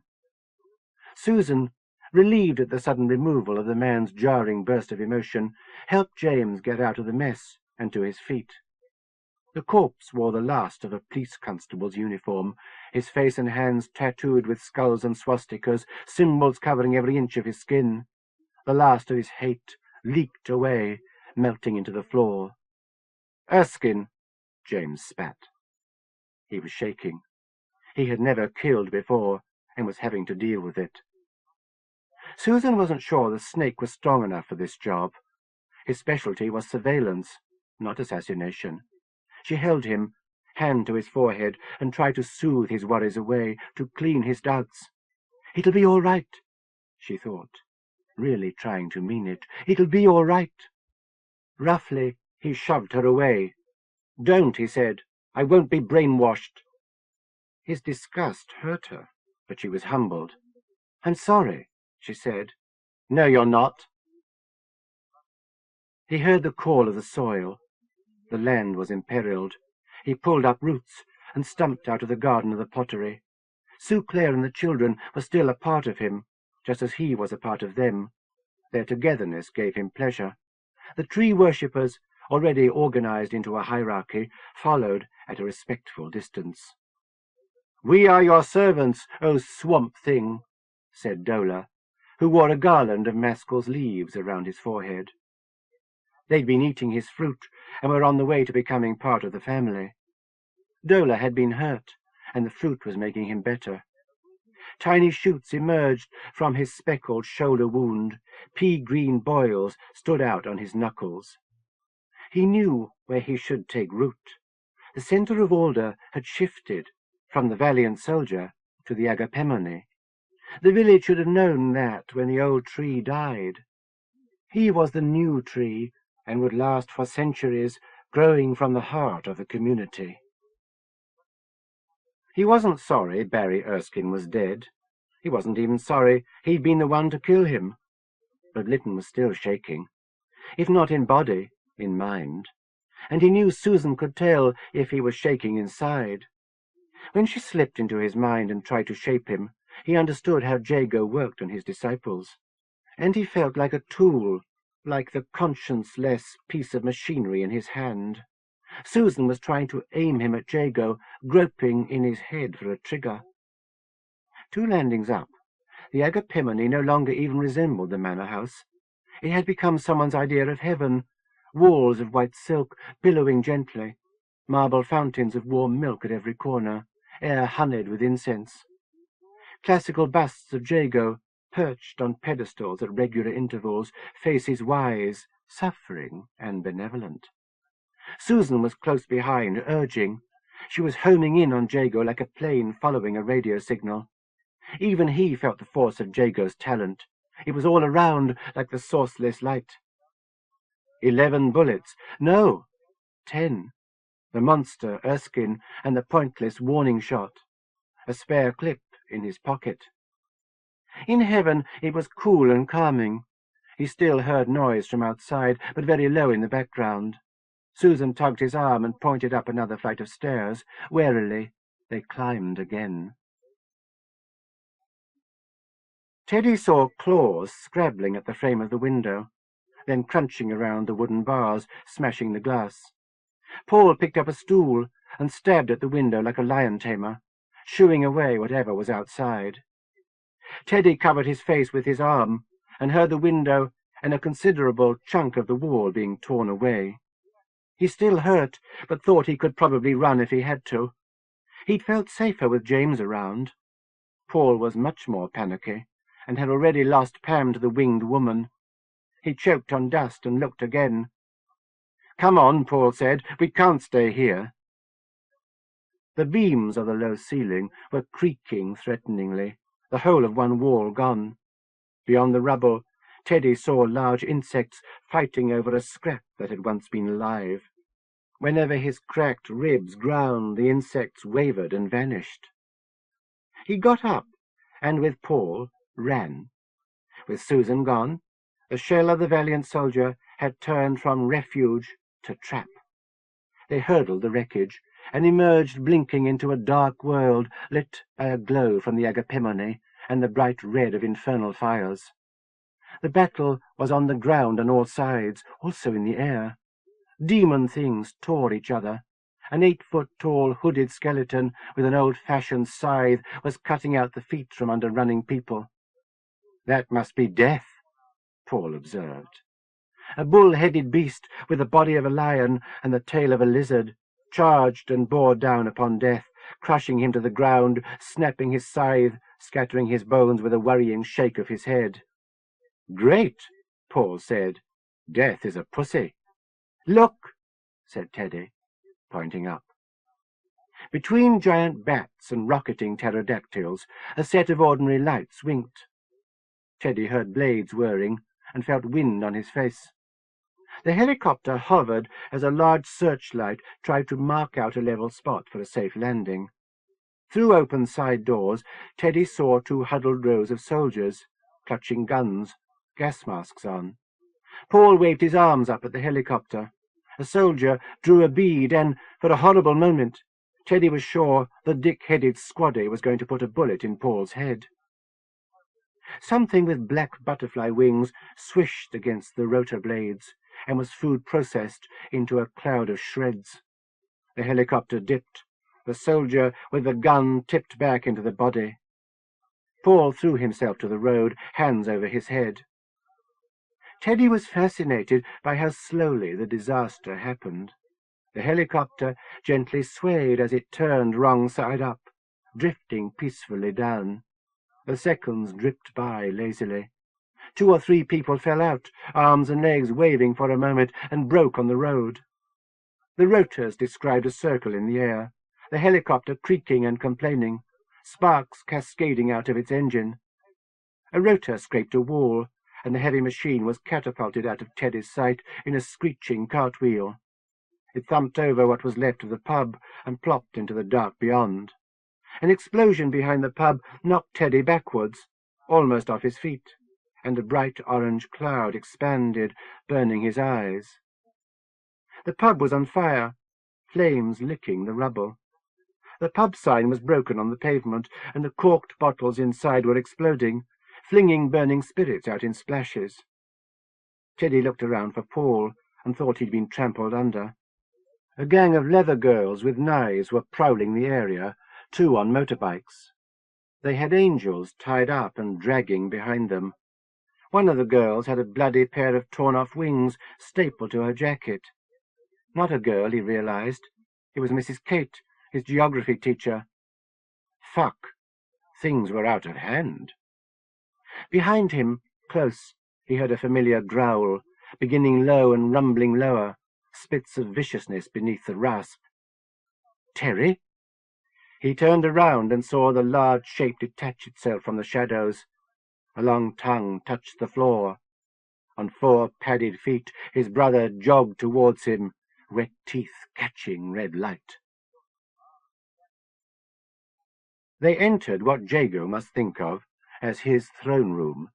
It was precisely the fantasy Susan expected. A choir singing his praises, women prostrate at his feet, incense stink of sanctity thick all around. Jenny, serene in Jago's madness, and a dark, dangerous girl attended Beloved's throne. The girl in his lap, mind flickering tinily like a fly in a web, was Hazel. Up at the top of the house, the curtain walls were fluffier, indistinguishable from clouds. A pool of light beside the throne afforded a god's-eye view of the strife down in the village, a black relief map dotted with flames, swarming with ant-like doomed souls. Her head was close to critical mass. "Jago!" James shouted, trying to get the Lord God's attention. The congregation turned to look, with a craning of necks and a rustle of wings. Some of the more harpy-like angels squawked. James and Susan walked down the gold-carpeted aisle, like Dorothy and friends in the chamber of the great and powerful Oz. The aisle grew longer, as if they were strolling the wrong way on a moving pavement. James had his gun tucked into his jeans at the back, under his jacket. He wanted to get near without being torn apart. Tendrils of fear linked their minds, stretched now to breaking. "And I saw one of his heads, as it were, wounded to death," Sister Jenny said, "and his deadly wound was healed, and all the world wondered after the beast."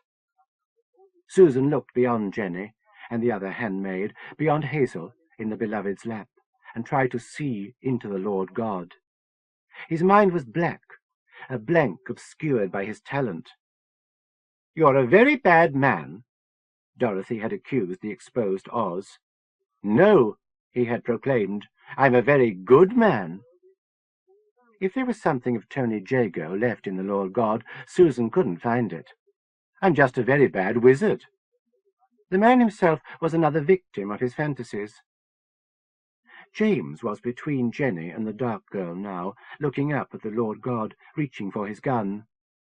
"This is a pile of shit," he told Jenny, drawing the pistol. "Snap out of it." He didn't immediately pull the trigger, and Susan knew they were lost. Jago touched his mind, stayed his hand. "And he opened his mouth in blasphemy against God," Jenny shouted, the brethren rising angrily to their feet. Susan saw at once how James had been written into revelation. An enormous surge of channeled detestation showered upon him from the Lord God and all his faithful. Jenny was still reciting St. John.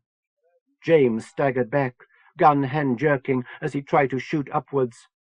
He was unable to fire.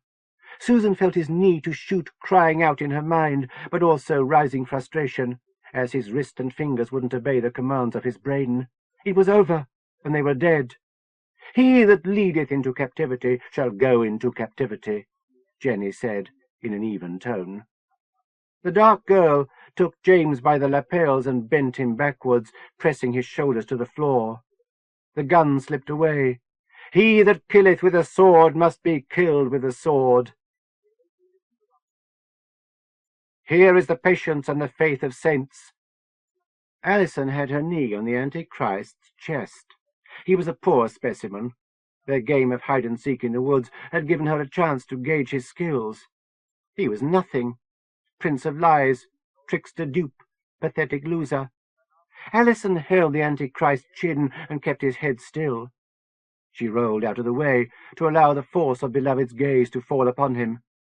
She half expected him to shrivel to dust or to explode in flames. He struggled weakly. "Here is wisdom," Jenny said.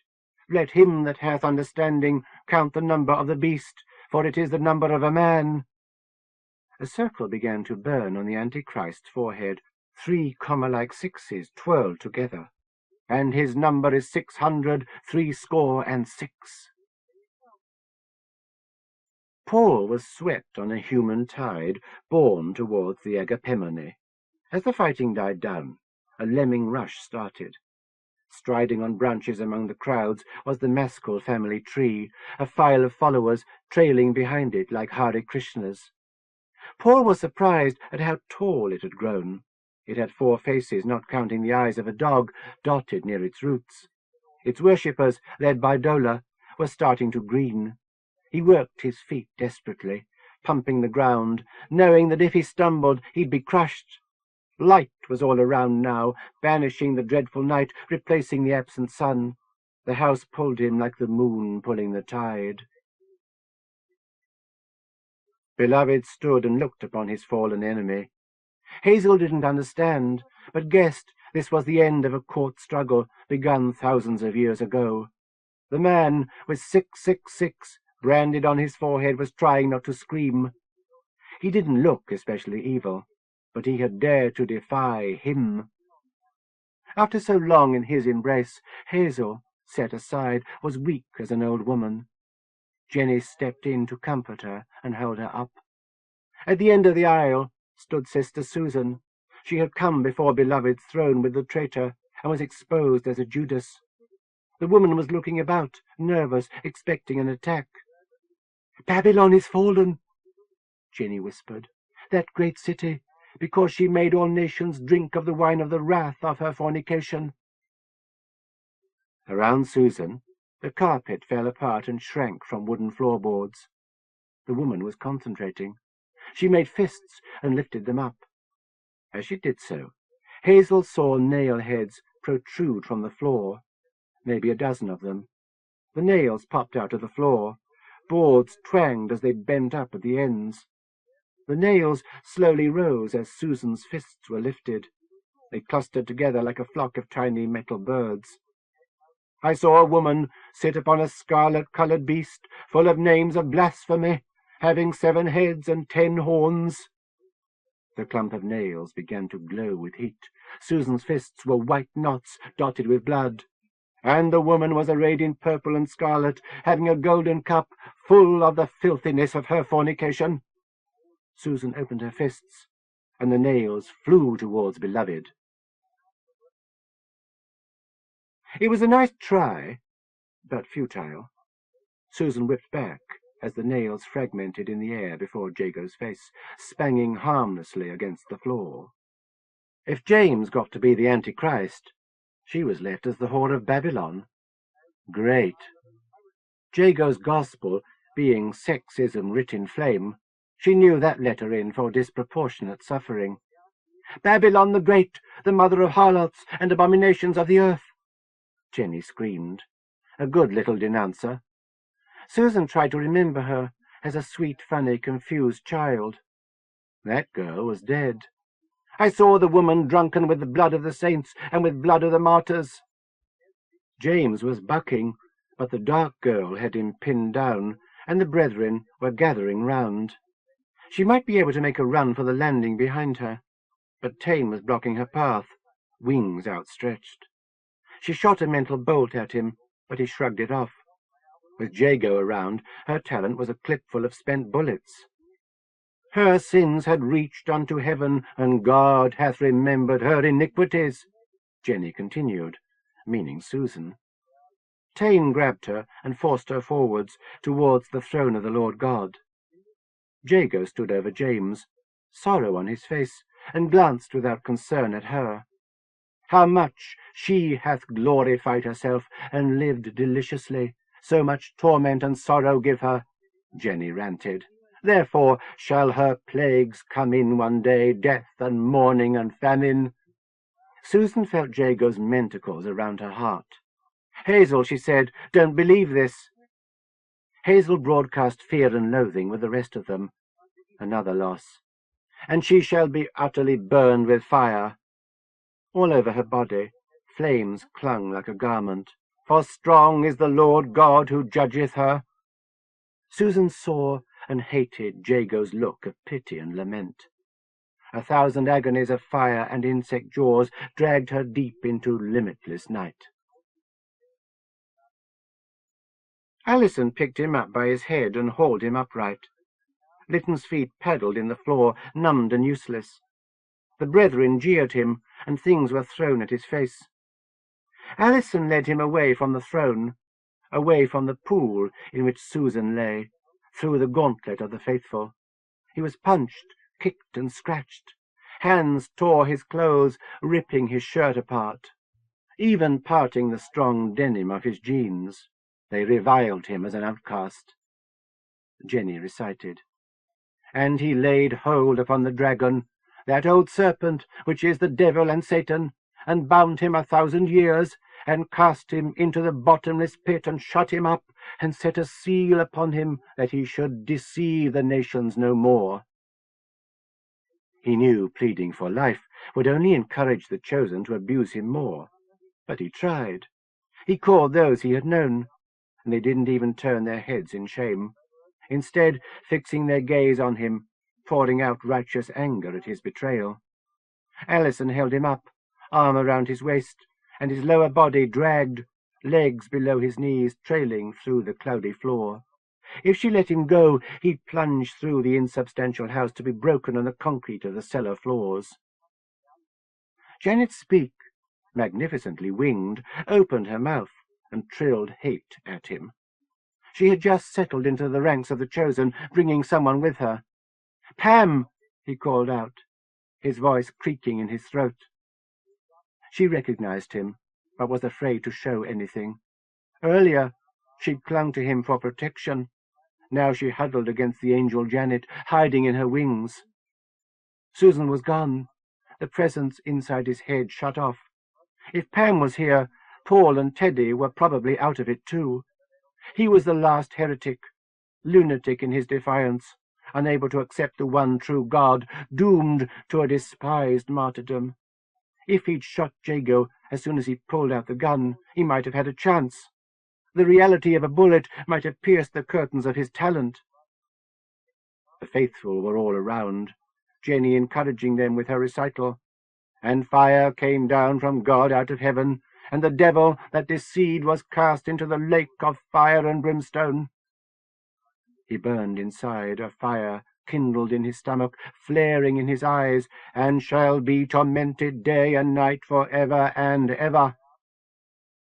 Behind him was a solid wall, the brethren pinning him to face against it. He was hoisted. Something held his ankles and lifted them high, turning him like a clock hand. He dangled, nose pressed to the wall. His feet were tied together, the rope over a hook. Tormented day and night for ever and ever. He turned his head, neck muscles complaining, and saw Allison upside down. The girl had long nails in her mouth and an iron-headed mallet in her hand. He recognized a tool from his own kit. "Allison," he said, "make him do it himself." "Don't tempt me, Satan," she said, through the comically fang-like nails.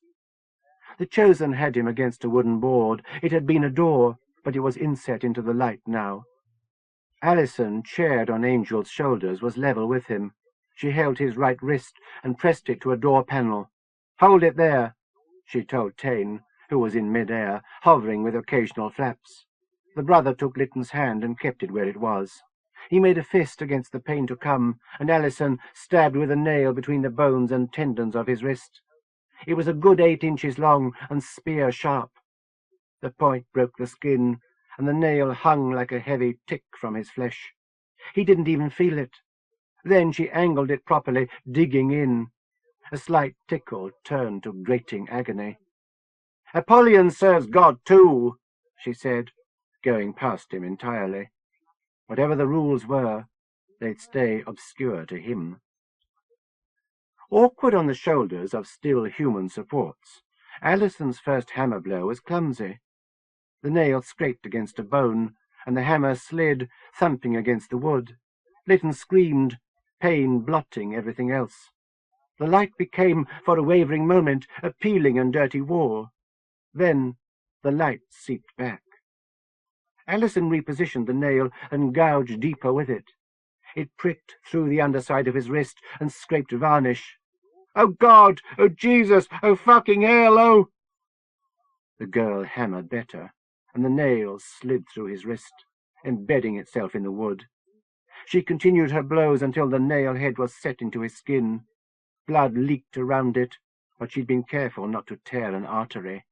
That would have been too quick. "Tormented day and night for ever and ever." The bonds of his ankle shifted, and for an eternal moment Lytton's full weight was on his punctured wrist. As he screamed, he saw the ruin made of reality. A group of mad people in the dingy top-floor hall of the manor house, surrounded by wreckage, clothes ragged, eyes unhealthy.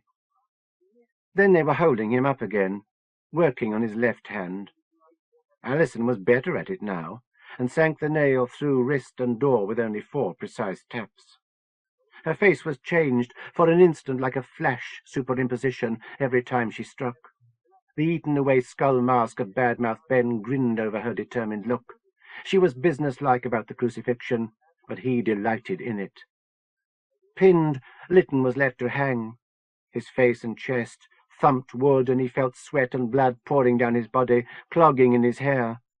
Alison was lifted higher, and he felt her fussing with his feet, tearing away the rope and crossing his ankles so she could drive the long nail clean through both of them. This would have to take all his weight. Tormented day and night for ever and ever. As the chosen backed away, his body dropped, and his wounds tore.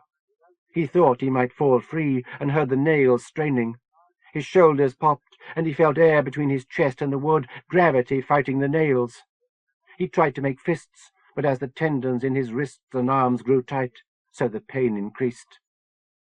Reality was almost constant now, but no comfort. Jago sat on a chair, not a throne. The chosen were bedraggled, ignoring their own wounds, hearing a different tune and seeing a different picture. The girl with Jago was a bruised waif, gown hanging open. Jenny was a child in a play, smugly remembering her words. Alison was a scary nut, carried away. The light of heaven couldn't be completely dispelled, even as he was pulled away from it by the slow trickle from his wrists and ankles and the increasing pain in his lungs. Crucified victims, he remembered, mainly died from suffocation, as they became unable to breathe. His ribs were sagging, making a funnel too narrow for his lungs. Tormented day and night for ever and ever. Each air intake was boiling lead sucked up his throat. Inside his chest, 2 furnaces stoked. He felt membranes tearing inside him. He thought he heard Susan calling him and wondered what came next. Blood roared in his ears. He couldn't focus his eyes. His heart beat, loud as a drum. It stopped. The torment ended.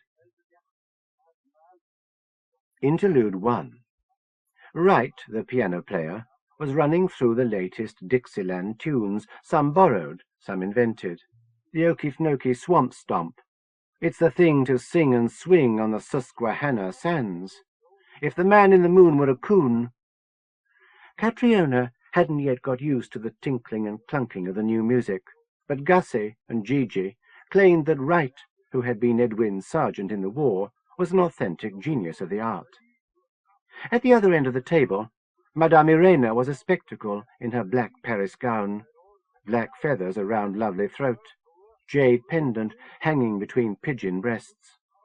The medium claimed to be a Serbian refugee, but Edwin had privately established that Irena Dubrovna was born in Holloway, as plain Irene Dobson. Parting her veil, Irena sipped ice water, nothing alcoholic, for she was teetotal. Alcohol would disturb her spirit guide, she had explained in her stage Middle European accent. Catriona wondered if any of the men in the company, if Edwin, would like Irena for a mistress. Then she mentally rapped her own knuckles for even thinking the word. She never thought of herself as Edwin's mistress. Theirs was an equal partnership, unsanctioned by the hypocrisies of a ceremony neither regarded with anything more than an anthropological interest. He wasn't her proprietor in the way he would be, whether he liked it or no, as her husband. Edwin was by her side, at the head of his table, lampooning the absurdities of ritual magic to Robert Quadrillion.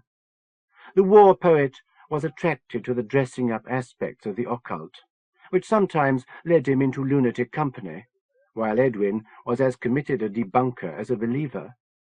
Convinced there was a plane beyond the physical, he devoted years to the assessment of psychic phenomena, but was thoroughly scornful of the hocus-pocus of the dilettante seance hounds and the mumbo-jumbo of the secret society sorcerers.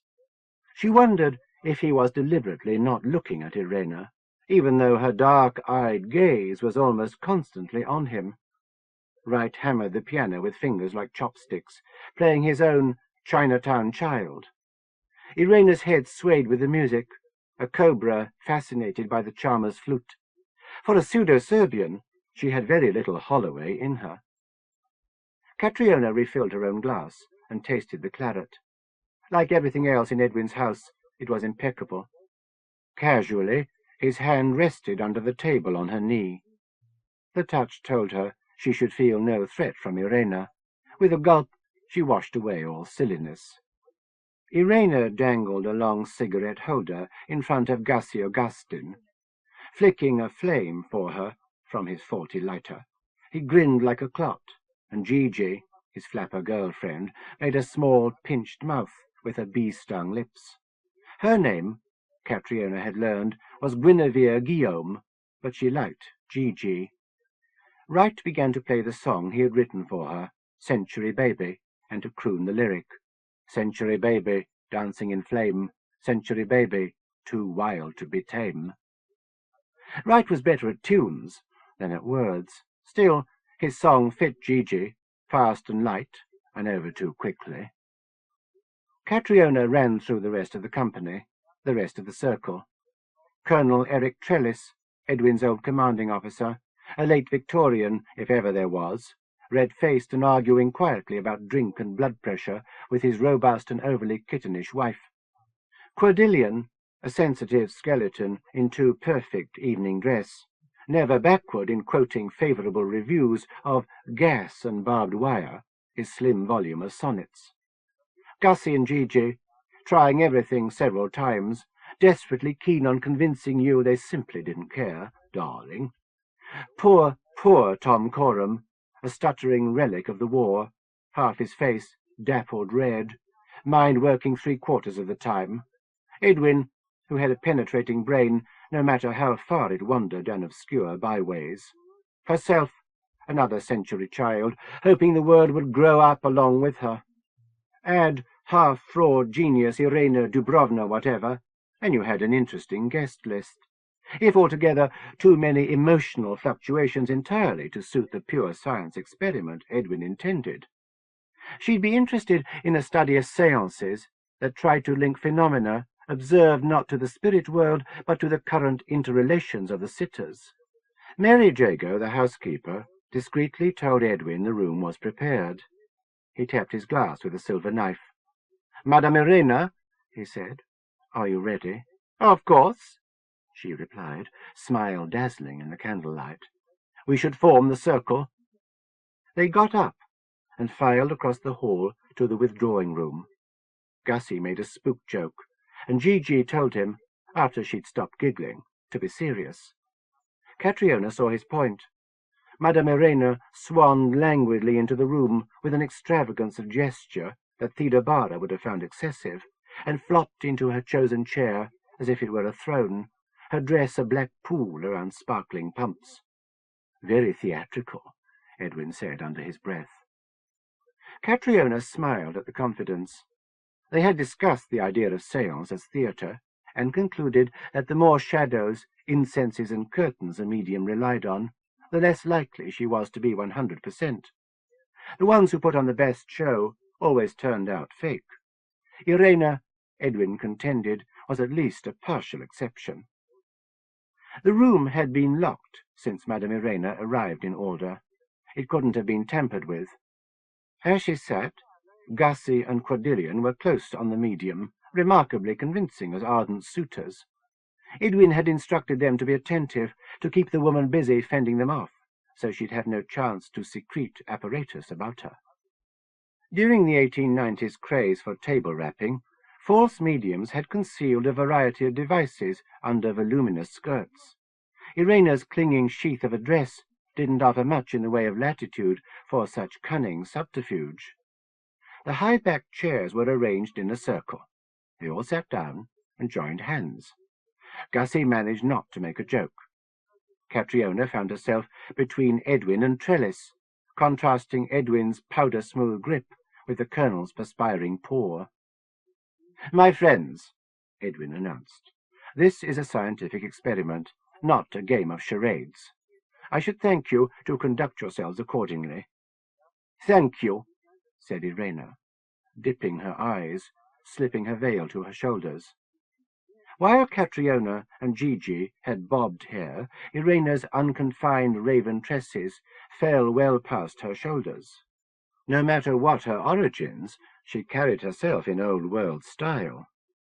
"Would you dim the lights?" Edwin told Mary. The servant nodded and went around the room, dropping scarves over the electric lamps. "Dark is essential, I am afraid," Irena said, original vowels peeping through her exotic purr. "The spirits find light a distraction. On the other side, there is no light or dark as we know it, but to communicate with us, spirits must dip a toe into our plane." Catriona saw Cordelia nodding intently, thin face set. One thing about the war was that those who lived through it knew a lot of dead people, a lot of potential spirits. "This place, the house and its surrounding environs, is a focus," Irena continued, making a tidy tautology. "A place that holds great attraction for the other side. The barrier between the planes of existence is thin here. A little frayed, you might say." Mary stood in the corner, face in shadow. Catriona thought the woman a little afraid of Irena, and wondered what superstitions had been drummed into her. Although from the village, she was an outsider. Her mother had not been married, Catriona understood. She never showed much in the way of emotion, not even with her 10-year-old son, Billy. Her coachman husband, Anthony, had been killed in the war. Despite everything, Catriona usually believed Mary a strong woman, able to bear most suffering. Unlike most of the servants, she treated Catriona without a hint of incipiently gossipy disapprobation. Now she was silently wary of her master's pursuits. Irena closed her eyes and swung her head, fall of hair shifting around her shoulders. She didn't make elaborate summoning incantations. She appeared to be probing the darkness inside her mind. Edwin was especially interested in a local myth about an apparition in the form of a burning man. He hoped this séance might delve into that mystery. Irena drew in a breast-heaving breath and looked up. Her eyes opened, and she shrieked. "Don't break the circle," Edwin said loudly, his hand gripping. Irena's scream continued. It was a single note, almost musically pure. This wasn't the spirit voice Catriona had been led to expect. A child or a red Indian were more usual. The scream trailed on for as much as a minute, then died. Irena's face changed, and she looked around as if recognizing the room but finding it rearranged. "This is the TV lounge," she said. TV? TV? TV? What did that mean? "What is your name?" Edwin asked.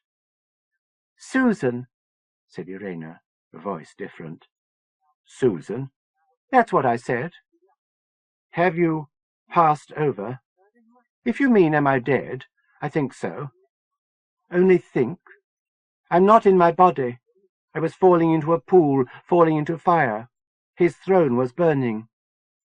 Is there anyone here you want to speak with?" "I don't know. You're Edwin Winthrop, aren't you? And this is Irena Dubrovna?" Irena's face was subtly different as she spoke with another woman's voice. Her features were unchanged, but her expressions were wrong. They didn't fit on her. She not only dropped the Serbian rasp, but assumed a whole new timbre. If an impersonation, it was good. Much better indeed than her Irena Dubrovna act. "You must have Catriona K around somewhere, too." Catriona wasn't frightened, but the spirit's familiarity with her was unusual, an argument for her theory of unconscious influence. She looked around at intent faces, wondering which, if any, was transmitting through the medium. Tom's face was hanging, sweat trickling down his brow, jaw twitching. "Are you in pain?" Edwin asked. "I was. Now, nothing." It was a struggle for Irena to keep talking, as if the spirit were being pulled out of her and trying to cling on. "Jago," she said. "He must be stopped." Mary Jago gasped and dropped her lamp. "You may leave, Mary," Edwin said sharply. "But—" "Jago," Irena said, face contorted, voice heavy with disgust. "You may leave." Mary picked up her lamp and backed out. There was a scent in the room, an ozony tang that clung to Catriona's nostrils. She'd smelled something similar at other seances, usually when ectoplasm was manifested. "Gas," Tom said, tears running from his eyes. "Is Jago there?" Edwin asked. "No. Yes." "Make your mind up," Gigi snapped, frightened. An electric shock passed around the circle, and Catriona's hands stung. Everyone ouched and yelped. "Hold fast," Edwin said. There was smoke now, choking and thick. Catriona's eyes were watering, and Tom was practically sobbing. "Hell! Fire!" said the spirit.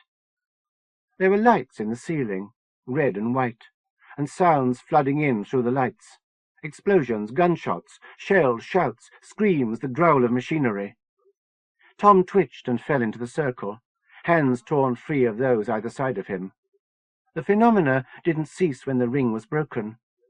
Wright held the shell-shock casualty, slapping him, trying to pull him back from 1917. Gussie was shaking Irena, trying to get her to wake up. "Don't!" Edwin ordered, and Gussie stopped. There were phantom fires in the room now. The walls and the ceiling displayed moving pictures. Explosions in darkness, and masses of people plunged into lakes of fire. Edwin was on his knees before Irena, holding both her hands, talking into her possessed face. Catriona knelt beside him and tried not to be afraid. The explosions hurt her ears. It was hard to believe the house wasn't falling down around them. "Go back," Catriona said. Edwin was gabbling questions together, asking about his dead coachman, the burning man, others he had known in the war. "Go back!" Susan, the woman behind Irena's face, looked at her for a moment. Their eyes met across unknown years. "You're right," the spirit said through Irena's lips. "It's not over." Edwin was aghast. "No," he said. "Explain." Susan nodded a salute to Catriona and dwindled inside Irena. The medium's true face came back. She looked frightened and exhausted. The lights went away and the noises faded. Colonel Trellis, breathing heavily, whipped the scarves from the lamps. Tom was under control again. "That was a powerful presence," Madame Irena said, fanning her throat with ringed fingers. Edwin was quiet, controlling his anger. "I think we should get some brandy in here," Gussie said. "We've all had a bit of a turn." He left the room. Catriona looked around, checking everyone. No one was really hurt. All they'd had was a fright. Edwin was at the window, looking out into the dark mirror at the shapes of the garden. She went to him and laid a hand on his shoulder, afraid he'd shrug it off. She had ended the experiment before he was ready. Instead, he put his own hand over hers. "You were right," he said. "She had to be sent back." Gussie returned with a decanter and glasses on a tray. "Mary's gone," he said, setting down the tray. "Cook says she took little Billy and ran into the night without more than one bag of clothes. Told her she was off to London." "That's best," Edwin said, pouring brandy for them all. Catriona gave a glass to Irena. "Just this once," the medium said, throwing the liquor into her throat like a professional guzzler. "What happened?" Catriona asked. "It didn't happen," Irena said. "It is happening. It won't be over till long after we've left this place, if ever." Part 8. Paul was almost up against what had been the walls of the Agapemone, the crowds behind pushing. There were people inside the walls, turning and changing. Near the house, the crowd stood still, looking up in adoration. He fought the flow, allowing people to stream around him, trying to keep a steady footing. A black man in a police helmet was shot out of the press, making a space Paul shrank into. The policeman, whom he'd seen earlier, had grown polka-dot reflecting sunglasses and foot-wide at the ankle flares. 100-weight of gold chains and medallions, including his police badge, clumped against his chest. He tried to get up, using the light wall for support, hands sinking as if pressed against wet clay. From inside, another hand appeared and took a 6-fingered hold of his wrist. The policeman produced a non-regulation issue straight razor and hacked at the arm emerging from the light. Golden blood trickled, a streak against the pulsing wall. People all around eased off, letting Paul step back a few more paces. The policeman was pinned, drawn in. He dropped his blade. Light crept around his body like a vertical stretch of water, filling the distended pleats of his clothes, meeting over his neck and knees. The folds of his purple and lemon flares stuck to the surface, even as light lapped around his shouting face and closed over him. Paul wasn't sure whether the man was drowning or being overcome by transcendental ecstasy. Light clouds broke above the crowd, raining down insubstantial but sticky gold spray thread. Some were on their knees, praying and begging. Many were on their faces under the others, dying or dead. Paul slipped through, fighting where he had to. The crowd was thinning a little. He didn't like to think of reasons for that. Finally, he was far enough back to be able to see the whole of the house. Inside, things were happening. James and Susan should have reached Jago. The upper quarter, where the roofs and gables had been, was swelling like a dome. There was quite a congregation inside the bubble. Paul assumed that was where Jago was. There was a human shape up there, feet up, head dangling. From the hands and torso, red squirted into the gold, staining the light. Red grew around the hanged man, filling mortar cracks that had been invisible. It was James Lytton, a burning sign on his forehead, the 666 of the Antichrist, upside down. It was a 999 distress call. That was what you got for defying the Lord God. The body was tossed out of the light. Arms still stretched, James's corpse seemed to swan-dive into the crowd. He landed nearby, and Paul had to struggle to avoid the knot that immediately gathered to kick and spit and rend and tear. Everyone made it clear how they felt about the dead man's heresies. The door hung open in the face of the agapemone. The green man grew like a bushy shroud around it, faces in his bark, woman and children, eyes moving. The face of Maurice Maskell, set in an afro of leaves, was carved and stiff, fury knitting brown brows, mouth set in a grim crescent. A pile of the dead littered the stairs. The door itself, splintered and bent, was left over from the old world. An elbow jammed into his mouth, and pain showed him the dark front of the house, as it really was, windows broken and blooded, corpses all around, mad people shrieking in the late afternoon, Maskell family clumped together in a pained embrace. Light came back, the skies above starless black. Knowing only that he wanted to be near the centre at the end of it all, Paul sprinted towards the door. He hoped the green man was in a dormant phase. He was scrambling up the stairs, bodies rolling beneath his feet, when the branch wrapped around his neck. Susan was in her own body, lying in a pool, confused and wet.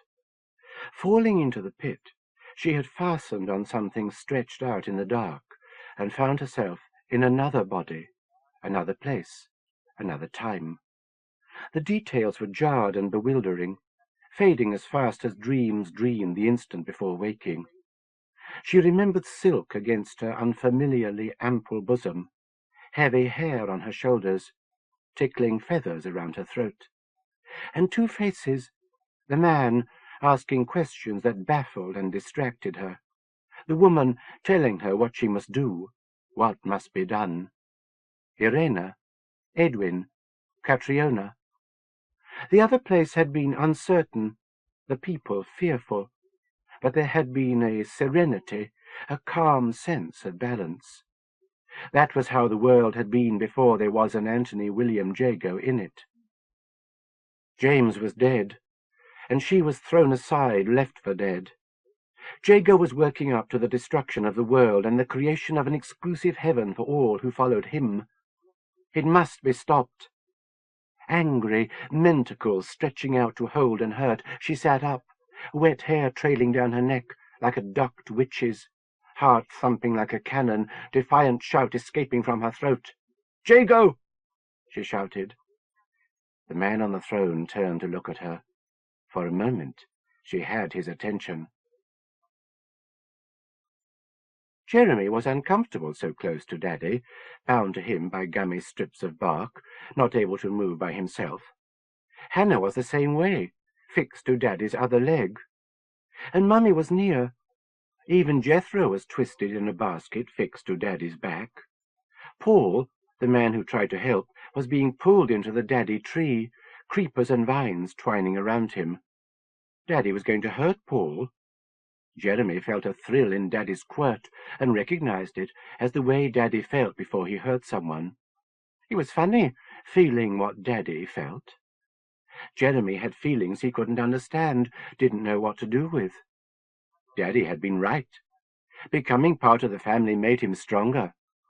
Muscles in his arms and legs growing wood hard. Daddy looped a branch around Paul's arm and pulled as if wrenching a wing off a roast turkey. Jeremy didn't want to let Daddy hurt Paul. The whore of Babylon had crawled back from the pit, unconsumed by the lake of fire. This gave Jenny pause. It wasn't in the prophecies. The whore stood up, foul in her defiance, summoning the demons of the pit for one last assault on the citadel of the beloved. Apollyon, the demon queen who served ultimate good, strode to face the whore, but was knocked away from the unclean woman by an unseen force. "Take that, bitch!" the whore swore. Apollyon's head twisted, hair waving, Medusa snakes around her. She screamed as the whore forced herself into her head, tearing and scratching with her witch mind. "Beloved," Jenny said. He stood, towering over his throne, and looked wrath at the whore. The wanton, seized by the beloved glance, was paralyzed, and Apollyon wriggled free. She wiped the spittle of her scream from her chin. Beloved and the whore faced each other. Jenny felt invisible forces clashing around them as the divine and the damned locked death grips. Gasping, the whore broke the lock, turning her head aside, covering her eyes. The harlot was defeated. Utterly.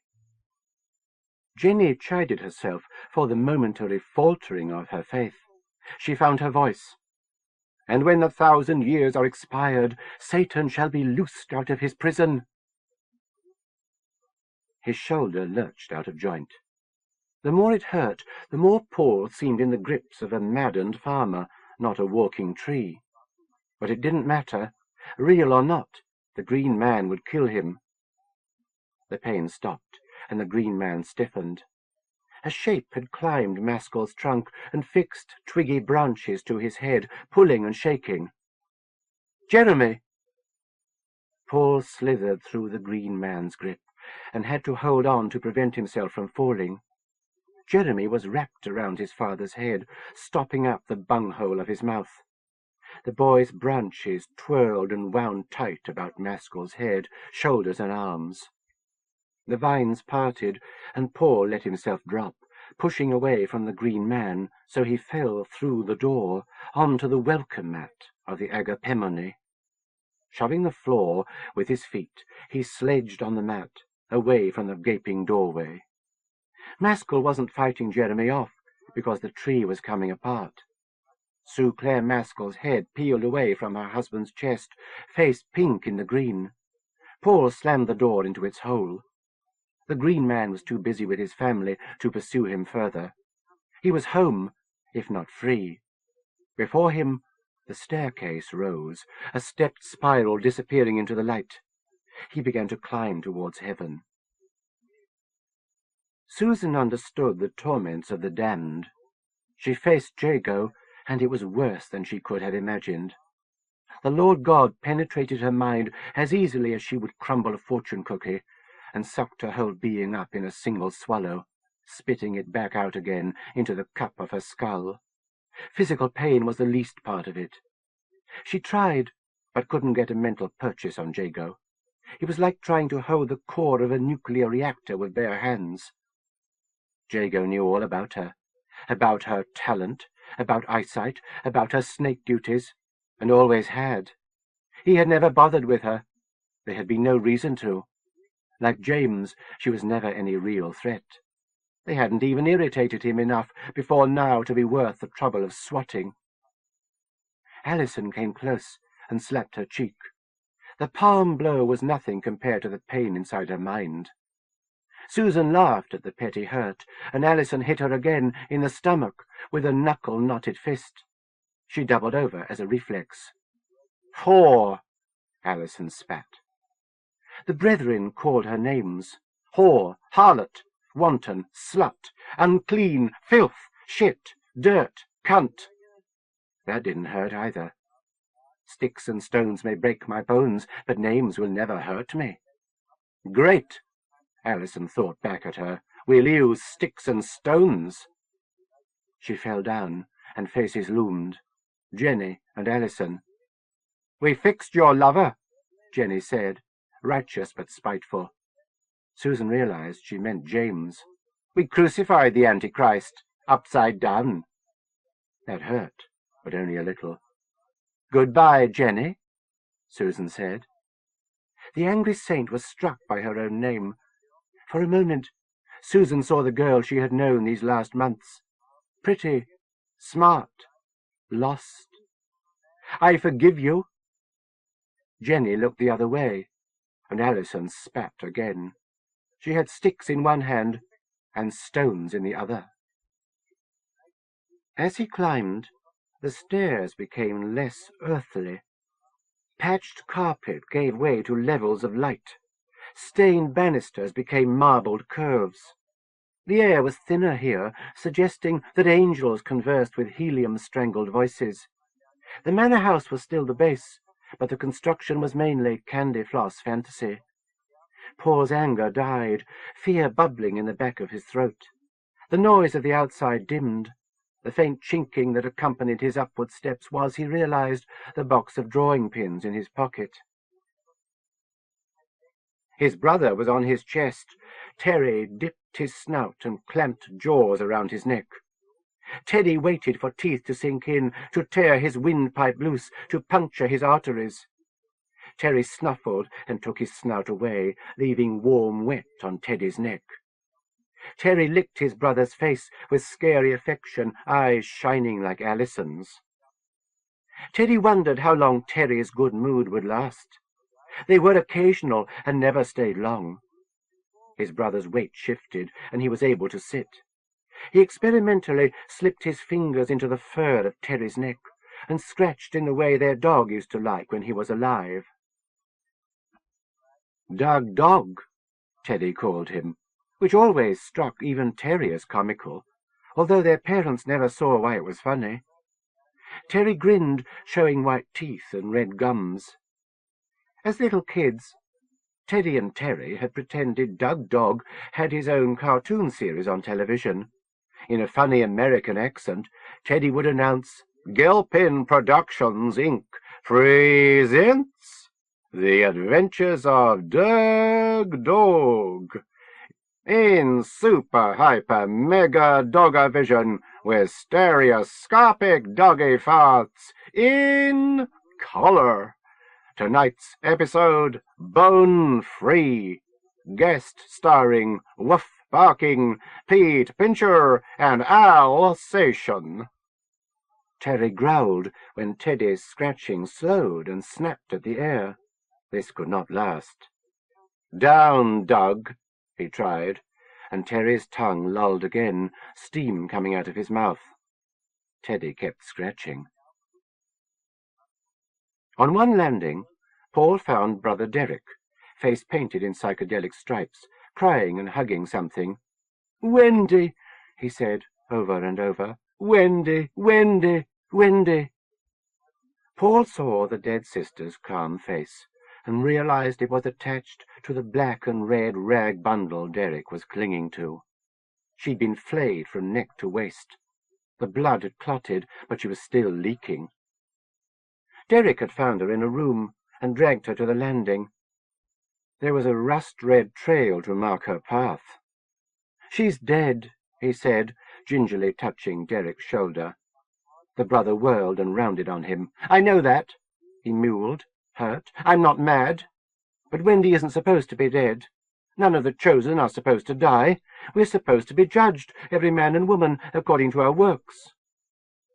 It was impossible that Wendy be judged and found wanting. She was a saint. She passed her life atoning. Wendy was an empty thing, no longer interested. Derek rocked her. "This isn't supposed to happen," he said. "Not to Wendy." "Not to anyone," Paul agreed. He left them, aching legs carrying him up more steps. He must be near Jago's paradise now.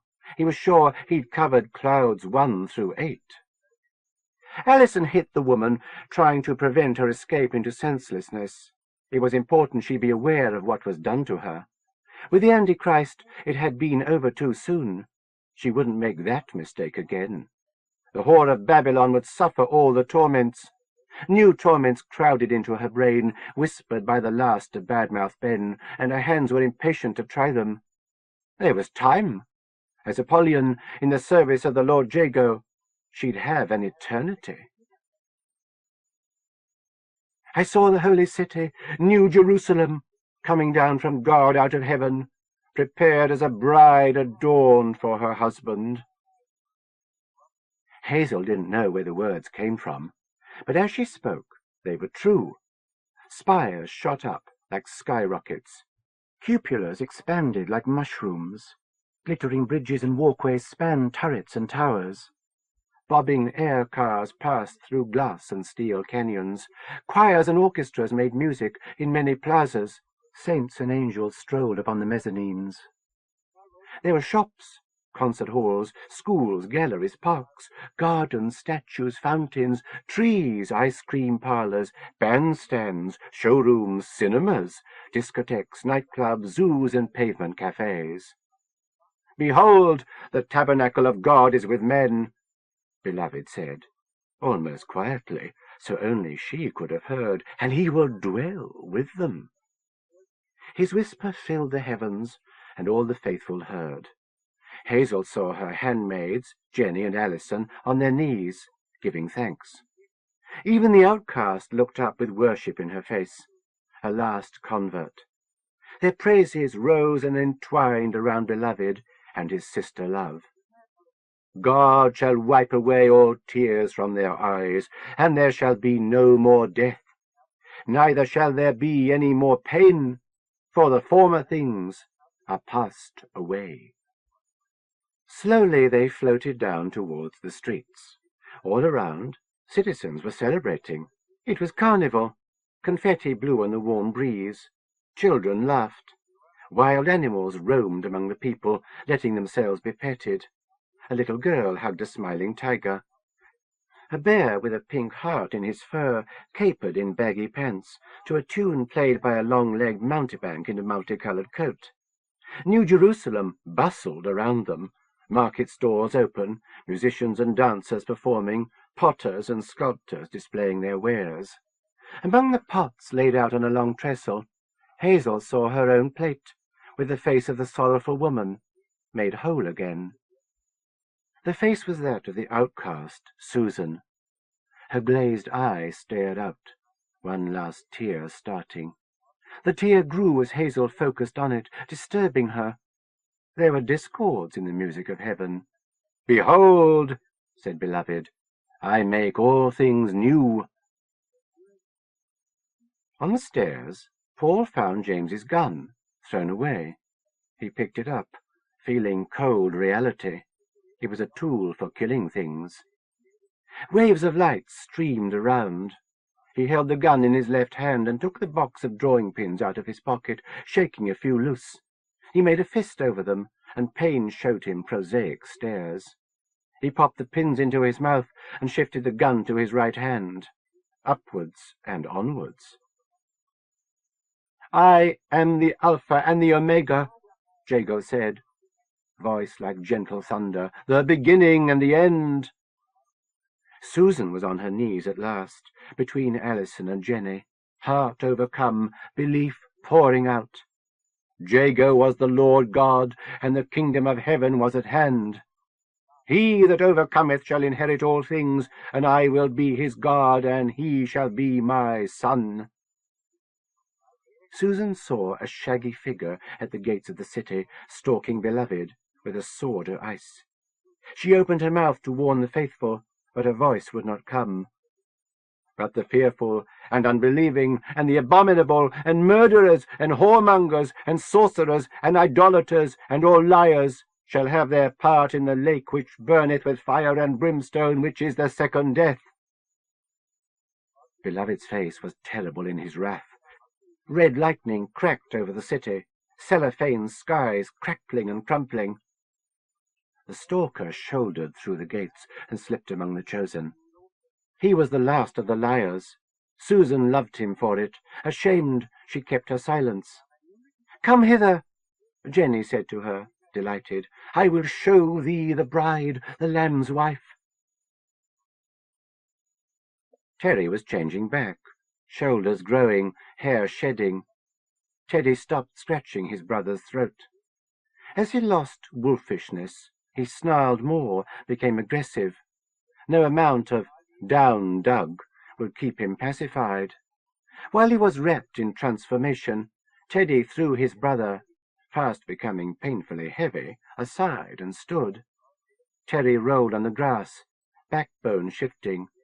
Teddy ran into the darkness. Heat was all around Maskell. His sap was swelling, popping and bubbling through his skin. Jeremy, Hannah, and Sue Clare had broken away, and the light had got too close. He was burning to his roots, the goodness of the soil feeding the fire. The flames ate into him, crumbling his leaves to orange ash, chewing the meat of his limbs. An electric shock shot up through his quirt, striking a killing blow to his heart. Jenny was a little girl again. Jesus H. Christ smiled to her, blowing a kiss. His bicycle rested against a wall, chrome polished to burning mirrors.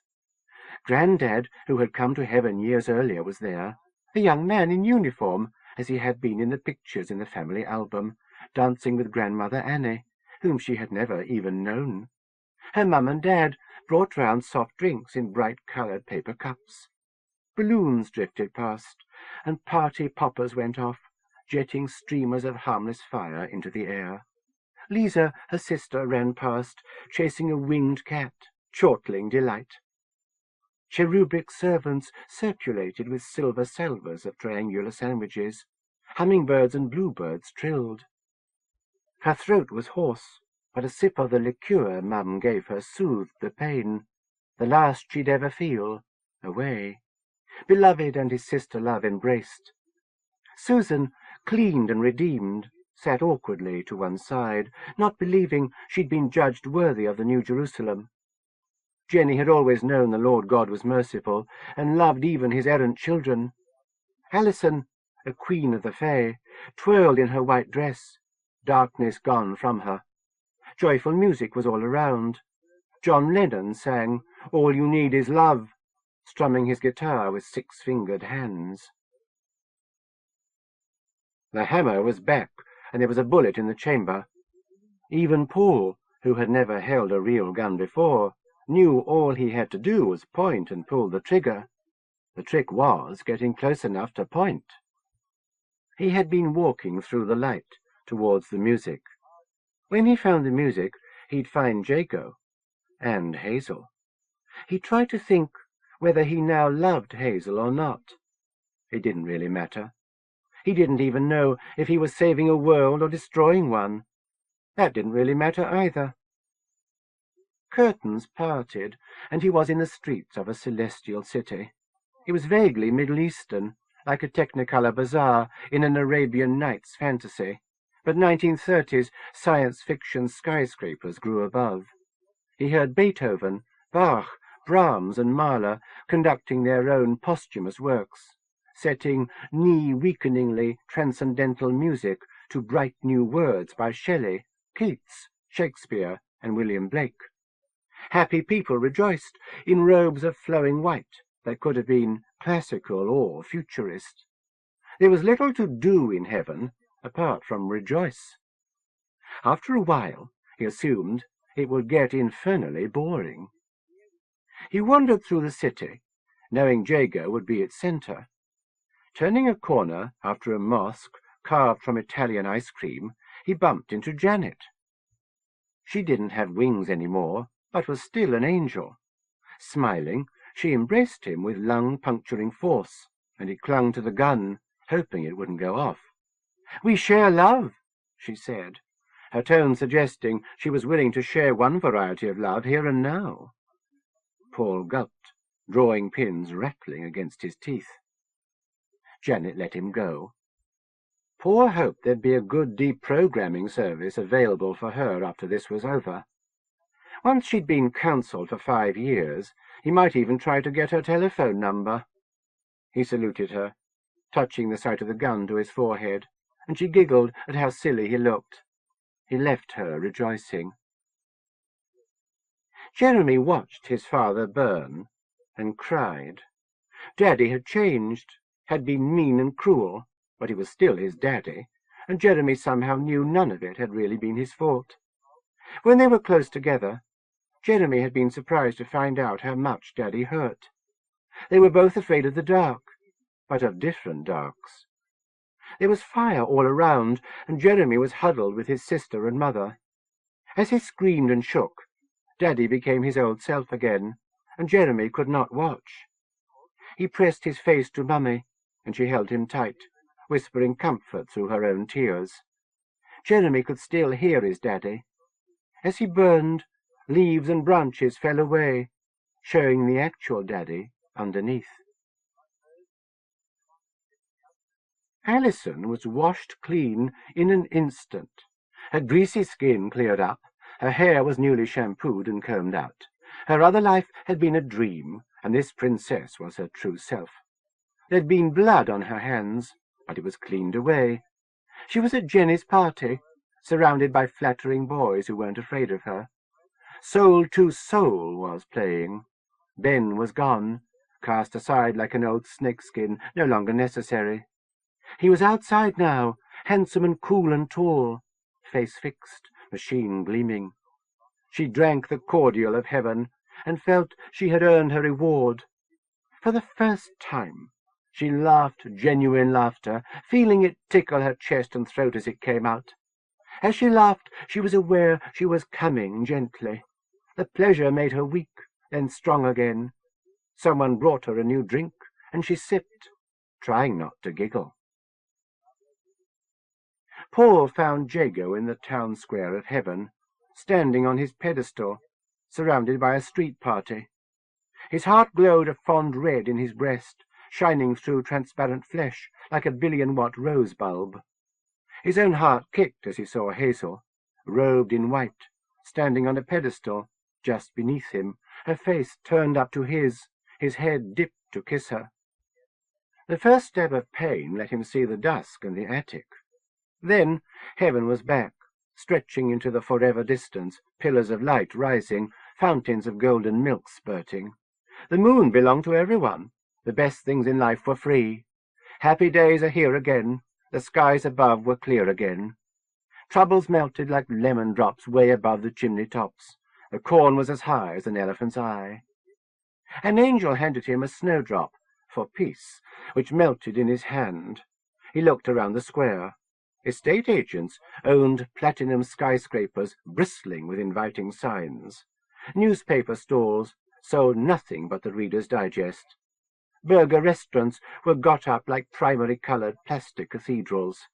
Pearly kings and queens breakdanced in front of the Christian bookshop. The quadruplex cinema was showing E.T., the extraterrestrial, a room with a view, 3 men and a baby, and steel magnolias. A 3-story flag with Jago's face on it was gradually unfurling down the side of one monolith. Paul wanted to puke. While Jago kissed Hazel, he was not paying attention to the fraying edges of his pretend paradise. With his tongue, Paul jostled a drawing pin into his jaw, point up, scraping against his broken tooth. He fixed Jago's place in his mind so he could walk up and shoot him with his eyes closed. The point of the pin slid into his cavity, nudging the nerve with a brisk shot of agony. He had a glimpse of the attic as it was, dusty and cramped, tiles smashed away from the roof. It was sunset in the real world. The brethren were crowded in, bent over, slumped in corners.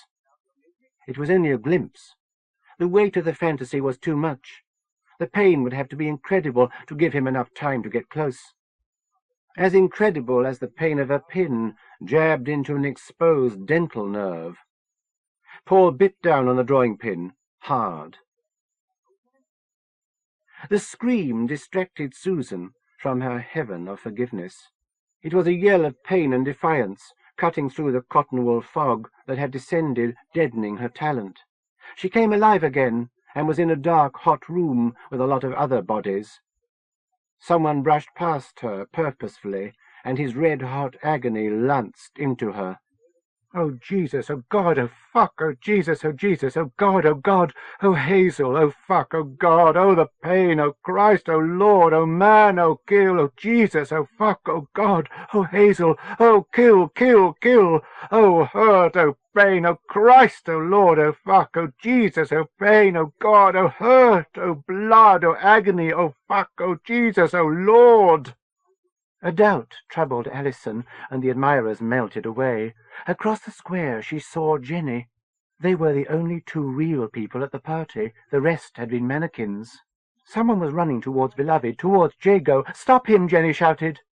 Soldier ants eating his skin. Hot copper needles in his eyes. Crocodile clips shocking his scrotum. Football-sized swellings in his bowels. Ground glass shifting under his foreskin. A hypodermic directly into his heart. Worms crawling tunnels through his brain. A rat burrowing into his entrails. Strips of flesh sloughing off. Vinegar rubbed into all his wounds. His nerves drawn out and plucked like harp strings. Jenny saw the last of the apostates run by her, sword in hand, intent upon doing Beloved harm. If his purpose were achieved, then the New Jerusalem would fall into the pit, and the eternal night would descend. The pain was so much that he didn't see the reality it tore him back to. Eyes screwed shut, he stumbled across the floor. The pain had its nucleus in his tooth, but spread throughout his body, throbbing in his every atom. He held the gun so tight he was sure it had discharged. Alison got to him first, and took hold of his arm. He was stronger than she'd thought. She was unable to prevent him lifting up his gun. The weapon went off, incredibly loud, under her collarbone, and she felt a used cartridge tapping her face like a hot coal. Jenny had him too, but he fought with the strength of the damned. A stab of pain pierced her, and she knew she'd been shot. The world revolved, and heaven shrank, darkened, pressing in, strangling her. She tasted blood in her mouth, and she felt as if she were transfixed by a bar of white-hot iron. The pain wave broke, and he opened his eyes. Alison and Jenny were on him, tearing his face. He let them. The pain helped. He fired once, wild. Above, perched on an old chair, Jago watched, unfeeling as a statue. Susan said he was dead anyway. He got the gun up, fighting the full weight of Alison hanging on his arm, and had the barrel pointed at Jago's face. He thought his elbow would give way, and his arm would dangle useless. Alison would wrestle him to the floor. She was hurt, but the stronger for her pain. Pain brought her close enough to him to drag him down. He began to pull the trigger. With a slowness that was beyond belief, the hammer eased back. The pain in his mouth was subsiding, shrinking away. Behind Jago's head a halo grew. It spread, bringing with it the buildings of the city. He saw the Lord God's heart glowing in his chest, radiating peace and harmony. Paul could not feel the hand holding the gun. Alison crawled along his arm, her grip fastening. There was blood on her chin and in her eyes. Jago's face, impassive until now, began to crack a smile. The thin line of his mouth curved, flashing teeth. The light grew, and the waves of gold washed around him. Susan saw the struggle at the centre of the square and tried to run towards it. Paul was in the middle, with Alison and Jenny on him. He had James's gun. Jago was unconcerned, not part of the untidy scuffle, but something was getting through to Hazel. She was tugged from her pedestal, pulled away from Beloved's side. The assassin struggled with her handmaids. Alison had been hurt, but was soldiering on. Hazel raised her hand to strike him, to push him away from the Lord God. But she saw his face, a face she didn't recognize, and could not land the blow. The ground beneath was snatched away, and she hung in space 1,000,000 miles up, waiting for gravity to pull her to the jagged ground. The moment was drawn out, and she heard a voice from far away. The warmth was all around, easing his pain. It would have been simple to go with the warmth, to allow the spirit into his heart. The women holding him weren't fighting now, but soothing, stroking his face. Alison picked at his fist, trying to free the gun from it. Jenny was speaking in his ear, trying to convince him that he was loved, that the Lord was with him. Jago's heart was a beacon in Paul's darkness, lighting his way to salvation. He looked along the sight, and saw Jago's smile, illuminated by the light from his heart. Without moving his hand, he looked to the side and saw Hazel. She was afraid and shrank from him. At once he bit down on the pin and pulled the trigger. Interlude Zero. Hazel flew or fell through doom dark, kiss sweet on her lips, gunshot terrible in her skull. Cold rushed against her eyes as she followed Beloved. He was ahead of her, tumbling, head in flames. An umbilical ectoplasm stretched tight between their mouths. She touched him, brushing the hem of his garment. The contact was a spark shock, bursting light into her head. Her hand found his, and fire spread to encompass them both. She screamed, but there was no noise. They had lost heaven. There were others in the dark, a school like fish, drawn towards a far point. Close to Beloved, Hazel was part of him, at the centre of the school, warmed by his blazing heart. A greater part of the faithful were along with them. Alison and Jenny were near, maybe Susan and Paul.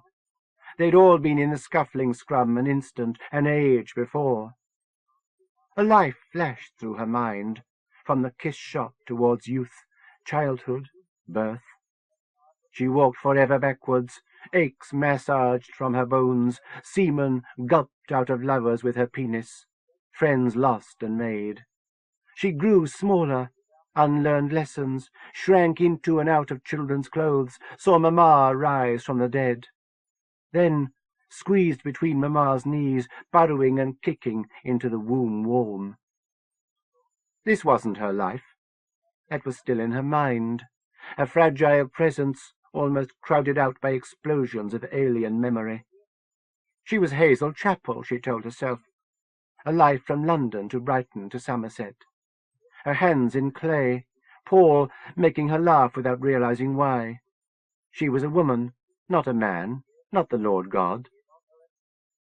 Flame rose around them, blotting out the dark. The fire didn't consume, didn't even hurt. Together they roller-coastered backwards, downwards, spiraling towards a tiny dot. In her mind, he remembered. While Jenny watched. It was like coming home. Alder, the village was called, the name cool and familiar. enduring forever. The house was perfect, just as he had known it would be. It made him think of Nana Mary and her stories of being in service. The fear that lived in the house couldn't touch him. "This shall be our Canaan," he said. His path written down, it was his duty to follow. There was a little girl watching as the chosen arrived. He saw her mind, a tiny fire burning on a plain of snow. The day was sharp and cold, and Sister Wendy was tiresomely solicitous. There was another little girl, just out of eyesight, her mind a pillar of ice in the desert. That night, taking his sister-love into his bed, he thought of the two girls, and knew they would grow up for him. Their presence confirmed it. The book was opened. This was the place of Armageddon. While Badmouth Ben died, the devil had come for him in Leeds, and he was cast down. But faith endured. He did not despair. He could always survive. The chosen would soon come. He had his spot by the West Pier, opposite the poet who was coming around, and he could fix on minds about him. The hot summer had become oppressive. Knowing which would give him money before he asked, he approached only those. He still wore his dog collar, collected money in a bowl. He felt pity and desire from the women in their sweat-marked print dresses and floppy hats. Women, girls, were all around, in string and patch bikinis, brown flesh shimmering in heat haze. Again he knew which to approach, which to leave alone. Mick Barlow, the poet, envied his evening successes and joked uneasily, all the while following his own path towards belief, fighting each inch of the way. Under the pier he took women who were surprised at themselves for surrendering. He opened their flesh, seeking in them a communion with the Lord who had abandoned him. With women in his arms, his flesh inside theirs, he realized the Lord had not truly left. He was the Lord. While Susan vanished, beyond the altar, faces looked up, waiting, expectant. He reached inside for the words, but none came. His text coughed and died in his throat. A rustle of alarmed talk ran through the congregation. He felt a cluster of closed minds. Finally, he found his voice and began to speak, to pour forth the words that swelled from that dead spot inside his brain, the spot that whispered blasphemies. He spoke of fire and insects and the end of all things. He raged against the Lord, and as he raged, people were fixed to their pews, unable to leave. Windows cracked. He smelled brimstone. He felt the sea of despair before him, knowing that all assembled here were doomed. He spoke about death and darkness gathered in the church. While Jack Booth tippled, all through the meeting, he felt Joanne in his mind, replaying the things they had done. She had only told because he refused to come to her again. He must not give in to his flesh. His Nana had taught him that young. The flesh was weak, but you must not surrender. Joanne had been warm, coaxing and eager. She still was. From Mrs. Critchley he was getting an extraordinary mix of shame and envy, anger and desire. The women hurt his mind, tampered with his faith. He would be happier when they were gone, and he was alone with placid, peaceful Jack. The vicar was a secure point in the maelstrom, a human embodiment of the faith that had brought him to the church. While Jack and Mrs. Critchley looked at each other, Joanne looked at him and stuck out her tongue, moistening her upper lip. While Maurice screamed, his Nana Mary was proud because he would be going to the good school in autumn. He had passed his exam when everyone else in the class had not. She had raised him by herself, and he owed her everything. He was not like the other children in Brixton, dirty and loud and dangerous. He went to Sunday school every week and paid attention, and he was careful of his appearance. When he thought secretly of Barbara, a girl 2 years older, who lived on the bottom landing. He always punished himself afterwards. Nana Mary rarely needed to punish him any more.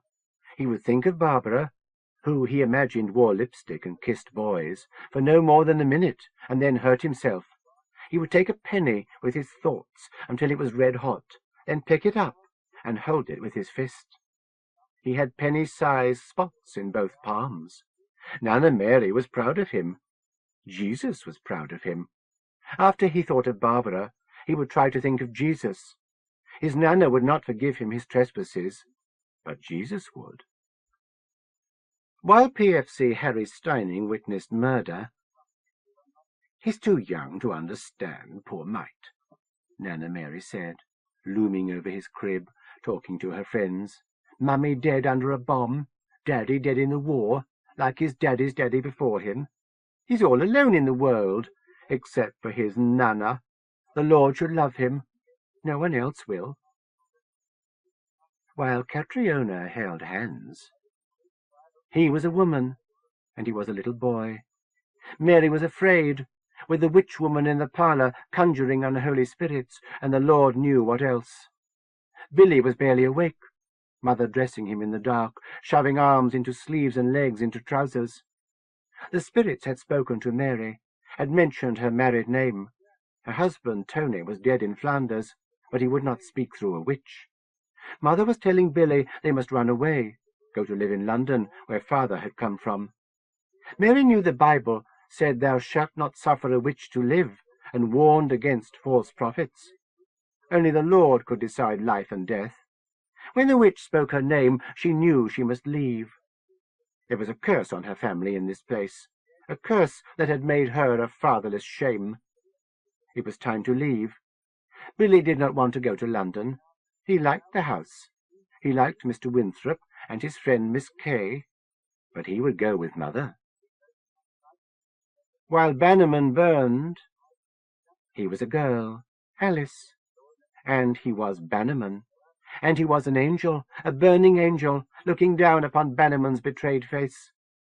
They were all in the clearing in the woods, dancing around a bonfire, coupling in the warmth, a life, Mary, sparking in the girl. His own face, seen through flame, burning, falling, leaving.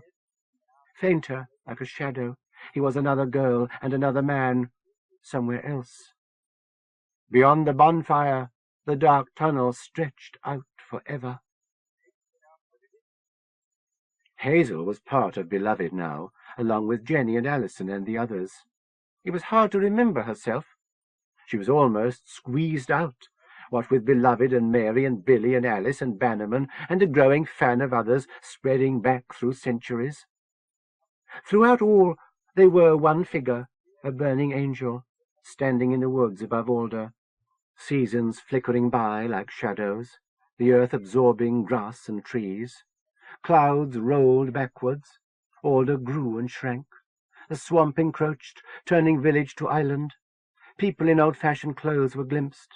Once, like a flash, the waters were covered with boats, and men with swords and shields battled for a mayfly moment. Before the flash, there was a floating red lake of dead men, afterwards withdrawing armies. Slowly, the island sank under waters, rushes sucked into the bottom mud.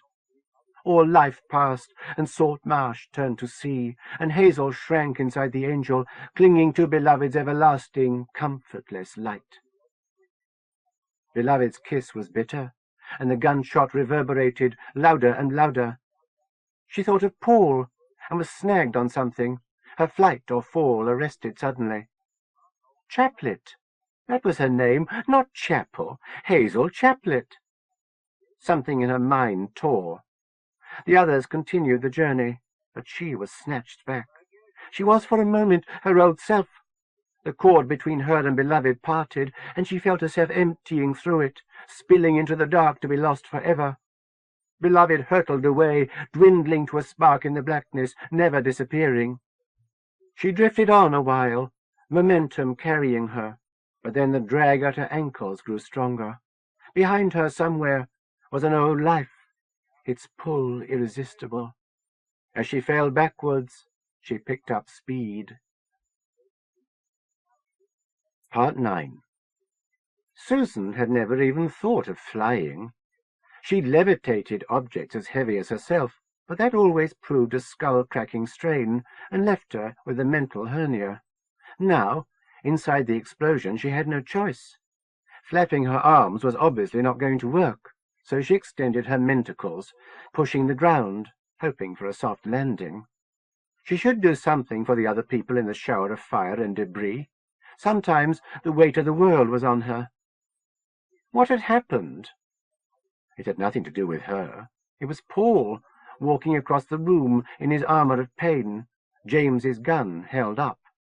The first shot had gone wild, into Alison. The second had done the job.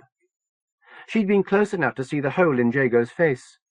The bullet had been between his front teeth and the base of his nose, blasting apart his upper lip, punching into his skull. The crown of his head, where scalp was beginning to show, had come off in a grey and black lump. And there had been the explosion. Jago could not still live. His talent could not survive. David had established that the seat of the talent was the seat of perception, the brain. Thanks to Paul, Jago no longer had a brain. There could be no more than the last scrapings of cranial tissue in Jago's Toby-jug head. Beneath her, orange in sunset and a balloon of flame, were treetops. She slammed into a branch, losing her wind and her concentration. Gravity took over and she fell. A branch broke under her, snapped ends scraping. The struggling clutch of people around Jago fell too, dropping past, plunging through her attempted mental blanket. She felt Paul's mind, a blot of dental pain, zip by, and saw Hazel, almost floating. They all came to earth in the clearing, slamming into and sliding along the shingles. Fire rained all around, but did not burn. Susan tried to think away the fire, to quell the heat. Paul's pain slipped out of her mind, and she felt her own. Her ankle complained sharply. It had twisted under her as she came down hard on one foot. Hopping, she held a low branch and looked around. They'd been blown up the hill, several 100 yards away from the house. The fires were collected around Jago and those hanging onto him. His face was a hole with eyes, and the fire was inside him. She willed him dead, not sure whether she was exerting her talent or praying for divine intervention. Paul lay draped over a bush, gun in his hand. Alison and Jenny were lumped against Jago's legs, stunned or dead. Hazel was in Jago's arms, someone's blood in her eyes. Brick and tile fragments were raining down, pattering like hail against everything. Jago's head had detonated like a bomb, blasting a hole in the side of the manor house. For seconds, everything was almost quiet, and she felt the fabric of reality bending around the standing dead man. Far away, vast and impersonal forces focused on this spot, exerting a tidal pull. If there had to be a second coming, this was when Susan would have wanted it. There was another explosion, rather an implosion. In a finger snap, Jago wasn't there. His body folded into a straight line and disappeared, leaving behind a vortex which pulled in everything around. Hazel vanished like a photograph folded over, and the others were distorted, elongating towards the knife slit in reality. Susan felt a wind behind her as twigs, leaves, pebbles, and bits of rubbish were sucked in. It hurt her eyes to look at the wound where Jago had been. It popped and went away. Hazel fell outwards onto the other girls. Paul made a grab for her, snatching her away. Dust settled. Susan was coughing, bringing up bricky phlegm from the back of her throat. Her head was clear, all ache gone. Anthony William Jago did not exist. Alison Conway was cleanly dead, neck broken in the fall. Susan closed the girl's still shining eyes and extricated her limbs from Jenny Steining's. She laid the corpse out properly and wished she had something to put over Alison's face. Dead, Jago's demon queen looked young. "Jenny," she said, reaching out. The girl flinched, fuming terror. She thought she was in hell. "It's all right, it's Susan." That didn't reassure Jenny. The girl was afraid of her. She clutched a fold of her dress like a comforter blanket and buried her face in it. Her skirt lifted, and Susan saw bare, scratched legs. Inside her head the fires of hell burned as she chastised herself for failing her beloved. Paul was holding Hazel, shaking her. The woman's head flopped. He spat out bloody drawing pins and tried to breathe air into her lungs, blowing and pumping. Susan felt Hazel's heart. It was still. She was gone.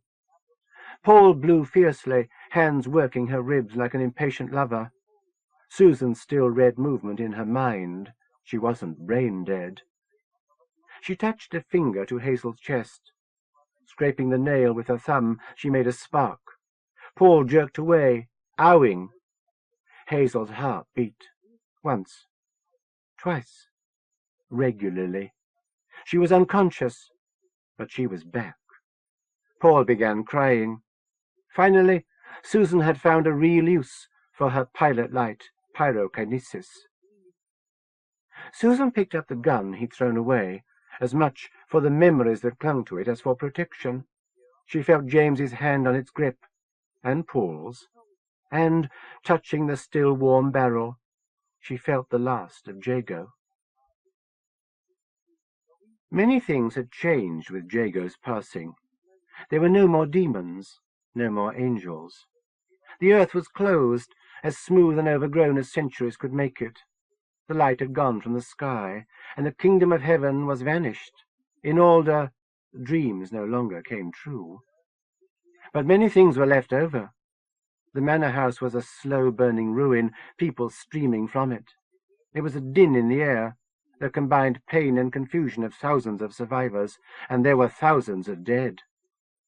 As Susan came out of the woods into the trampled gardens of the Agapemone, helicopters descended from darkening skies. The army was coming in. A large machine with a Red Cross emblem was settling a comfortable distance from the fire. A civilian chopper dangled news cameras. She heard gunfire and shuddered with rage. There was no need any more. Weeping, she hummed, "Ding dong, the wicked witch is dead." She couldn't remember the last time she had slept. A little boy grabbed her sleeve and pulled. "Help my mummy and sister," he said. "They've been hurt." She left Jeremy with the medical team in the garden. A girl called Jessica, who knew the boy, was looking after him, clinging to him like a toy. Jeremy's mother had a broken knee and a punctured side, but his little sister was just shocked. That was the most common injury, shock. People sat around, shaking their heads, not believing what their memories told them had happened.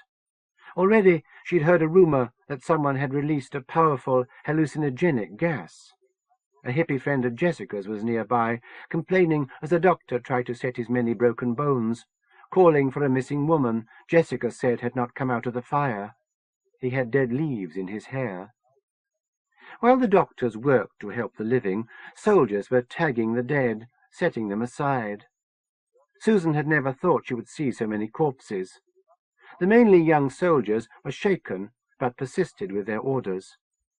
Susan tried not to look at the faces, knowing they would mostly not mean anything to her. Some she had names for: Gary Chilcott, Brother Philip, Dougie Calver, but most were strangers. As she stood by, one of the corpses, a plastic tab wound round her ankle, sat up and started complaining at the soldier who was laying a polythene shroud over her. It was the hippie's friend, and they had a reunion. The couple reminded her of Wendy and Derek. A young man in horn rims was playing his guitar by the rubble of the gatehouse, trying desperately to exert a calming influence. A helicopter had just flown in with nothing but a shipment of blankets, which were fast being distributed to a crowd of naked, bruised, blooded, and sex-slimed people. She saw Sharon Coram wrapping herself carefully, a mad but satisfied smile on her face. No one was going to call her a slag any more. not after what they'd just done with her.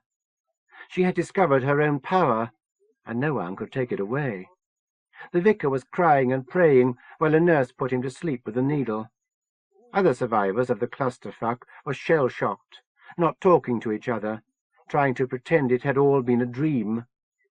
Susan wondered if a mid-witch generation of babies would come out of the fucking hell. The soldiers had some wind of what had gone on with these people, and a few of the more callous ones were making jokes.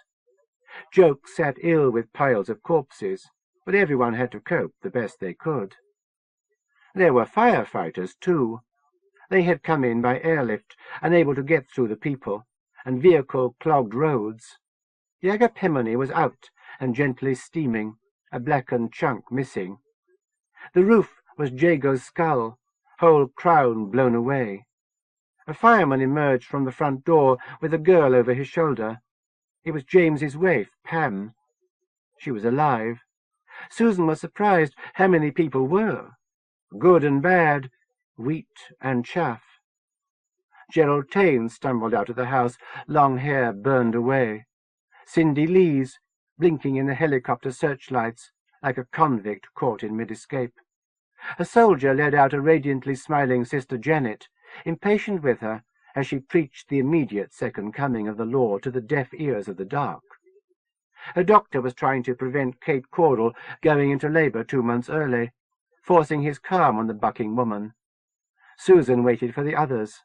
Karen, Marie-Laure, Mick, Derek, Wendy. But they didn't come out. Night had fallen, but the rescue work went on. It would take days to count the living. It would take forever to identify the dead. "Put it down, miss," said the scared 18-year-old with the rifle. It took her a moment to realize he meant the pistol. The rifle was pointed at her, and she nearly laughed. To survive Jago and be shot by a raw recruit with a quivery trigger finger. She laid the gun on the ground and backed away. 2 soldiers, their own guns slung, approached and patted her pockets. The first private kept his rifle on her until she was declared clear by the corporal. "Are the spooks here yet?" she asked. Her question didn't mean anything to them. They shrugged and lost interest. She was still limping, but felt she should not take up the Red Cross's time. There were gravely wounded people who needed treatment. "Shit," a soldier said, Rugby tackling her and climbing onto her body, rolling them both into the roadside ditch. She realized there had been a shot. The soldiers were all in the ditch, rifles aimed. The corporal nodded and went over the top, firing from the hip. Her private drew a bead in the darkness and fired once. "Snap," the corporal said. "Good work, Woodford." They all got up, brushing dirt from their clothes. Her ankle was screaming. Woodford was shaking. The corporal was searching a plump male corpse. He had taken a clunky revolver from the dead man. He found a wallet and dug it out, opening it up. "Congratulations, Woody. You just bagged a copper for the pot. Meet Detective Sergeant Ian Draper." "I had to do it," he explained to Susan. "Had to. He'd have killed us." The corporal dropped the wallet on Draper's face, and the unit moved on. There was a lot more mopping up to do.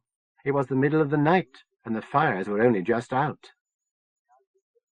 She found Teddy by what had been the cider tent. 2 soldiers were guarding the barrels from looters, and a tea urn had been set up. Teddy had a plastic cup of cold tea in his hand. There was a field full of similar cases, just sitting, not talking much. A few groups were exchanging what-the-fuck wonderment and dragging on cigarettes for warmth. "James?" Teddy asked her. She shook her head, and Teddy spilled his tea, face screwing up. She bent down and hugged him, encouraging him to cry into her shoulder. She saw beyond Teddy and met a pair of glittering diamond eyes. Beside Teddy sat a bulkier, hairier boy with the same face, smiling quietly. His brother. Susan sensed ferocity inside the boy and saw blood on his face and around his mouth. She didn't want to know what he'd done during the last few days, although it was steaming off him like sweat from a racehorse. She wanted to leave Alder immediately and never see any of these people again. "Susan!" someone shouted. She turned away from the boys. Out of the darkness walked David Cross, faced like death. She slept under a blanket in a tent by the main road. The eyesight team had commandeered material from the festival. The tent had been tie-dyed, and sunlight came in multicolored. It was well into the day. David had tried to debrief her the night before, jabbing questions at her, trying to get round her exhaustion. She had not slept for days, and a dreamless oblivion crept around her. David insisted she take a shot for her ankle, and the painkiller ate away her remaining strength. When she woke up, there were radios on, and conflicting news reports filtering back to the site. Britain's greatest peacetime disaster. Friends and relatives can call our relief hotline. The effects of the heat wave and of unchecked drug abuse. Now we have to ask, should these pop festivals be allowed to continue? Said a spokesman for. She sat up, and her head did not ache. This morning her talent was stronger. Jago must have been damping her. She kept her hands by her sides and folded up her blanket. It was a party trick. Her hair was gritty, and she was hungry. A nurse, tiny eyesight insignia on her collar, noticed her and came over to force her back down. Susan shook her off and went outside. The heat wave had not broken. By day things looked worse. The dead were under tarpaulins, and she could see the damage done to the village. Several houses were burned level sites, with depressed people squatting in the gardens, and almost all the buildings were broken in some way. The road was cracked and churned, and there were burned-out or abandoned vehicles at the sides. Trucks were towing many away, clearing paths for the rescue teams. On the garage forecourt, a couple of soldiers gathered around a corpse who was inset into the asphalt, his back, hands, and the top of his head showing. They were wondering how the hell that had happened. A little girl who looked like a miniature Jenny sat on a pile of tires, sucking a lollipop. Helicopters were coming and going, and there were more troops around, as well as medical people and government men in dark suits. The police were out in force, trying to establish what crimes had been committed and by whom. Some of the casualties had been victims of murder or manslaughter. Susan guessed that would never be sorted out. Culprits would go unpunished, except in their memories. Handcuffed youths were being packed into a fleet of Black Mariahs by officers in riot gear. "That's my son's geography teacher," said a Somerset-accented WPC, as 3 armoured officers wrestled a profanity-spitting harridan into custody. David was standing by an undamaged beech tree in a devastated front garden, with an army officer and a man in a raincoat. Only Alistair Garnett would wear a raincoat in this heat. A large helicopter touched down near where the pub had been, and a party of dignitaries clambered out. Security men first, with hands in their breast pockets and radio mics, then a waving, sternly solemn figure in a combat jacket. Susan should have known he would show up.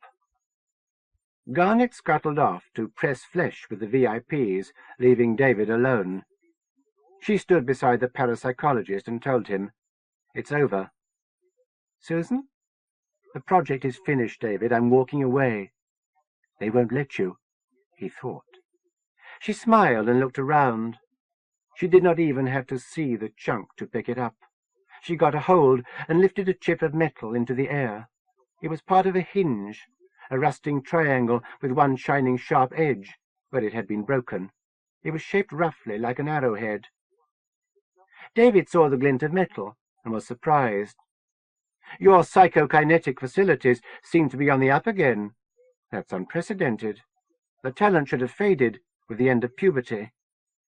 She made the chunk vibrate in the air, and shot it through the beech by David's hand. Bark peeled away from the bright orange borehole that ran right through the tree. David was shaking. She brought the chunk around to his face and let it hover. "This is wood," she said, tapping the wounded tree. "That's the Prime Minister's head over there. I'm walking away. You understand?" He understood immediately. She walked through several checkpoints unhindered. The soldiers didn't bother her, didn't even notice her. Another neat trick. Witch Susan was dead with Jago. She would have to decide who she was now. The road from Alder was crowded with stalled traffic. She understood the motorcade was a mixture of concerned relatives, late festival comers, and media types. Several reporters asked her questions, but she ignored them. She saw the car from a long way off. It was a black length of limousine parked by the roadside, pointed away from Alder, as if waiting to pick up someone leaving the village on foot. Someone like her.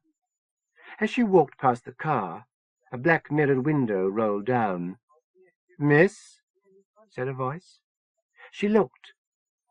Inside the car was an old woman, sensibly dressed, withered but firm. Susan perceived her strength.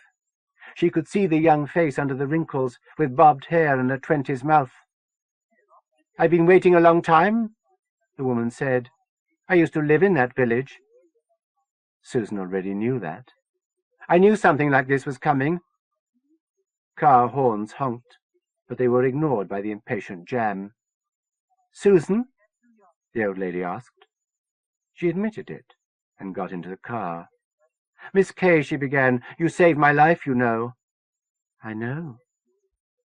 She leaned back against the upholstery. Inside, the limousine was a bit battered, seats faded, but it was comfortable, secure. There was a nurse with Catriona Kay, taking up room. "I'm sorry about Camilla here, but I don't work as well as I used to." The nurse frowned. "I'm a century baby," the old lady said, "and I should like to see out the millennium." Camilla touched a button, and the window rolled up, shutting out the glare of the sun.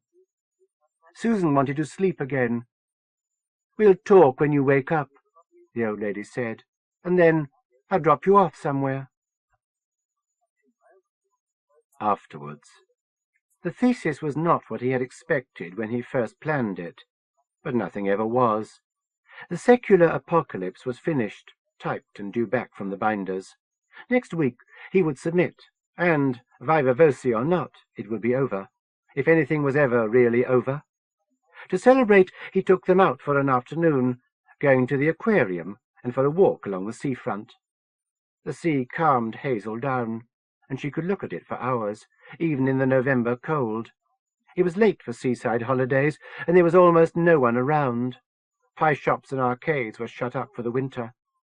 They sat on a bench and watched Hazel playing down by the tide. She was wearing the black riding helmet she had picked up somewhere and would never be without. "Watch out," he shouted. "You'll get your shoes wet." She turned and stuck 2 fingers up to him, giggling. He wondered where she got that from. She was a fast study and learned new things every day. The waves foamed an extra 2 feet when they came back and swarmed around her new shoes, soaking her to the socks. She laughed. There were children, other children, he could not help thinking, on the beach, and despite their disapproving parents, they let Hazel join in building a sandcastle. "She's such a happy little girl," Pat said, squeezing his arm. "She wasn't at all like that the first time round. She had moods." Paul remembered Hazel's moods. His tongue rubbed his capped tooth. Living without pain was strange. Hazel treated Paul and Patch as her mother and father, demoting her real parents to distant, barely tolerated relatives. It was embarrassing and awkward in all sorts of ways. The couple with the sandcastle-building children twittered among themselves, discussing the peculiar family they had come across. The father said something about Hazel being not all there, and they grimaced, as if the condition were infectious, liable to spread to their precious kiddies. The play got boisterous, and Hazel was pushing a little boy. He'd probably said something about her sacred hat. She was very sensitive about it. "Careful, Hayes," Paul shouted. "Remember you're bigger than them." She made a sorry face and laughed again, running off. She'd be back.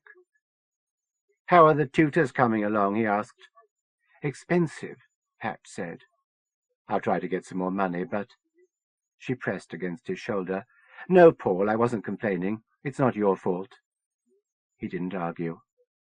"Sometimes I try to think of it and give up. Learning everything all over again, from K, A, T to GCSEs. I wouldn't have the patience." Hazel's memory had been wiped like a videotape. She'd come out of order newly born. Now, 4 months later, she was about 8 years old, gaining fast. She started to lose interest in horses and think about boys. Paul shivered. That could be complicated, and Patch knew it. "It's not easy being an 8-year-old who menstruates," she said, "and she's always breaking things." Mike Bleach had sent Hazel some modelling clay, and she was sculpting little figures. Maybe she would grow up to be a potter again. Probably not. Very occasionally, Hazel would do or say something that proved she was still the same girl. But she'd been reduced to nothing, and now was building herself up in different ways. Her passion for horses was something new. Paul had given in and arranged for her to have elementary riding lessons on the downs. She looked like a lady giant among so many plummy-voiced little girls on ponies. "You know what was over there?" Pat said, nodding to a bright new seafront gift shop. Paul did. The Adullam. Like everyone in the world, Paul knew a lot more now about Anthony William Jago. The newspapers still wouldn't leave him alone, and there would be a wave of books, films, and television programs breaking soon. "I took Hayes there last week. She wasn't afraid. There was nothing." "Of course. Jago is dead." He remembered the man with a hole in his face, a hole he had made. "They never found his body." "He's dead. No ghosts." "No." The Agapemone had proved, at the financial inquest, to be extraordinarily wealthy. However, the Lord God Eternal obviously hadn't felt a need to make a will, and so the estate was tied up in red tape at the Circumlocution Office for the next century. The Abode of Love was run from an address in East Molesey. Its head was Sister Janet Speake, whose lawyers were putting in a very strong bid for the funds. However, even if she did get the millions, she'd find them insufficient to settle the thousands of damages claims still outstanding against the Agapemone. She was in hiding under multiple death threats, but issued frequent press releases in an attempt to have Jago canonized. She had come over well on news night, but he understood her congregation was tiny. Paul had been interviewed by 3 authors working on different books about Jago, Alder and the disaster, and researchers from Granada Television planning a major docudrama about the British Jonestown, which would apportion blame and point the finger of guilt at the government, the police, and profit-hungry festival organizers. He'd lied to all of them, as had the overwhelming majority of the survivors. Those who tried to tell exactly what happened, what they thought happened, were under treatment. The rest were like Hazel, mercifully forgetful blanks. The prevailing theory was that some new designer drug had cleaned out their heads, and the tabloids were still hunting for Pusher X, who was supposed to have distributed the mind-wipe dope. Mrs. Penelope Steining, mother of 2 older children, was the chairperson of a pressure group lobbying for more government assistance. Gerald Taine, the bruiser who had thrown Paul out of the manor house, was awaiting trial for several murders he might or might not actually have committed during the riots. He turned out to be a decorated Falklands veteran who was rumoured to have garroted 3 16-year-old Argentine prisoners during a lengthy interrogation. Unable to cope with maybe 3,000 faceless corpses, the press had singled out one of the dead to represent the rest, and splashed Alison Conway's picture, suitably airbrushed into a semblance of dusky glamour, on all their front pages. The chief constable of Avon and Somerset had resigned, the conduct of his force under investigation. Legislation was passing through Parliament. thanks to the tireless lobbying of Sir Kenneth Smart, the member who'd adopted Alder as his cause. Sir Kenneth wanted to straitjacket the organisers of pop festivals, to increase penalties for drug trafficking, and to provide for a permanent emergency disaster force to be kept on standby. And there were inquisitorial committees looking into the affairs of every fringe religious group in the country, from the Moonies and the Scientologists through to the Quakers and the Unitarians. Relatives were still waiting for a decision about compensation. Peter Gabriel, the heat and loud stuff, the sell-out reincarnation of loud shit, had done a charity concert at Wembley Stadium to raise funds for the victims of Alder, while a skunk group called Pusher X had cut a Live at Alder album. None of the published lists of the dead mentioned James Lytton, although, to be fair, it was frighteningly easy to get lost in the fine print sea of names. There were more than 100 unidentified, unclaimed, unloved dead. Paul heard that Edward Gilpin and Jeremy Maskell had lost fathers, but otherwise were trying to pull through. It hadn't rained in the West Country until late August, but now the weather was back to drizzly normal. Last week, Paul had heard someone tell an Alder festival joke. "Is that woman looking at us?" Patch asked. "Ignore it," he said, glancing. A woman in a hat and coat was leaning against a railing by the gift shop. Paul knew her at once. He wondered if she'd come to see where the Adullam had been, or to see them. Hazel came back, out of puff, and Patch fixed her scarf more firmly around her neck, kissing the red tip of her nose and making her giggle. Hazel's breath was a cloud of frost that misted Patch's glasses. She broke away from her sister and hugged Paul impulsively, planting a cold, wet kiss on his cheek. These were the worst moments, especially when Patch was around. Hazel was still 21 on the outside. "Look at the lady," she said, pointing, excited. Hazel had a blue blotch, like a permanent bruise on her ribs, above her heart. It was her only physical scar from Alder. When they looked again, the woman was gone. Wiping her glasses, Patch felt left out of it. She could tell Paul and Hazel were keeping something from her. Sometimes in bed, quietly, she would try to draw out of him what really had happened. Paul was afraid one day he would try to tell her. "Who was she?" Patch asked. "She's my fairy godmother," Hazel said, eyes quickening. Acknowledgements. The germ of this novel first appeared in 1979, before Anthony Jago founded the Agapemone. The initial, now unrecognizable idea arose in the common room of the School of English and American Studies at the University of Sussex, during conversations with David Cross and Susan Rodway, both of whom have wound up lending their names to characters certainly very different from themselves, and has stuttered almost to life at several times over the last 12 years. So, forgive me, but the list of people who need to be thanked is annoyingly long. First, a credit to Charles Mander, author of The Reverend Prince and His Abode of Love, EP Publishing, 1976, who drew my attention to the 19th century story of the Agapemone, which, in historical actuality, was founded in Spaxton, Somerset, in 1846. The great manifestation, as described here, was the chief sacrament of the Reverend Henry James Prince's community, although without the psychokinetic fireworks, and post addressed to the Lord God was duly delivered to Mr. Prince. This debt to an individual leads to another to an organization. In 1980, I was involved in the production of Charles's play based on the history of the Agapemone, produced by Sheep Worrying Theatre of Bridgewater, Somerset. This group later staged my own My One Little Murder Can't Do Any Harm, which first took me to the invented village of Alder and introduced the characters of Edwin Winthrop, Catriona Kay, and Irena Dubrovna. Thanks are due to the cast of that production for adding flesh to my 1920s flashback people.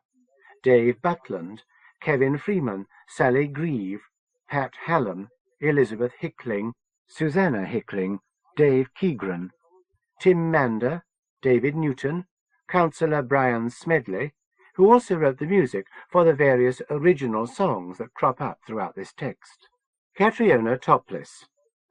Various people connected with sheep worrying also deserve nods for being around in Somerset in the 1980s, notably Angela Lehman and Andrew Napthine for taking me to a muddy Glastonbury festival in 1982.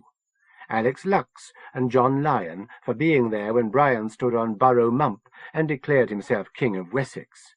Eugene Byrne for numerous small points of detail, plus Lynn Kramer, Alan Gadd, Ed Gray, Rob Hackwill, Rodney Jones, Sarah Marks and Robin Tucker for being in various incarnations of Club Whoopee, and for all past and present members of various incarnations of sheep worrying enterprises from 1980 onwards.